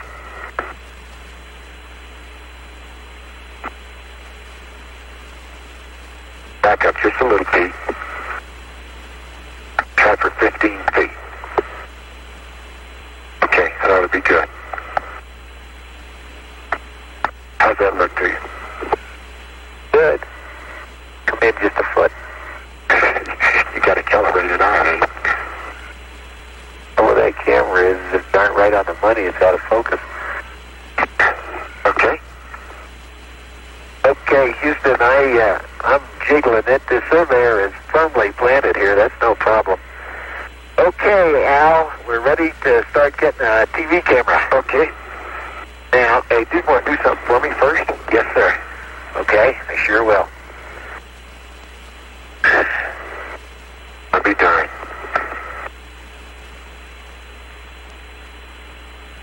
Soft start. Hey, a big smile. Okay. Okay. Okay. And get back on the front. I'll tell you what I'm going to do.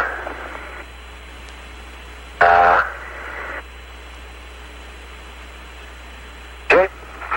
Let's go. Wait a minute. Go some. Can you get the tool off my back? Yeah, just a second. All right, we're going to have to start moving out. I know it. Okay. Okay, retrieve cutter and can. Okay, here we go. Comes the cutter. Hey, this is easier 16G.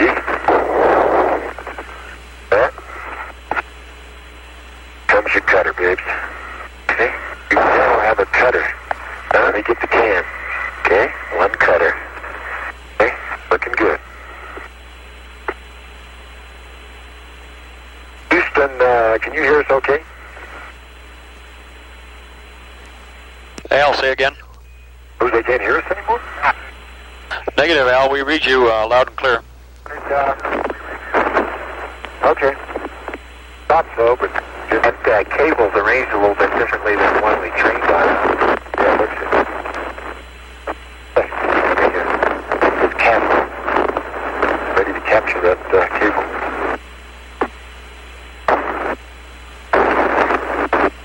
We are ready. Okay. Now, this cable here, it's not a Y cable at all, is it? It is a Y cable, but it's in a different manner. Not gonna... Okay. There's something else they didn't tell us either. Look at that.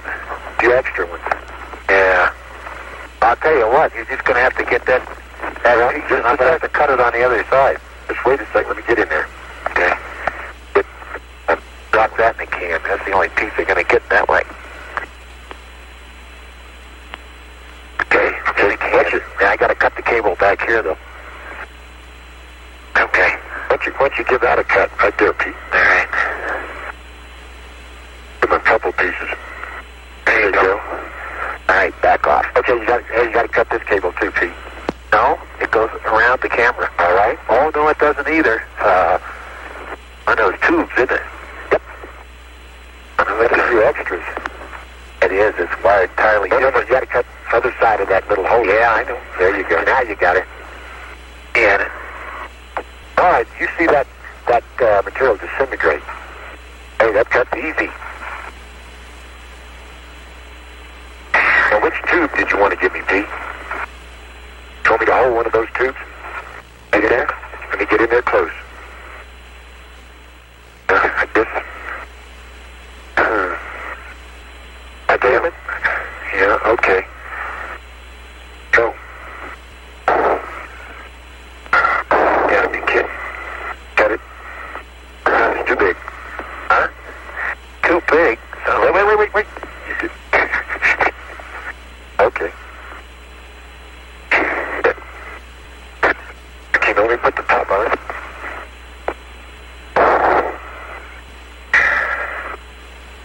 It has sort of weathered a little bit, 31 months in it. Here, though. Tell you what, Funny, that antenna's still pointed right to Earth. It's not normal, though. Never had to move. Okay, that's done. Captured that. Okay, we got the sample, Houston. Barrel sample, the cable and tube. Okay, that's in there. Good. Let me make sure that's in there tight, Pete. Okay, one shiny tube coming up. Okay, wait a minute. Be around there in a minute. Look at how that stuff fractured down on the ground. Paint flaked off. Yeah. That looks like a shiny mirror, some sort of thermal coating. Paint. Good luck. I hate to tell you this, but the Surveyor tool is gonna... Hey, that's a tougher tube than we're supposed to have, gang. I'd say forget that tube and find another one. Kenneth, I'm going to break the tool. I know it. That tube on the back we're supposed to collect, Houston, is just a little bit stronger than it's supposed to be. Or glass mirror. Roger, we copy. Tube. How about right here, Pete? Roger, we copy. Wait a minute. It's a shiny tube. That'd be a good one if we could cut it. Where? Right there? Oh, that's even thicker. Yeah, I guess it looks at the... Get the camera. Forget the tube. Why don't you bang one on that glass? The tool, no kidding. Hey, Pete? Huh? Why don't you bang that glass one? Won't even break. Yeah, it's pretty good glass, Houston. Can't even break it with our... There you go. Half a piece off and I'll collect it and put it in. Kind of crunches, doesn't it? That's not glass. No, man, forget it. Oh, what it is. That's sure not what we tried out in Houston. Right at the Cape. That's metal with glass. You better take a picture of it, though. It's very interesting. Excuse me. I need to go where you are today. Amazing. A tough shot, too. Let's get over on this side of it. Okay? Okay, that'll be a good shot. Okay. 5 feet. Love it. Make it neat. Come on, boy, we got the move reference.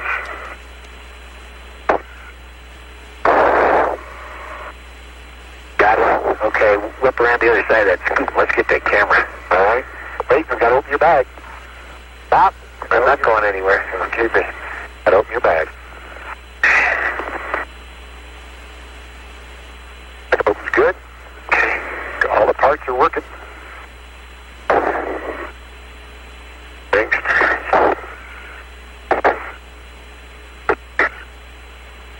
Thanks to Joe Roberts, this bag's going to do the job, I think. There. Return on this thing. Let me reach down in there and open it up now.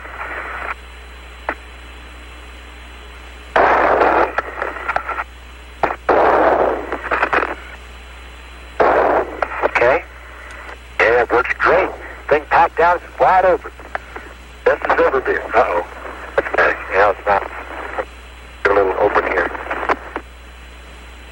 Every second I spend opening it up is worth about 2 minutes when you try to put it in the bag. Okay, I think it's open now. Hey, I got a shiny tube for you. Okay. Let me get it. You sure do. That's a good one, too. Here, wait a minute. Watch your hand. See? Cut. Hey, boy. Good cut. Good cut. Good one, Pete. Okay, 2 more tubes on that TV camera and that baby's ours.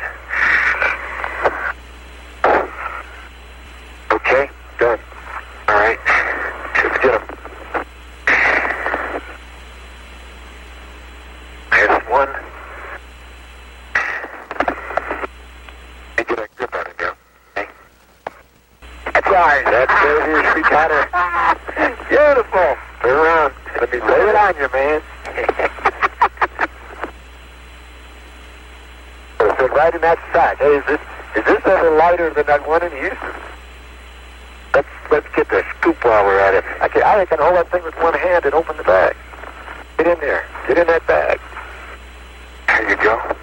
In the bag. In the bag. In the bag? Now, wait a second. Yeah, I got to zip it up. Good show. Copy, it's in the bag. It's in the bag.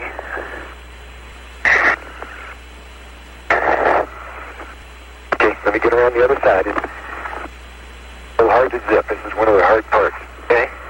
Want me to bend over a little bit? Yeah, sure would. How's that? Lean back. That'll do it, just like that. Don't pull me over us. I won't. I won't do that. Stay right there. One more pull and I got it. Okay? I get lots of oxygen. Okay, same here. Okay, now let me put the covers down on it. Before you get that thing buried too deep, how about let me cut this scoop off? Well, okay, the scoop goes right in here. Oh, you got a place for it? Well, sure. Didn't think you were going to leave without a scoop, did you? No. Okay, grab the scoop. Yeah, that's the problem. That's what they said, but okay, let me hold it. Wait a minute. Wait a minute. Let me help. There, you got it. Broke. That's good. Oh, smooth as silk. Cut this part right here. Hey, now, that's right. They wanted it. No, they wanted it just after that joint. So cut it right there. Okay. Good cut. And they wanted that joint if they could get it. They have to work. No, you're okay. That's it. That's it. Outstanding. See, we got dirt in it. Bring back some of the original dirt. Okay. Get an extra sample for you, Houston. Scoop's got dirt in it. Well done, troops. Say, when you move out from here, right, well, first of all, we show you're 3 hours into the EVA, and you're about 10 minutes behind the nominal traverse we have figured out for a 4-hour EVA. However, your plus consumables are holding out real well, so we suggest you go on with a nominal traverse. We may want you to cut down to perhaps just one sample at Blocky Crater. Okay, that's what I wanted to do, is get a Blocky Crater if you would. Hey, look at there, Pete. What? We thought this thing had changed color, but I think it's just us. Look, we rubbed into that battery. Yeah. It just came shiny again. Let me get a shot of it. Okay, go ahead. I think that's what, maybe it's just collecting all this red dust. Okay, Pete, now, before you leave there also, would you get some of those geo samples, which we've discussed, as well as some of the loose soil from that area? Will do. Do it right now. Okay, let's do it. Here's this rock right here. Let me give the Surveyor tool a heave. Okay. You don't need it for anything, do we? Houston, we don't need the Surveyor tool anymore, do we? If you've got the TV back at the limb already cut off, then there's no more need for it. Okay, that TV is true. Okay. Al, have I got my scoop on? Do you? I've got your full measure of rock right here. Okay, let me go get the sample bags. Hey, that's a good one. I don't think the TV could see that one. It was too close. How about this one? Look it down with you. Okay. All right. Now, trying to remember where that, they got some platy ones? There's a square one. I see one up there right now. Where's that one that had the lines in it? I think it's right up here on by this crater, right up. I'll show you. Looks like... Pete Nell, Houston, before you leave the area of the Surveyor, would you take a look back at the Surveyor and see whether the direction of the sunlight has any effect on the colors which you see? Direction of... Wait, let me get this in the bag, too. Sorry, didn't know you had it, Pete. Okay. No, it's light brown wherever you look at it, up sun, down sun, or cross sun. But strangely enough, that light brown rubs off. That's the funny part. It's funny because the dirt here is not brown. Look, is that the rock right there? You know, these rocks, as they showed in the Surveyor pictures, all have this soil build up around them. Roger, Pete. All the silice around them. Trying to remember where... I can't orient myself to the pictures, can you? No, I think it's... we grab this one? That's a good rock right there. I don't know whether I can get that or not. Let me see.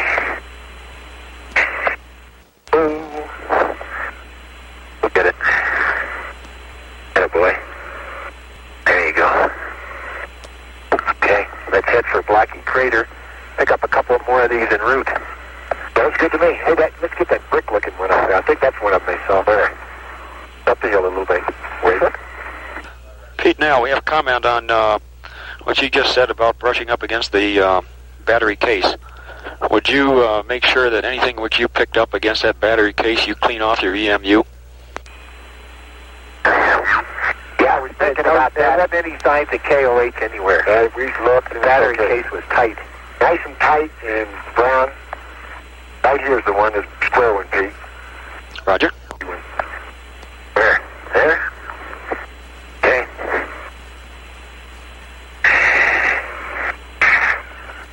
That's about enough rocks, Pat. I think it is. There is. For here. Let me get it. You got it. Good show. Okay, let's head for Blocky Crater. Okay. Al, do you have a sample bag number on that last one?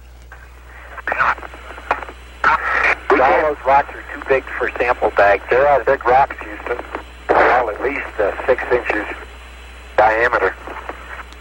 And I think these are some of the ones you wanted. It's kind of hard to tell without having a photograph on hand or something and standing there and studying it for a lot longer than I think we'd care to do it. Just which rocks are which. Roger. Pretty easy to move along on this slope. It's just a little bit deeper, a little bit softer.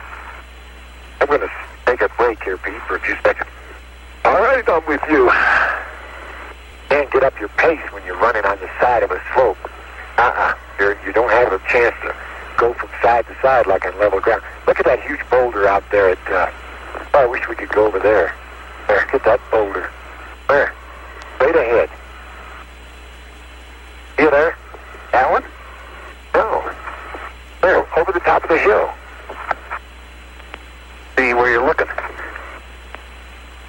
Right on the other side of about 200 yards that way. See that big boulder sitting up there? The biggest one we've seen since we've been here. Yeah. I'll see which one you're referring to. That one right there. Yeah. Yeah. Oh, these down in here are bigger than that. Look at that right here. Look at that right there on your left. Look. Let me turn around and look. Gigantic right there. That's a big one. Left. Come further left. That's a pretty good size one. Let's head up. Let's get up out of the crater where we get up on the level ground. Okay.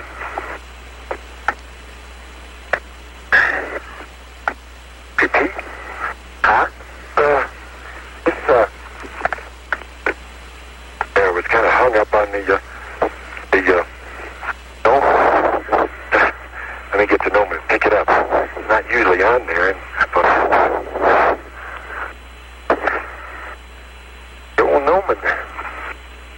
there you go.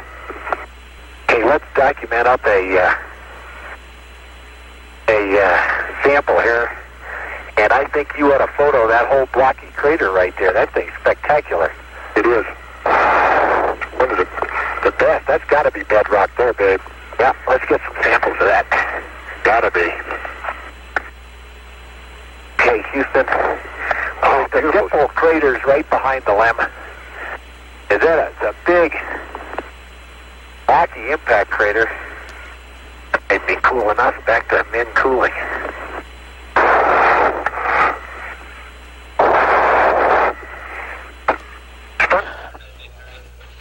Tough down the crater, losing your balance, but it doesn't seem to be. It's just harder walking, that's all. Pete, now, could we have an EMU check? Sure could. We're right at the top of the rim. We can get a good place to rest. I'm rating 36% oxygen. We're okay. We're going to sample. I'll tell you what we're going to do, Houston. We're going to get an EMU check here. We're going to pick up one sample out of this blocky crater, give you a partial pan of it, because it's a pretty fantastically interesting crater with a lot of bedrock, big chunky rocks blown up out of it. The intergipple of the double craters on the side of the Surveyor crater. And then my recommendation is we've got so much gear and so many rocks that we head to the lab and start packing it all up. Roger, we concur. That's a good idea. Al, could you give us your percent? I sure could. Looks like about 36%. Copy, 36 on both. And how you doing on that film? Let me ask you. Good question. Boy, my camera's completely dust covered. Houston, I just hope the lens... You're 121. How's the lens? Your lens is in good shape. Now, why don't you stand right here and get a partial pan while you're resting on this crater either side. Hey, wait a minute. Look at this. I can't forget it. I thought I saw something. I'm beginning to think that these rocks that bad us, if we just crack them open, we find they're plain old basalt rock on the inside. We just don't ever have any cracks. We got to pound one of those things with a hammer in a minute. Okay, you want me to do a pan of this little part of the whole crater, Pete? Now get the whole crater. Get about 4 shots across it, and then move over and get another 4. Okie doke. 74.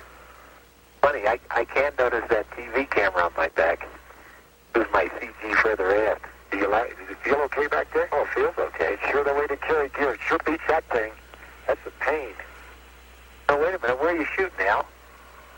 I want you to shoot down in that crater right there. Sorry, that's what I... Okay, with you. Shoot way down into it. Get a stereo of that thing with those big blocks down there. Okie doke. Kind of dark, but I think we'll get something good. Okay. Moves over here. This is probably the most spectacular crater we've come to, I think. First, it just... This original crater took it down to bedrock, and I guess more recently than this one came in here and really banged it out. These blocks are a lot more sharp-cornered than any we've seen anywhere else. I guess this must be the most recent one we've been around. Now, I got the idea that the bedrock's not too deep, and that this was a big crater, but it's very, very, very, very old. And then this thing came along and hit it. That's right. It broke into the side of the bedrock that's been sticking out into this. Yeah, and then just threw it all out. Crater. Threw it all out again. Yeah, I think... let's get a sample of that rock. Yeah, let's do it. I think it's going to be the same. Let's get out of here. Okay. Want to get it documented? We get it documented in a couple of big pieces. How's that?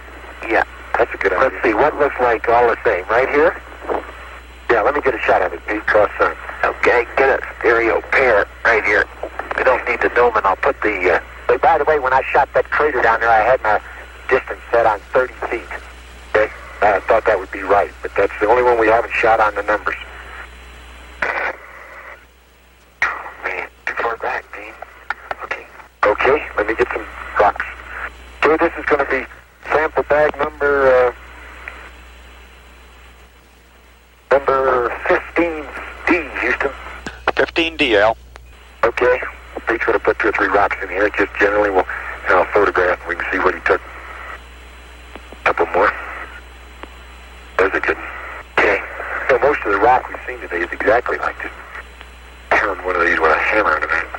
Hey, there's some of that light-colored undersoil. Right over there. You're right. Okay, you want me to get another sample bag? Oh, I want to start moving out. Okay. Go. All right. Oh. I'll just pick up this one big rock here, Pete. Stick it in the bag. Okay. Good. That's a good rock. Hey, Houston, now I'm going to go pack up the dock sample box, and I understand you're going to allow me 20 pounds of other rocks. Is that right? Pete, what we'd like to do is to get an estimate from you of how much do you think you got in the first SRC in terms of volume or weight. Well, comparison to the zero-G airplane, let's see, a maximum load is 80 total pounds, right? I'm going to guess that the box that I sent up was about a 60-pounder. Including the box. Roger, Pete. From what you said in the first EVA and basing calculations on Apollo 11 data, we come up with about 54 pounds. Very good. I think that we're fairly close.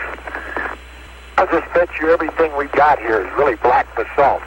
All been colored just like that Surveyor. Hey, that bag is bouncing a little bit too much back there, Pete. Huh? Surveyor bag's bouncing. Well, it's okay. It's not hurting anything.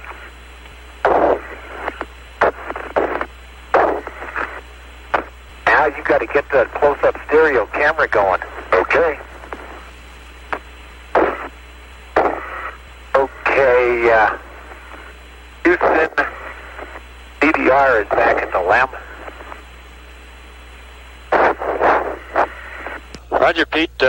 You're 3 plus 16 into the EVA, and for a 4-hour EVA, you're right on.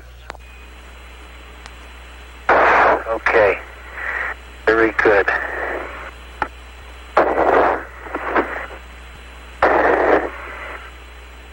Hey, do you know our EVA antenna didn't go straight up? It's I noticed that when I was running back. I'll tell you. Roger, I'll copy. How far off the nominal position was it? It looks like picking up about 65 degrees. Roger, Al. This thing is driving me buggy. Okay? Yeah, I think all this stuff is just fine-grained basalt, Pete. We haven't seen anything else but that. Haven't seen anything at any of the places we've gone except the same type of fine-grained basalt. Just been different colors because of how long it's been out on the surface or where it's been. It'll be interesting when we get it back to Houston and crack them open. Hopefully. Take a rest here a moment. Okay. I used to have to push the legs down in that Lunar hand tool carrier, but I don't have to anymore. It just pushes his own legs. Got enough rocks in there. Hey, here's where that engine moves some dirt. See it here. Out of it. Where are you on that, Al? I'm right to the left rear of it. It looks like I'm between the plus Y and the minus Z strut. It looks like it really washed a lot of dirt off in this direction.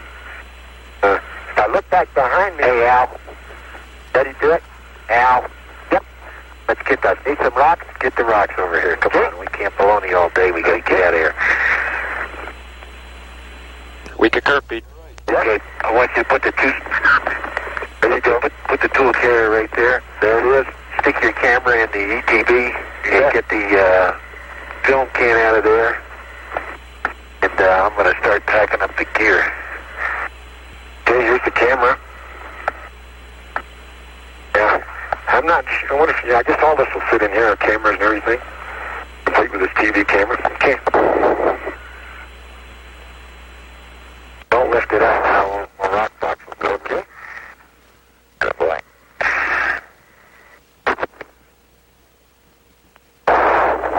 Okay, you want to take my bottle bag off? Second, here. Here. Oh, hammer. Okay. Got it? No. Alright, got it. Okay.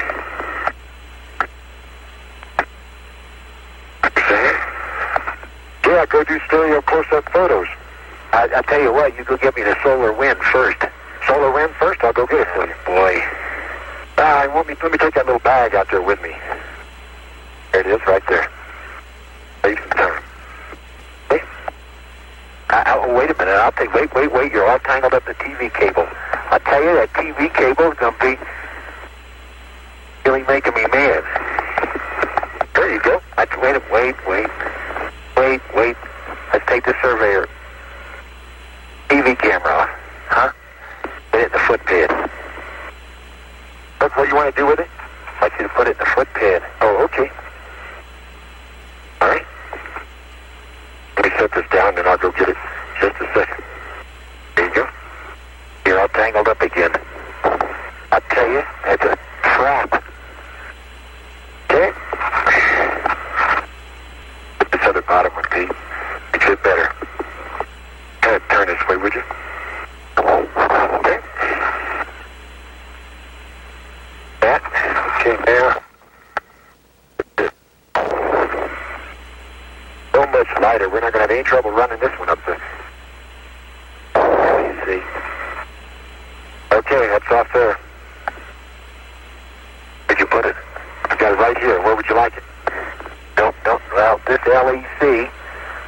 Boy, I made a mistake. I should have brought the tool cutter back with me. This TV cable is about put it in a foot pit. This TV cable is going to drive me crazy.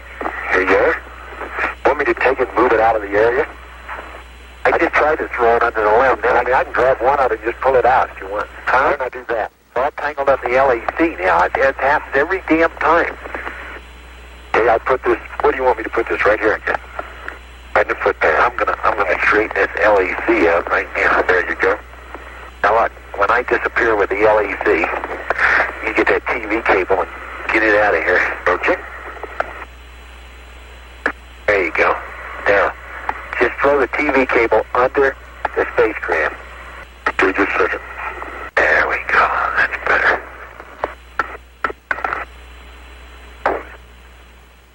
Thing cost me 10 minutes.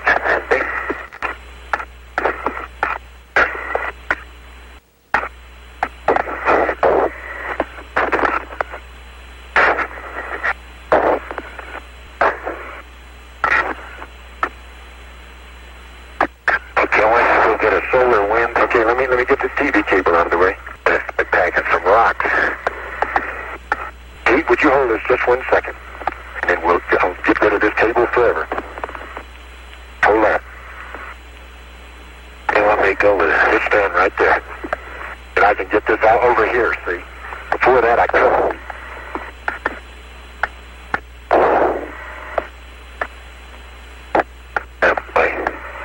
Okay, now you've only got it one place. That's right.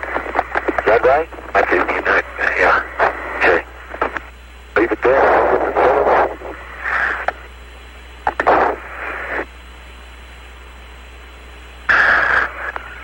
Okay.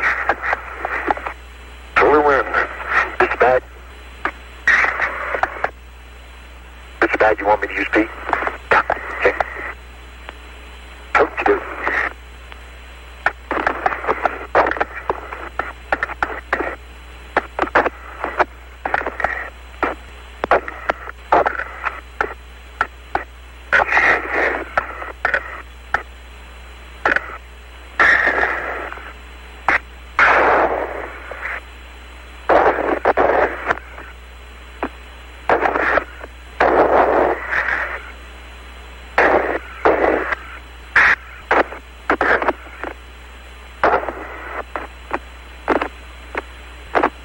Doesn't like to roll up much.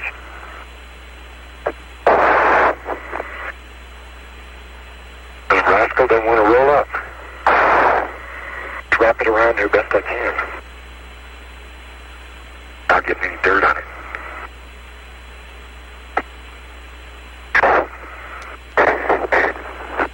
It's really ridiculous. I got dust all over the rock box and I'm trying to blow it off. You're going to manage that. Okay, we got that solar wind. Boy. Houston, we got the solar wind, but it didn't roll up in a very neat package. Roger, Al, we copy. That's all right. Hey, sure did it? No, it just didn't. It split right near the top. Can I help you? Yeah, you can hold that and I'll just try to roll it up as best I can without getting any. Already got a little dirt on it. It's not going to be good. See what I mean? Yeah. Not a lot I can do about it. I'm sure it's a good experiment. That thing is fragile. Here, let me hold this end and you just wrap it tight. Attaboy. I'll squeeze it down. Chase out any of those mobile gases or whatever they're called. Okay. Get that in there? Looks bad, but I think it'll do the job, Houston. We squashed it in, so where is it? It's right. Let me get it right. Roger, Al. There you go.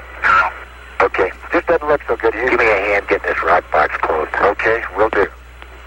Hey, that's a nice full box. That's something for you right there in the top of it. Yeah, just what we need. Wait. All right, look. I got to get this dirt off it somehow. Hey, I know. Reach right in there. There's a brush. Describe. Whatever. Oh, why didn't I think of that earlier? Got it? And you can just take out the sealants. Yeah, there you go. Good show, Pete. that glass brush should be over there on the hand tool carrier if that would be of use to you. We're using it right now. Roger. Two. Check. Okay, now put that back in. Back in. Yeah. Okay. Okay. Go. Got it made. Got it. Looks like you did it. And it's, yeah, I hope so. Okay. Got it, Steve. That looks good. Okay. Roger 2 is close, Houston. Yeah. Now, all the big ones. That looks like about 1 inch to me. Yeah. That's it. The extra bag. Okay. You got some of those bedrock ones in there, didn't you? Yep. Good show. Pete, Houston. What do you want me to do with that? Well, yeah. Okay, I would like to give you a little weight summary for the rock boxes. We estimate you probably got about the same in rock box 2 as you did in rock box 1. No problem there. The Surveyor parts and TV camera were showing nominal 25 pounds and 15. What you can put on the bag that goes on the floor is about 15 pounds worth of rocks. And in the left-hand side stowage bag, you can put about 25 pounds of rocks. So I guess those are the two you're working for now. 15 pounds worth of rocks in the bag on the floor and 25 pounds on the left-hand side stowage bag. We don't have that many rocks, Houston. I'll tell you what we got. We got SRC2 is full and closed. It's, gosh, I hope I got it all in there. Let me see. Solar, wind, core tubes, environmental gas sample, documented samples, all rated in. Okay, the box is full, and I closed it, and I've got about, what's 1 inch on my scale? Got about 1 inch worth of rocks in another bag, and that's it. That's all the rocks we got. I'll just stand by for that number, Pete.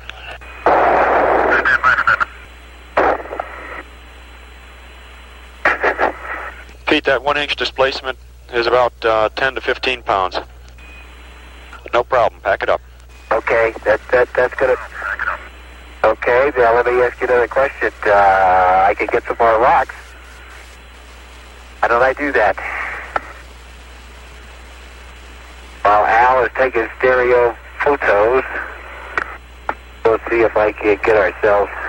Okay, I don't have a camera to go along with this, so I'll just tell Houston where I'm taking a picture, and then they'll know. They keep up with it. Okay, Houston, on this stereo camera, I'm taking a picture now. About 10 feet from the limb, between the plus Y and the plus and the minus Z strut, and I'm hoping to show the effects of the engine exhaust on the lunar surface. That was number 800. Taking one at 801. Just moving around here to do it.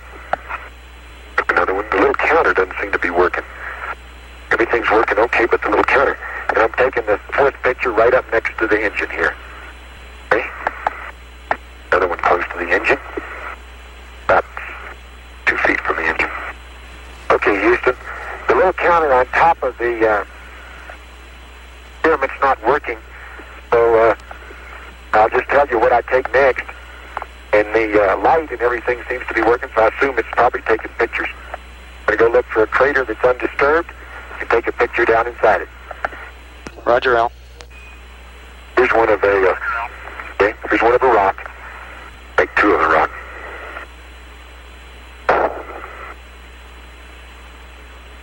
Now I'll take a picture of Pete's footprint in the soil and take a look at the interaction of that. Take another one. Pete, Houston. I'm in an area now, Houston. It looks like... Yeah, go ahead. Okay, we recommend that you pack up where you are and start trying to pack up the excess rocks you just got and think about ingress. Okay, very good. Houston, I'd like to comment to all the people who are involved in this EVA. My congratulations. Well, I think you two folks did an excellent job. I'll take some of these pictures till you give me a call, Pete. Why don't you just start working your way over here, Al, and we've got an awful lot of gear, and we'll start getting her up. about 22 minutes by my clock, 23 minutes. All right. And we got a long day in front of us. Okay. Oh, this is so much fun. I can jump up about 3 feet and do a 180. In fact, do a 360.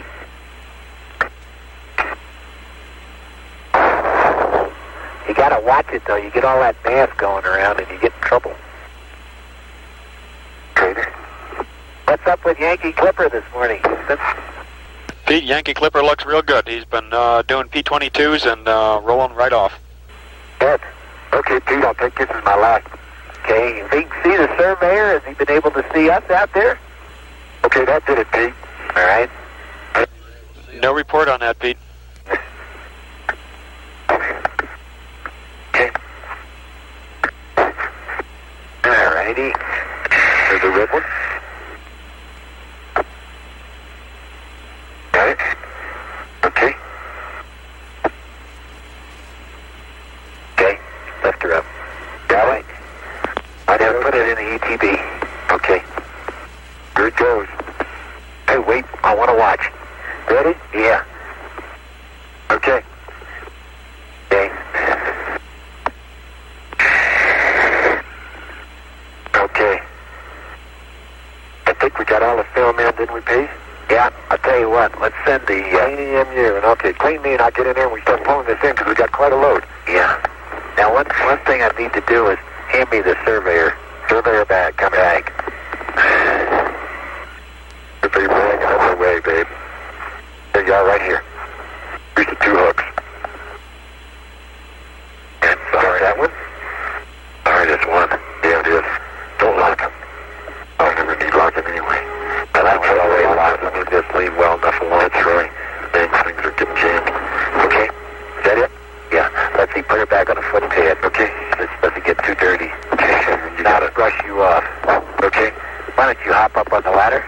And let me brush you off from the ladder. Okay, why don't you brush me off up high here, and then I'll hop up and get me. Okay. I'm not getting much off. Okay. It's the start.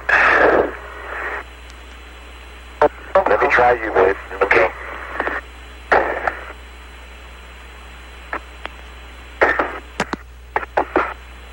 It's hard to get off. Let me get up here. Now I'm going to kick my feet, so it's going to get the Surveyor right down. Dirty. Ow, nice shot. Okay, let me hit you. All right. Good. Let me kick my shoes. Evidently, you hit me that. I think I'm making myself dirtier. I'll tell you, from the knees down, you're just grimy black. Is that it? Yeah. Okay, I'll go in. Around the campus. Okay.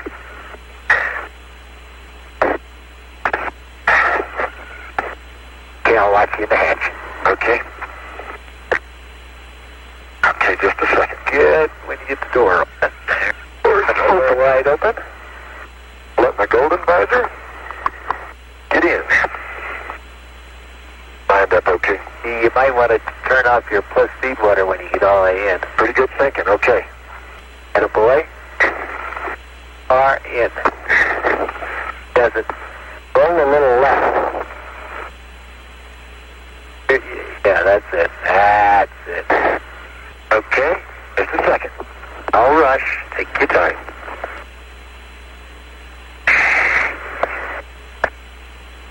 I gotta get the secrets camera out of the window. I don't want to leave it in here when I'm in here. Yeah. Hey. Oh, did you ever get the picture of the lemon earth? Nope. Oh, that's a shame. I know it's high earth. I can see us. It's up over the left now. It's the first time I had a chance to look. You're about a quarter earth. Let me mount the bag. Oops. Hey, you gotta give me a little slack, Pete. Oh, okay.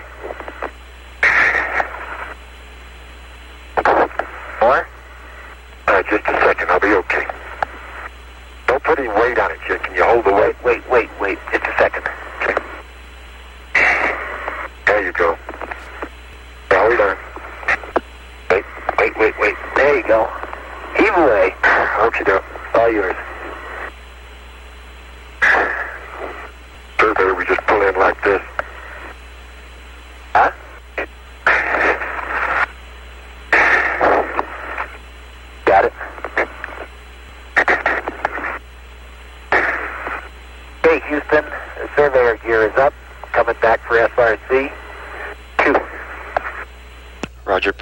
Surveyor parts by again.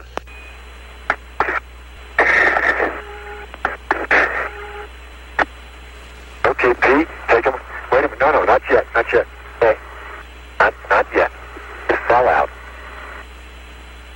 Uh-oh. It's okay. That's beautiful. Oh, boy. Okay. Take her. Take her away. Okay. Just a minute. The game is don't rush and do it right. Okay. So, here I go to get you a rock box. Like a rock box. That needs more in line. Al? Okay. I got that much more. That's it. You may have it tangled on something, Pete. I see what the problem is. Yeah, it's on the head. There you go. Okay, lift away. You got a rock box. Okay. Yeah, heavy this thing, yes. Wait a minute. Wait. Hey, you're... Wait a minute. There you go. All right, now do it. Yeah, I'm going to have to use the pull-in feature just a second. All right, ready? Let's go. Give it one big heave. Made it. Okay, I can't see. Darn sun is... Okay, take up some tension. I'll pull it in. Got it. That's it. Box 2 is in, Houston. Roger, rock box 2 in. And my filthy dirty from that LEC. Wow, wow, wow.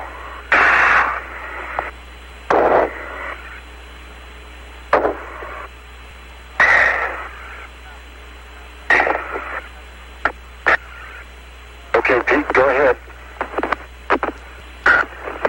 Dum, dum, dum, dum. Dum, dum, dum. Really? You get in and out of these shadows. Really just eerie looking. Okay, Al, if you'll wait just a minute. There you go.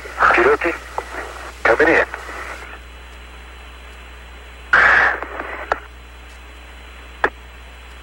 Okay.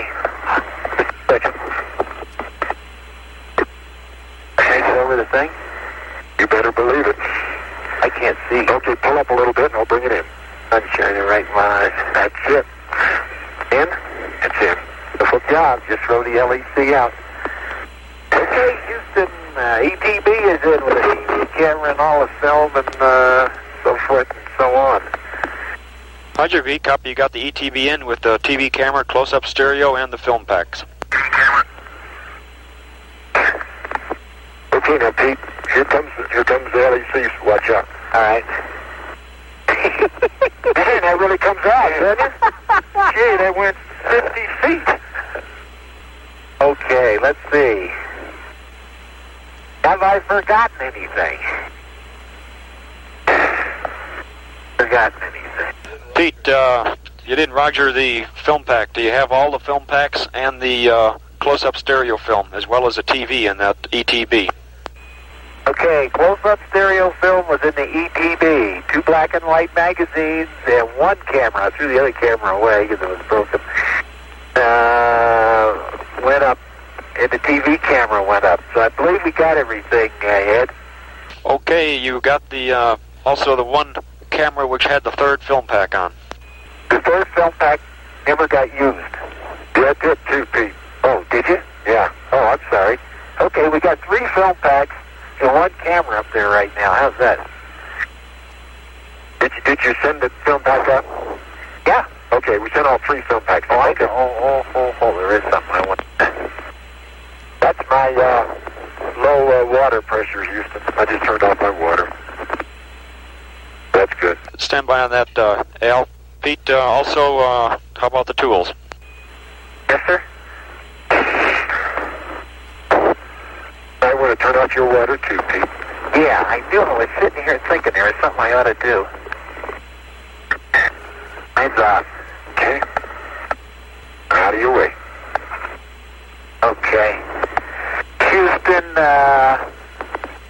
if you can mark me off the lunar surface, I'm on the footpad. Roger, we got that, Pete, at 3 hours and 50 minutes into the EVA. Yeah, yep, for the ladder I come. I hope. Well, I'll tell you, Al, that LEC really got me dirty. Yeah, it flips that dirt all around.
Cabin is up to 1.5 pounds now.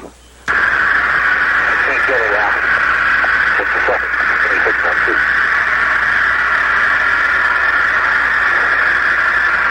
2 pounds. Okay.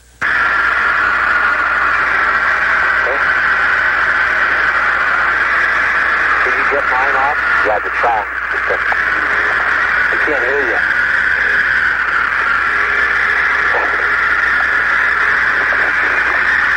Up to 3 pounds. Your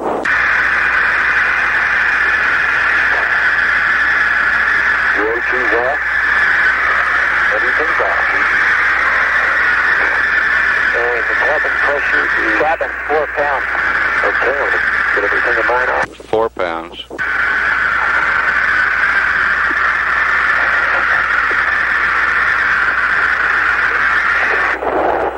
That's it, babes. What's the rest of the checklist? Hope that seal is good. Say again? I didn't check that seal real closely. I didn't either. Okay. Yankee Clipper, Houston. It says here. Verify cabin pressure increasing. Now let me tell you. Press O2 off. Activate OPS purge valve to depress suit as required. Wow, that's better. Now you don't take your helmet off. That's right. It's your glove.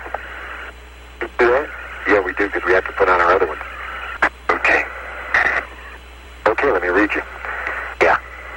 Okay. Cabin repress valve closes at 4-4. Verify cabin pressure stable at 4.6. Looks good to me, Pete. Post-EVA systems config. Verify EV cert. Look over there and make sure suit fan 1 is closed, and I'll make sure that suit fan Delta P is closed. Okay, just a second. Suit fan 1 is closed. Suit fan Delta P closed. Okay. They're going to get some ECS caution and H2O subcomponent lights out. I can't hear you, what? Our ECS caution and H2O subcomponent lights will go out in a minute. Off your gloves. Everything's out. Okay. Then H2O valve open. Okay, that's a good idea, boy. Purge valves. Now we don't have anything left but a little rendezvous. Ha ha ha ha. That's in a rendezvous, babe. Give me your purge valve fitting. I'll put it in the TSD. Wait a minute, let me give you my purge valve. Okay? You got it. This suit stuff it's got all that dirt on it, I think. Is this mine? There you go, Pete. I can't turn it. Can you get it open? Sure. Take the purge valve, and it has to rotate with the other. Got your, yeah. Let's find it.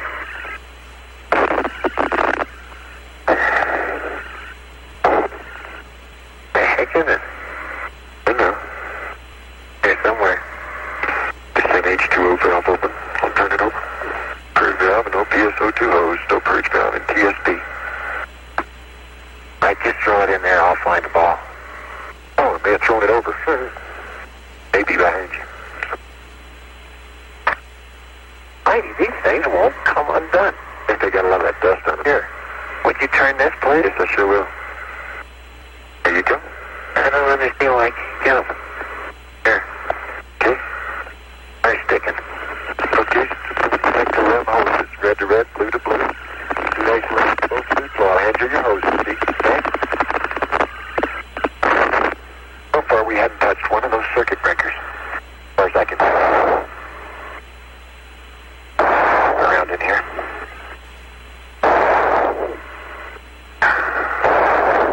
There's your hoses, Pete. Got them? Yeah. Here's mine.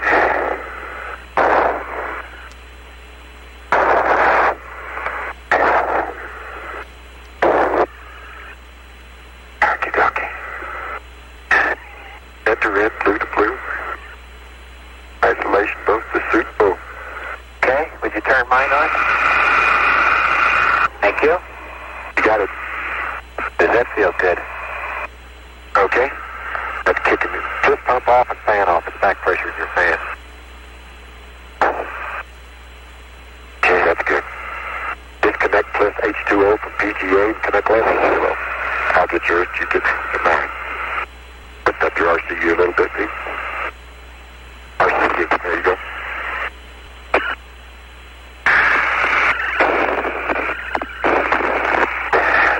I did it.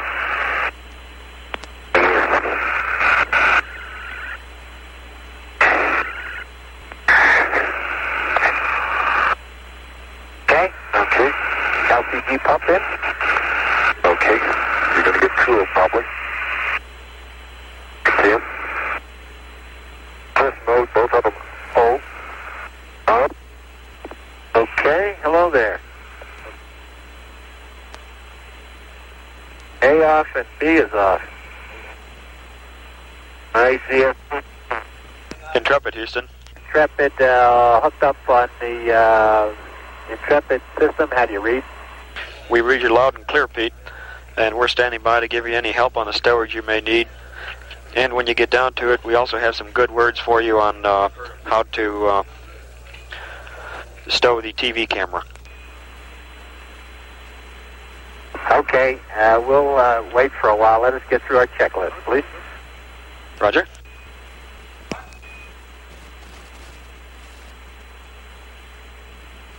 This is Apollo Control at 135 hours 41 minutes. We will pass on the EVA heart rate and BTU information as soon as it is available. Should be within a few minutes, shouldn't be very long. We copied Al Bean back in the limb at 135 hours, 10 minutes, 4 seconds. Pete Conrad back in the limb at 135 hours, 21 minutes, 53 seconds.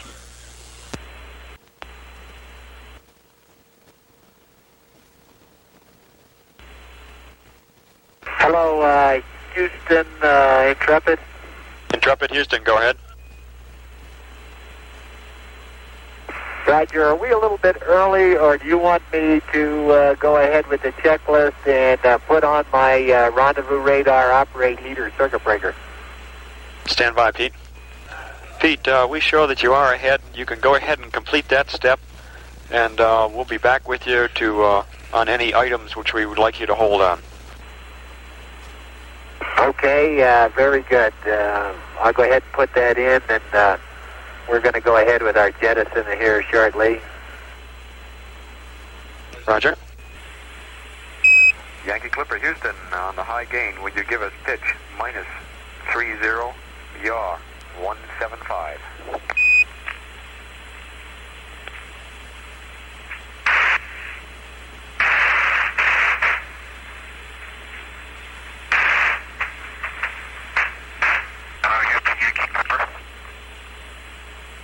Yankee Clipper, Houston, go ahead.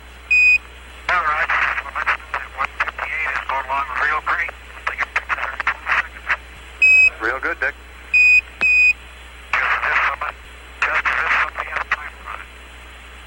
Roger, copy. You're right on the timeline.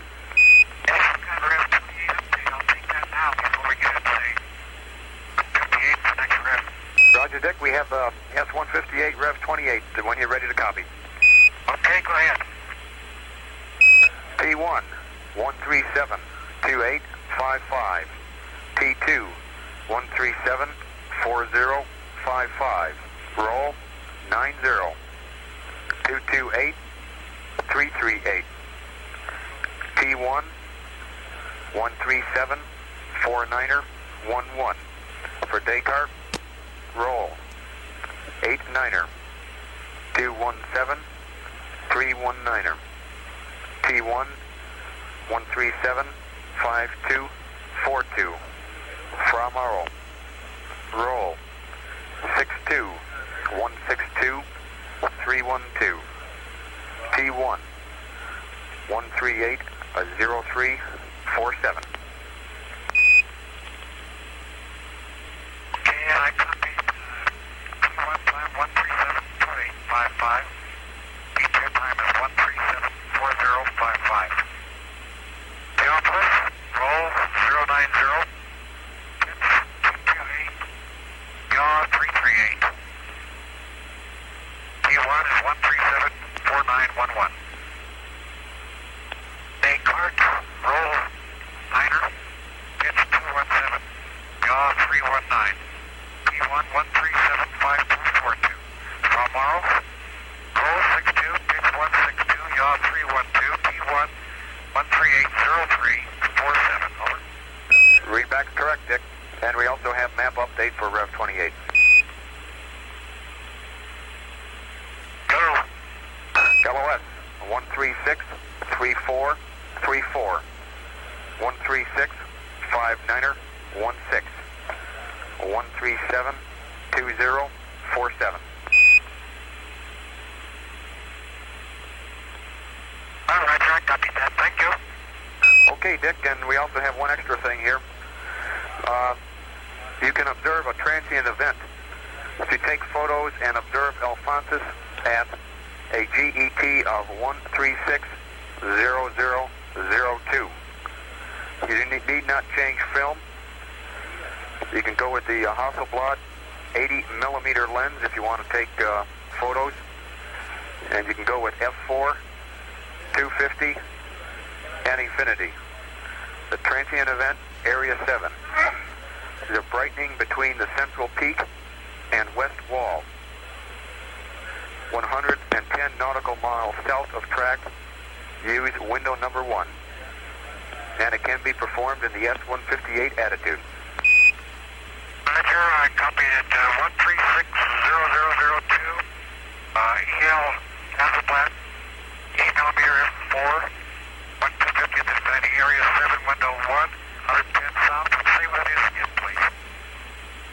Okay, Dick, that's a brightening between the central peak and west wall. Okay, I've got the camera now. Take a look at it. Roger, Dick. Houston. Clipper, Houston, go ahead. Roger, is that in the crater of Theophilus? Dick, say again. Would you, the transient event, is that in the crater of Theophilus? That's at Alphonsus, Dick. Okay. Again, Alphonsus and a brightening between the central peak and west wall. Okay, I've got it. Houston, this is Clipper, and first status complete. Roger, Clipper, copy complete. What was the visual on that transient event? I didn't see anything out there. There's a dark area in between the central peak and the west wall, but I can't tell what it is. It's a little bit darker than the rest of the surrounding area. It's quite a ways away, so I really can't see much down there. Roger. Houston, how's that charge on battery 8 coming along? Roger, we copy. Yankee Clipper, you can terminate the charge on Bat A at 13700, as in the flight plan. Okay, then start on B, I guess. That's affirmative.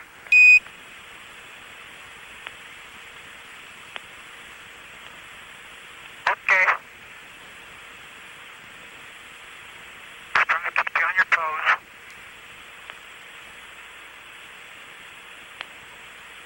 Yankee Clipper. I want Charlie to go to sleep over there.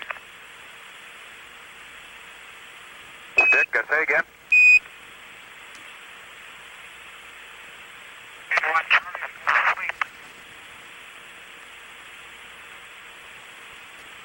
Dick, it sounds good, but you're slightly garbled. Maybe you could move the mic a bit away from your mouth.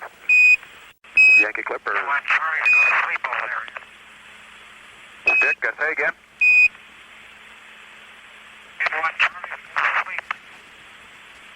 Dick, it sounds good, but you're slightly garbled. Maybe you could move the mic a bit away from your mouth. Roger, I said I didn't want Charlie to go to sleep. Roger, we copy that.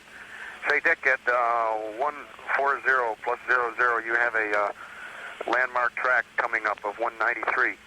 It's your option. You can go ahead and do 193 or landmark tracking on the limb. Whichever way you want to go will work you up a pad. Which would you prefer? It's really your option, Dick. We can work up a pad either way. Yeah, let's use the limb, huh? Okay, we'll get you a pad for the limb. Yankee Clipper, Houston.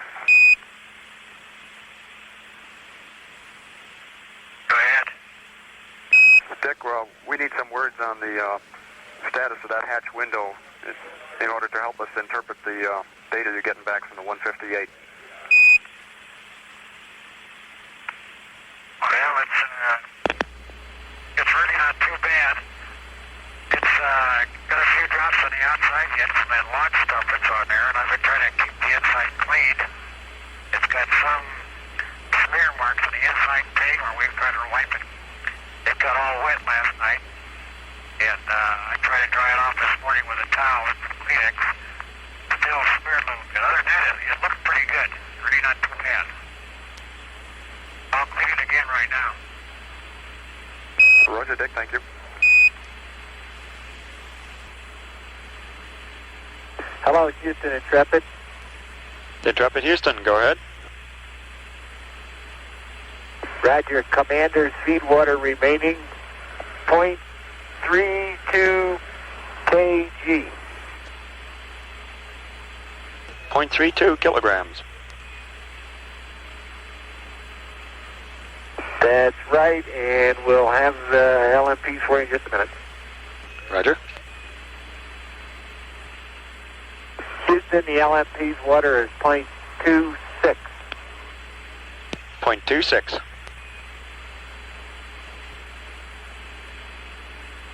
That's affirmative.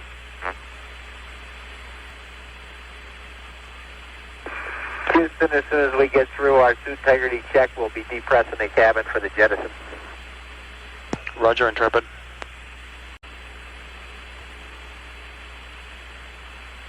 Yankee Clipper, Houston, 1 minute, 1.5 minutes to LOS.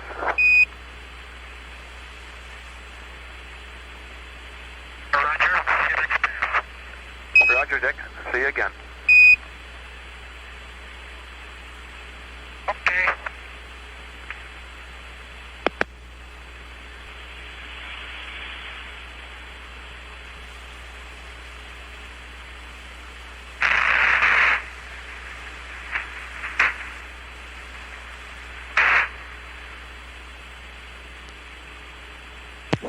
Repressurization of Intrepid's cabin is complete now after the jettison.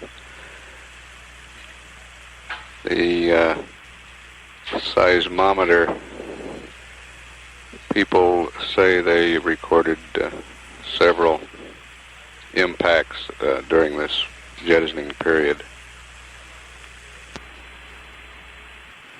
Intrepid, Houston, com check. Loud and clear, the equipment's jettisoned. We're just cleaning up the cockpit. Sorry. Roger, Pete. We copy 2 impacts on the PSE during jettison. That's +1 and +2. Roger. They were, as a matter of fact, that may help you calibrate that thing because I got a clean kick on both of them. In other words, when they left the hatch, they departed the hatch and went free-fell all the way to the ground without touching the ladder or anything on the way. Okay, they pretty much went straight out and on a ballistic right on down and hit the ground. Didn't arc up at all? That's right. Okay, thank you. This is Apollo Control. We have heart rate information now for the second EVA. The peak rates for each of the crewmen were between 165 and 170. The low rates ran 80 to 90. For the better part of the EVA, both crewmen's heart rates were above 100. The average BTU consumption was 1,000 for the commander, Pete Conrad, and 1,100 for the lunar module pilot, Al Bean.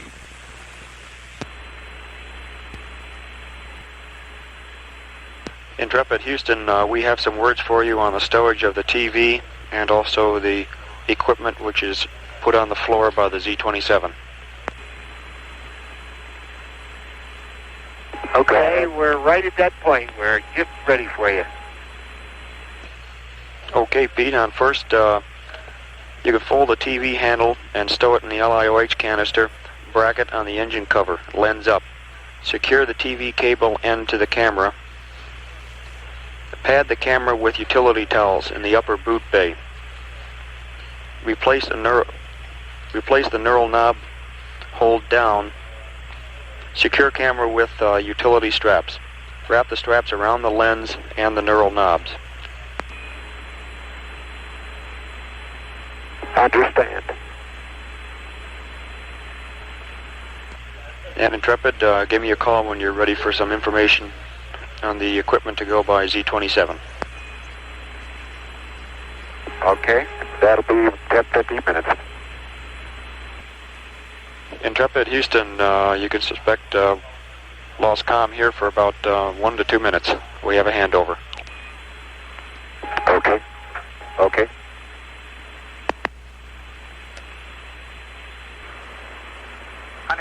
contact aircraft 2. This is Tony Tucker, will you last there?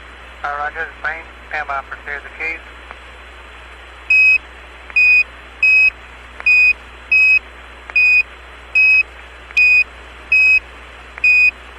Honeysuckle, Houston contact. Honeysuckle, 100% on key. Roger, Honeysuckle, you go. Roger. Okay, Houston, start talking to us about the gear you want us to tie down back of the OPS. Roger, Pete. Okay, first point there is ensure the Z27 bulkhead is protected. You can use data books and towels for that purpose. And we suggest also on tying down the equipment and rocks which you have in the bags there that goes on the floor next to the Z27 by the OPS, that you use 2 additional strands of the utility straps. They will go from the top of the jettison bag to the ISA attach fitting. That's the D-ring on the midsection step. This will give you 4 strands total. Say the last part again, Ed. Okay, we suggest that you use 2 additional strands of the utility straps. Now this will go from the top of the jettison bag to the ISA fitting. That's the D-ring on the mid-section step. This will give you a total of 4 strands.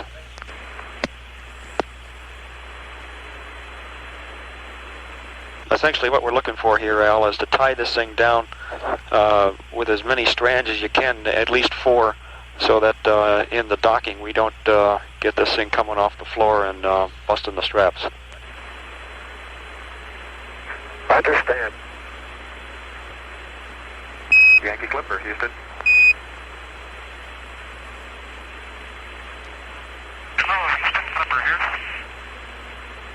Hello, Dick. Pete and Al are just finishing up the Post-EVA, and it looks as though they're pretty far ahead. They're going to have a little bit of time to sit back and relax. We have a map update for Rev 29 when you're ready to copy.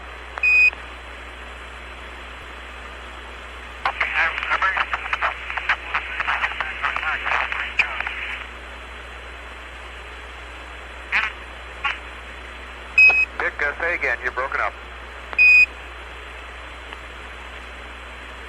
Roger, Brian, copy. Tell those guys they deserve a rest. They can sit back and relax. Great job. Roger, will do. LOS 138 3234 138 5742 139er 1849er.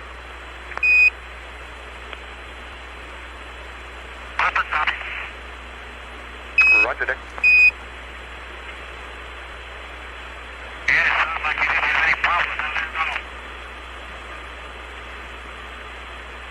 Dick, that's affirmative.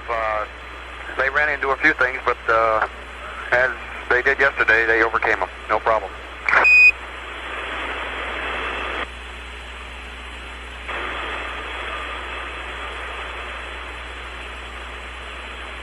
I expect most of the problems are humans. Maybe so, Dick, but not many of them theirs. Dick, would you go back in your flight plan to 13130? And we missed a crew status report at that point. Okay, it's here. I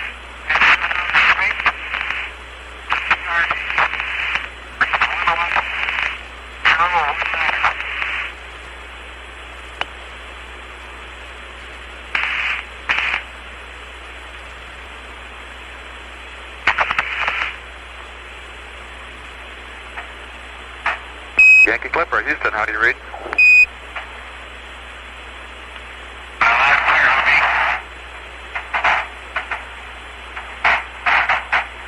Stand by, Dick. We still have a lot of garbling and broken up.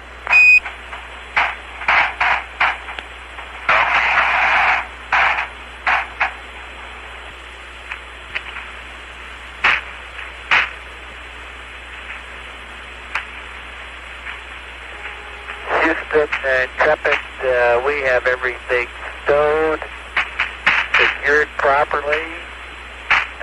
We're ready to start the launch countdown at the proper time. And if you'll give us about 15 or 20 minutes to chow down here, we'll come back with you and have a little chitty chat about the EVA. Roger, Pete. That sounds like a good plan. And Pete, you're still quite a bit ahead. Looks as though the furthest you could go up to in the checklist is on surface 101. Liftoff minus 240. You'll have to hold at that point until we get you the right CSM state vector.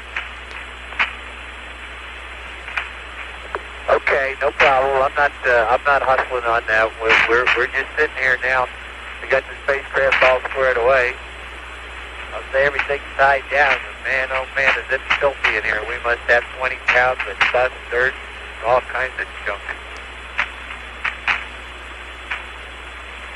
Roger, Pete. That'll be an interesting zero-G. Right. Al and I look like a couple of bituminous coal miners right at the moment.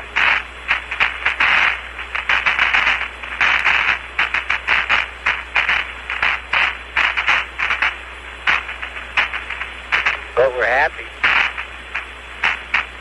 So are a lot of people down here. Hey, let me get a time hack with my mission timer. I'm reading 137, 40, 53, 4, 5, 6, 7, 8, 9, 137, 41. Is that about right? Well, Roger, Intrepid. You're a couple seconds off. We can give you a more accurate time hack if you like. No, that's all right. I'll bring the computer out of standby and get the time, okay? Roger. I just have to think about it. I haven't messed with the mission timer since we landed.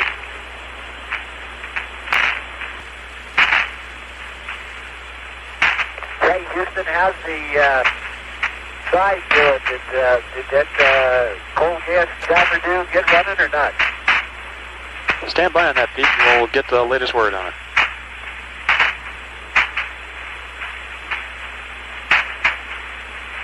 Also, how are the package temperatures doing? Are they running like they expected?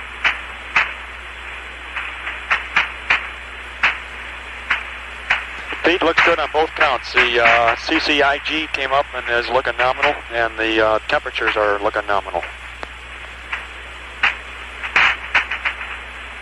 Very good. All equipment's running, huh? That's a firm. And I'll tell you, from watching those plots down here, that PSE is sure doing the job. Great. Houston, Intrepid. Intrepid, Houston, go ahead. Roger, we've been running our, if you look at our schedule there, we've been running our tape recorder according to the schedule. Because the EVA ran longer, do we have anything left on that for ascent rendezvous? Can you check that out for us? Roger, will do, Pete. Stand by.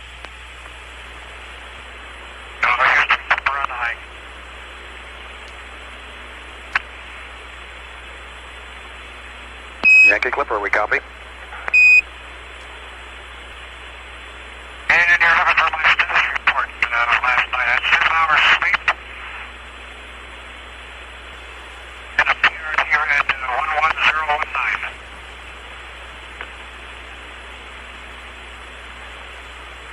Roger, we copy 7 hours and 11019. And Dick, we're having a little bit of trouble understanding you. Dick, you sound slightly garbled. I'm wondering if the microphone is in the correct position relative to your mouth. Can you hear me now? Right, that's a little better. Okay, you may have been close enough to my mouth.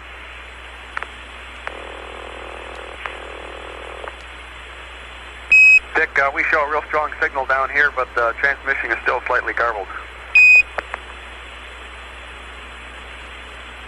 Okay, I'll try to work on it.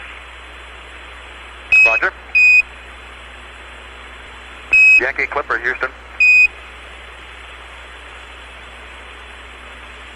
Go ahead, Houston. Dick, would you go ahead and stir the cryos for 3 minutes? We'd like to see where we stand with respect to balancing.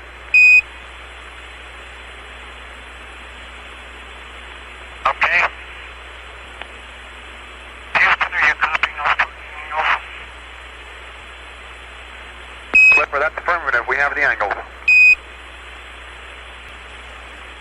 Okay, Houston, the cryos have been stirred for 3 minutes. Roger, Dick, we copy that. It looks as though you're almost balanced. About one more rev ought to do it, and then you'll be going back to auto. Okay. Yankee Clipper and Intrepid, we'd like to give you the T-17 and T-18 liftoff pads before CSM LOS coming up in about 8 minutes. Okay. Intrepid, ready to copy. Roger, Intrepid. Yankee Clipper, are you ready to copy? Yankee Clipper, ready. Roger. T-17, 140-0515. T-18, 142-0340. Okay, Intrepid copies 1400515, 1420340. Readback's correct, Intrepid. And Houston, Intrepid standing by to copy the P-22 act time and the 2 octal numbers. And we're also ready to debrief with you. Standing by for your questions. Okay, Intrepid, we are not planning to do that P-22. The job's been done already, so we can forget the P-22 coming up at 140 plus 00. Okay. And Intrepid, we have your consumables pad when you're ready to copy.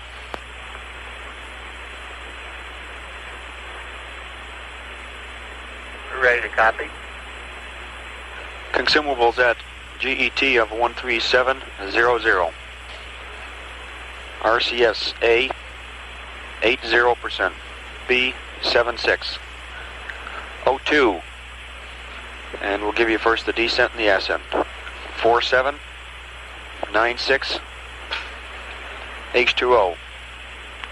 39.5 99.2. Amp hours 729.7 572.3.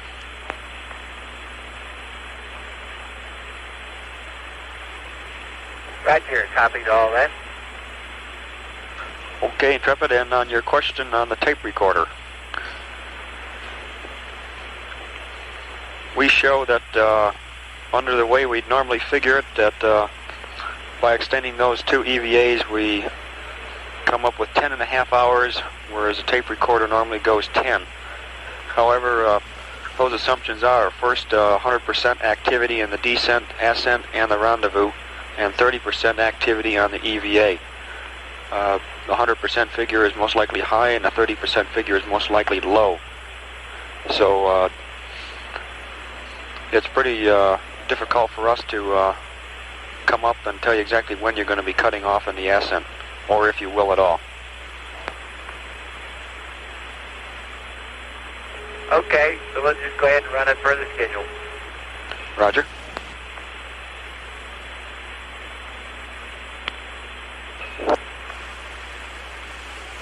Okay, Intrepid, and our first comment on the EVA. The Gold Flight team members back here would like to give you their congratulations for a job well done.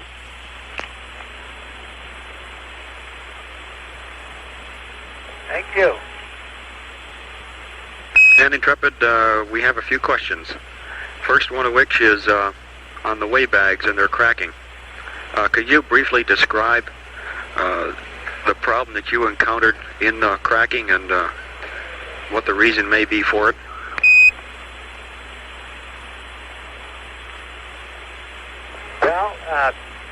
they seem to, when I folded the first big one, let me think a minute.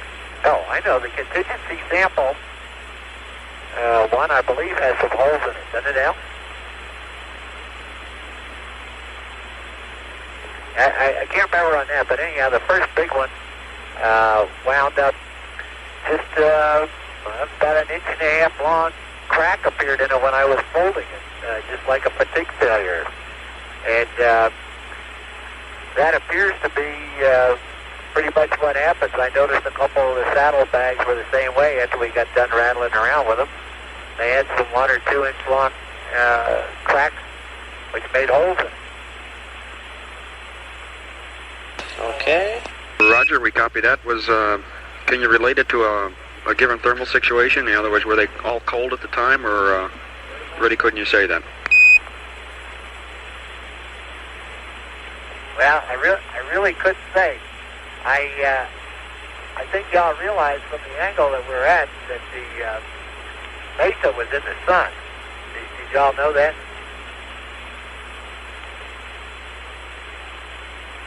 Okay, no, we didn't know that. At least I wasn't aware of that one.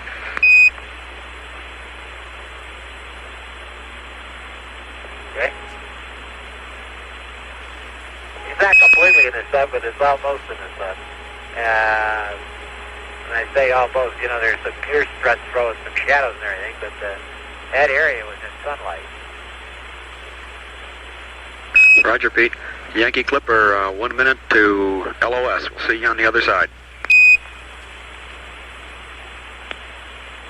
Roger. Question 2, Intrepid. Could you discuss the failure of the camera handle?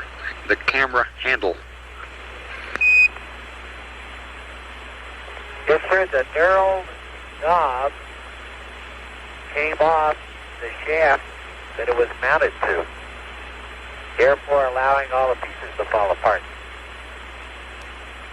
Roger. And how did the hammer fail? Did it fail in some way other than just the chips of the coating coming off? No, that's all. Just the coating was coming off.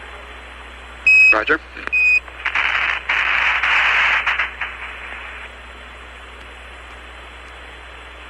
Okay, what problems did you have with the S-band in terms of the cable, and also exactly where did you put it? Well, I didn't.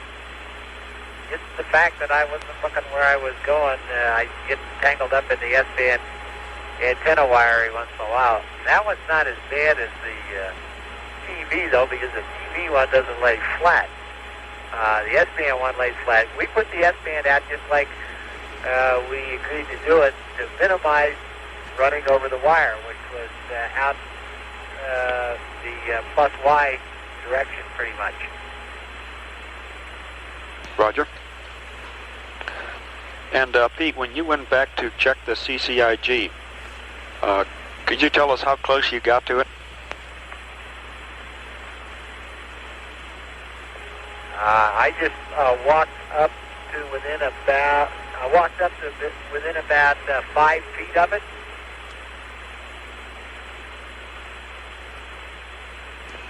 Okay, thank you. Okay, any question on the third film pack which we used? How much of that was used on the inside, and where in Traverse did you pick it up and change it to one of the existing cameras? Well, I got some bad news for you and some good news. The first place, the third magazine was a color magazine, and all it had on it were some shots that were taken, Earthrise, a few things like that coming around on descent. And unfortunately, Al and I got our signals crossed, and it's outside on the lunar surface right now. Now, what we did was take the black and white magazine off of Al's camera when it failed and put it on my camera and used it up. so that we have 2 complete black and white of the second EVA and 2 complete colors of the first EVA. And the only thing that's missing is the color magazine that had undocking and a couple other mundane things like that on it at the beginning of the LEM operation. And unfortunately, that's out there in the saddlebag. They didn't catch that one. Okay. You did get the Surveyor, though.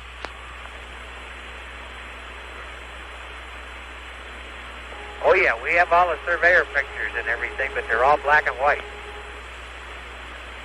Real good. And lastly, we've been looking at your power consumption profile and notice that you're not using as much as they initially anticipated. They attribute that to the lack of use of the floodlights. Would you confirm that you've not had the floodlights on since the beginning of the first EVA?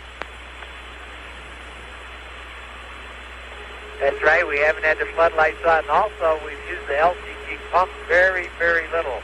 Every once in a while, we give ourselves a squirt. The spacecraft, in contrast to Neil's, we've been very warm, and we've been comfortably warm with just air in our suits. And I'd say the temperature inside here right now is running in the low 70s somewhere, and it's been that way ever since we got here. Roger, Pete. Okay, that's the last of our questions. We can finish this up if you give us a 2 PRD readings. Okay, wait, what?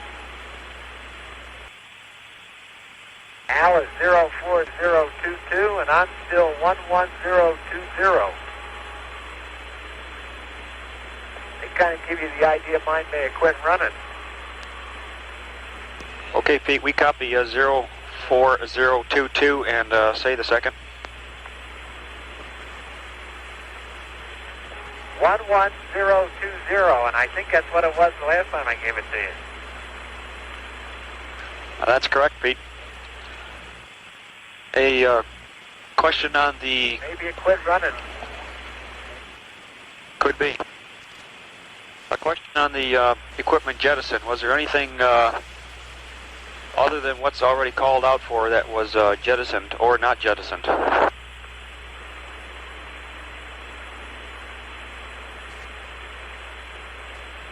We jettisoned everything according to the checklist. Roger. Hey, Pete, how's the inside of the cabin look about now? It's very neat and orderly, except for the fact that it's very dirty. Kind of a neat, orderly coal mine. That's about the size of it. The only thing that we do have, of course, is the LIOH canister container, which now has the TV camera in it. Roger. The antenna is down and stowed. Roger, and we also understood from Al out there on the surface that only partially deployed, only got up around 60 degrees. Okay, when I was the one that put it up, and when I put it back down, I discovered that I hadn't turned it to last about 20%, and so it went all the way up, and it functioned correct. I just put it all the way up. Roger, Pete. The comm was beautiful, though. We had probably the best of any sim we've had. Well, I concur. The comm really has been super. Listeners and suits perform magnificently. Yeah, these suits are in shambles, though. Say, Pete and Al, when you climbed back in, you terminated at 3 plus 55. And both of you were, your reserve was determined by oxygen. In plus 1, the reserve was 2 plus 05, which would have given you a 6-hour plus. And the plus 2 was 1 plus 50, which is pretty close to 6 hours also. Well, that's very good to know, and there's no reason why you can't stay out there and work that long. You don't get tired. Get a little thirsty, though, I bet. We were really thirsty after the second EVA because I don't know, did you add up how far we went? I think we made a pretty good trip out there. Pete, we're estimating something over a mile for the full circuit. That's not counting some of the side jaunts you made. We've been trying to follow our tracks out here with the binocular. The other thing that you got your map book there? Let me talk to you about this big blocky rim crater that's down here. Yeah, stand by on that. Okay, we got the map. Okay, it's the great big map. It's the crater, the one that's got the really big blocks on it, just outside the ellipse on map A. Okay, Pete, which is the great big map? Okay, the one that shows the landing lift. It's number 39. Wait a minute. Let me look just a second. It's number 30 chart. Now, that crater is on our horizon, and we can see it from here, and I can sit here with the map and pick out the really great big boulders and everything. And one of the problems up here is there's nothing to break up, or there's nothing between you and any object that you happen to pick up out there, like a rock, to judge distance on. And when we first landed, I really thought that crater was like 1,000 feet away, but it's obviously a whale of a lot further than that away. But it looks like it's right next to us. And we can use the binocular and scan those gigantic boulders that are there. That's the only one that's visible to us on the horizon. But I wanted to point out, you can get an idea of the fact that really looks like it's about 1,000 feet away from us. You know how far away it is from us, and how difficult it is to judge distance. Roger, Pete. Maybe the use of that lem shadow then was pretty useful. I know in the beginning you doubted that the shadow was really that long, and apparently it was telling you the truth.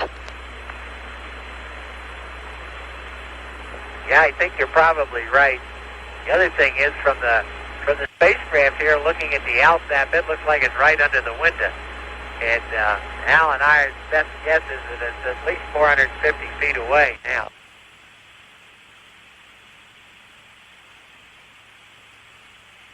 Roger. Say, I got a question for you, Houston. What do the experts think about doing an alignment in orbit now versus what we got here on the lunar surface yesterday? Copy your question, Pete. Stand by. Also, that crater which you were talking about is, we estimate 4.5 kilometers from your present position.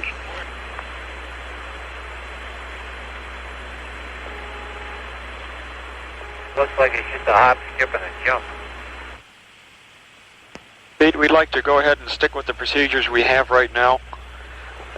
We can give you an update on it after the two P-57s end insertion. There's a chance that we may not need it. Okay, well, no, I wasn't proposing that we didn't do it. We're going to go ahead and do it. I was just curious after we got a good RLS, which we've never gotten before, out of the P-57 yesterday, what everybody thought about that.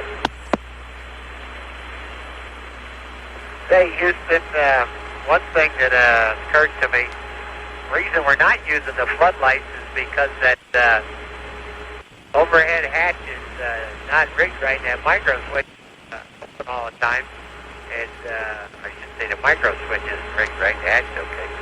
And those floodlights were on all the time, so when we we were getting ready to come down over in the nice sides, we had the floods on, just the lower ones were still always on. So we pulled that breaker and we've left it out all the rest of the time. That's the reason. Roger, we copy that. Say, Pete and Al, do you think that if you were out there for, say, 4.5, maybe even 5 hours, you'd get hungry as well as thirsty on a extended traverse?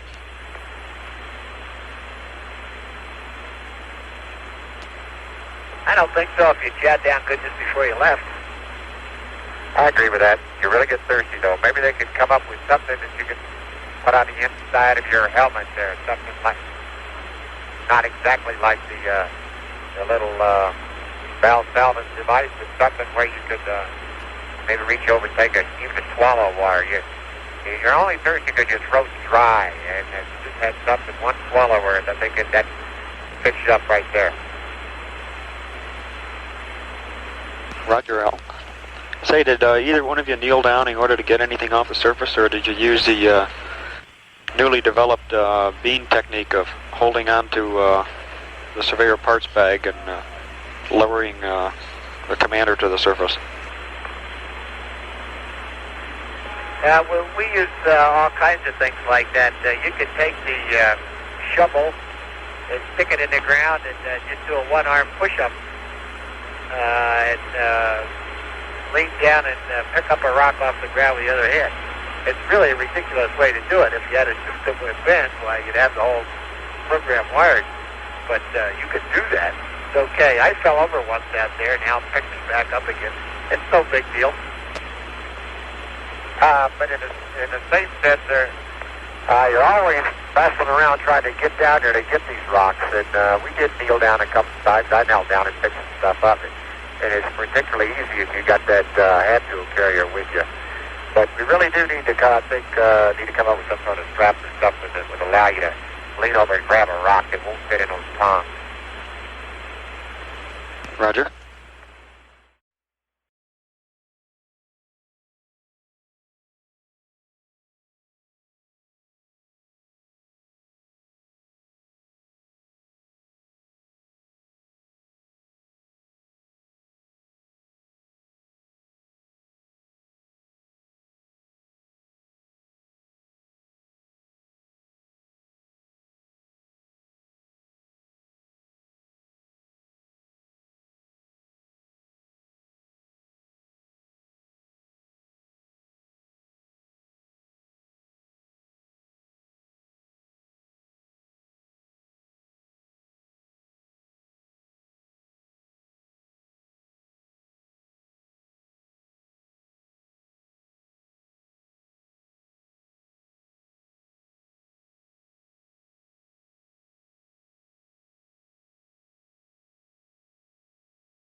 Houston, I'd like to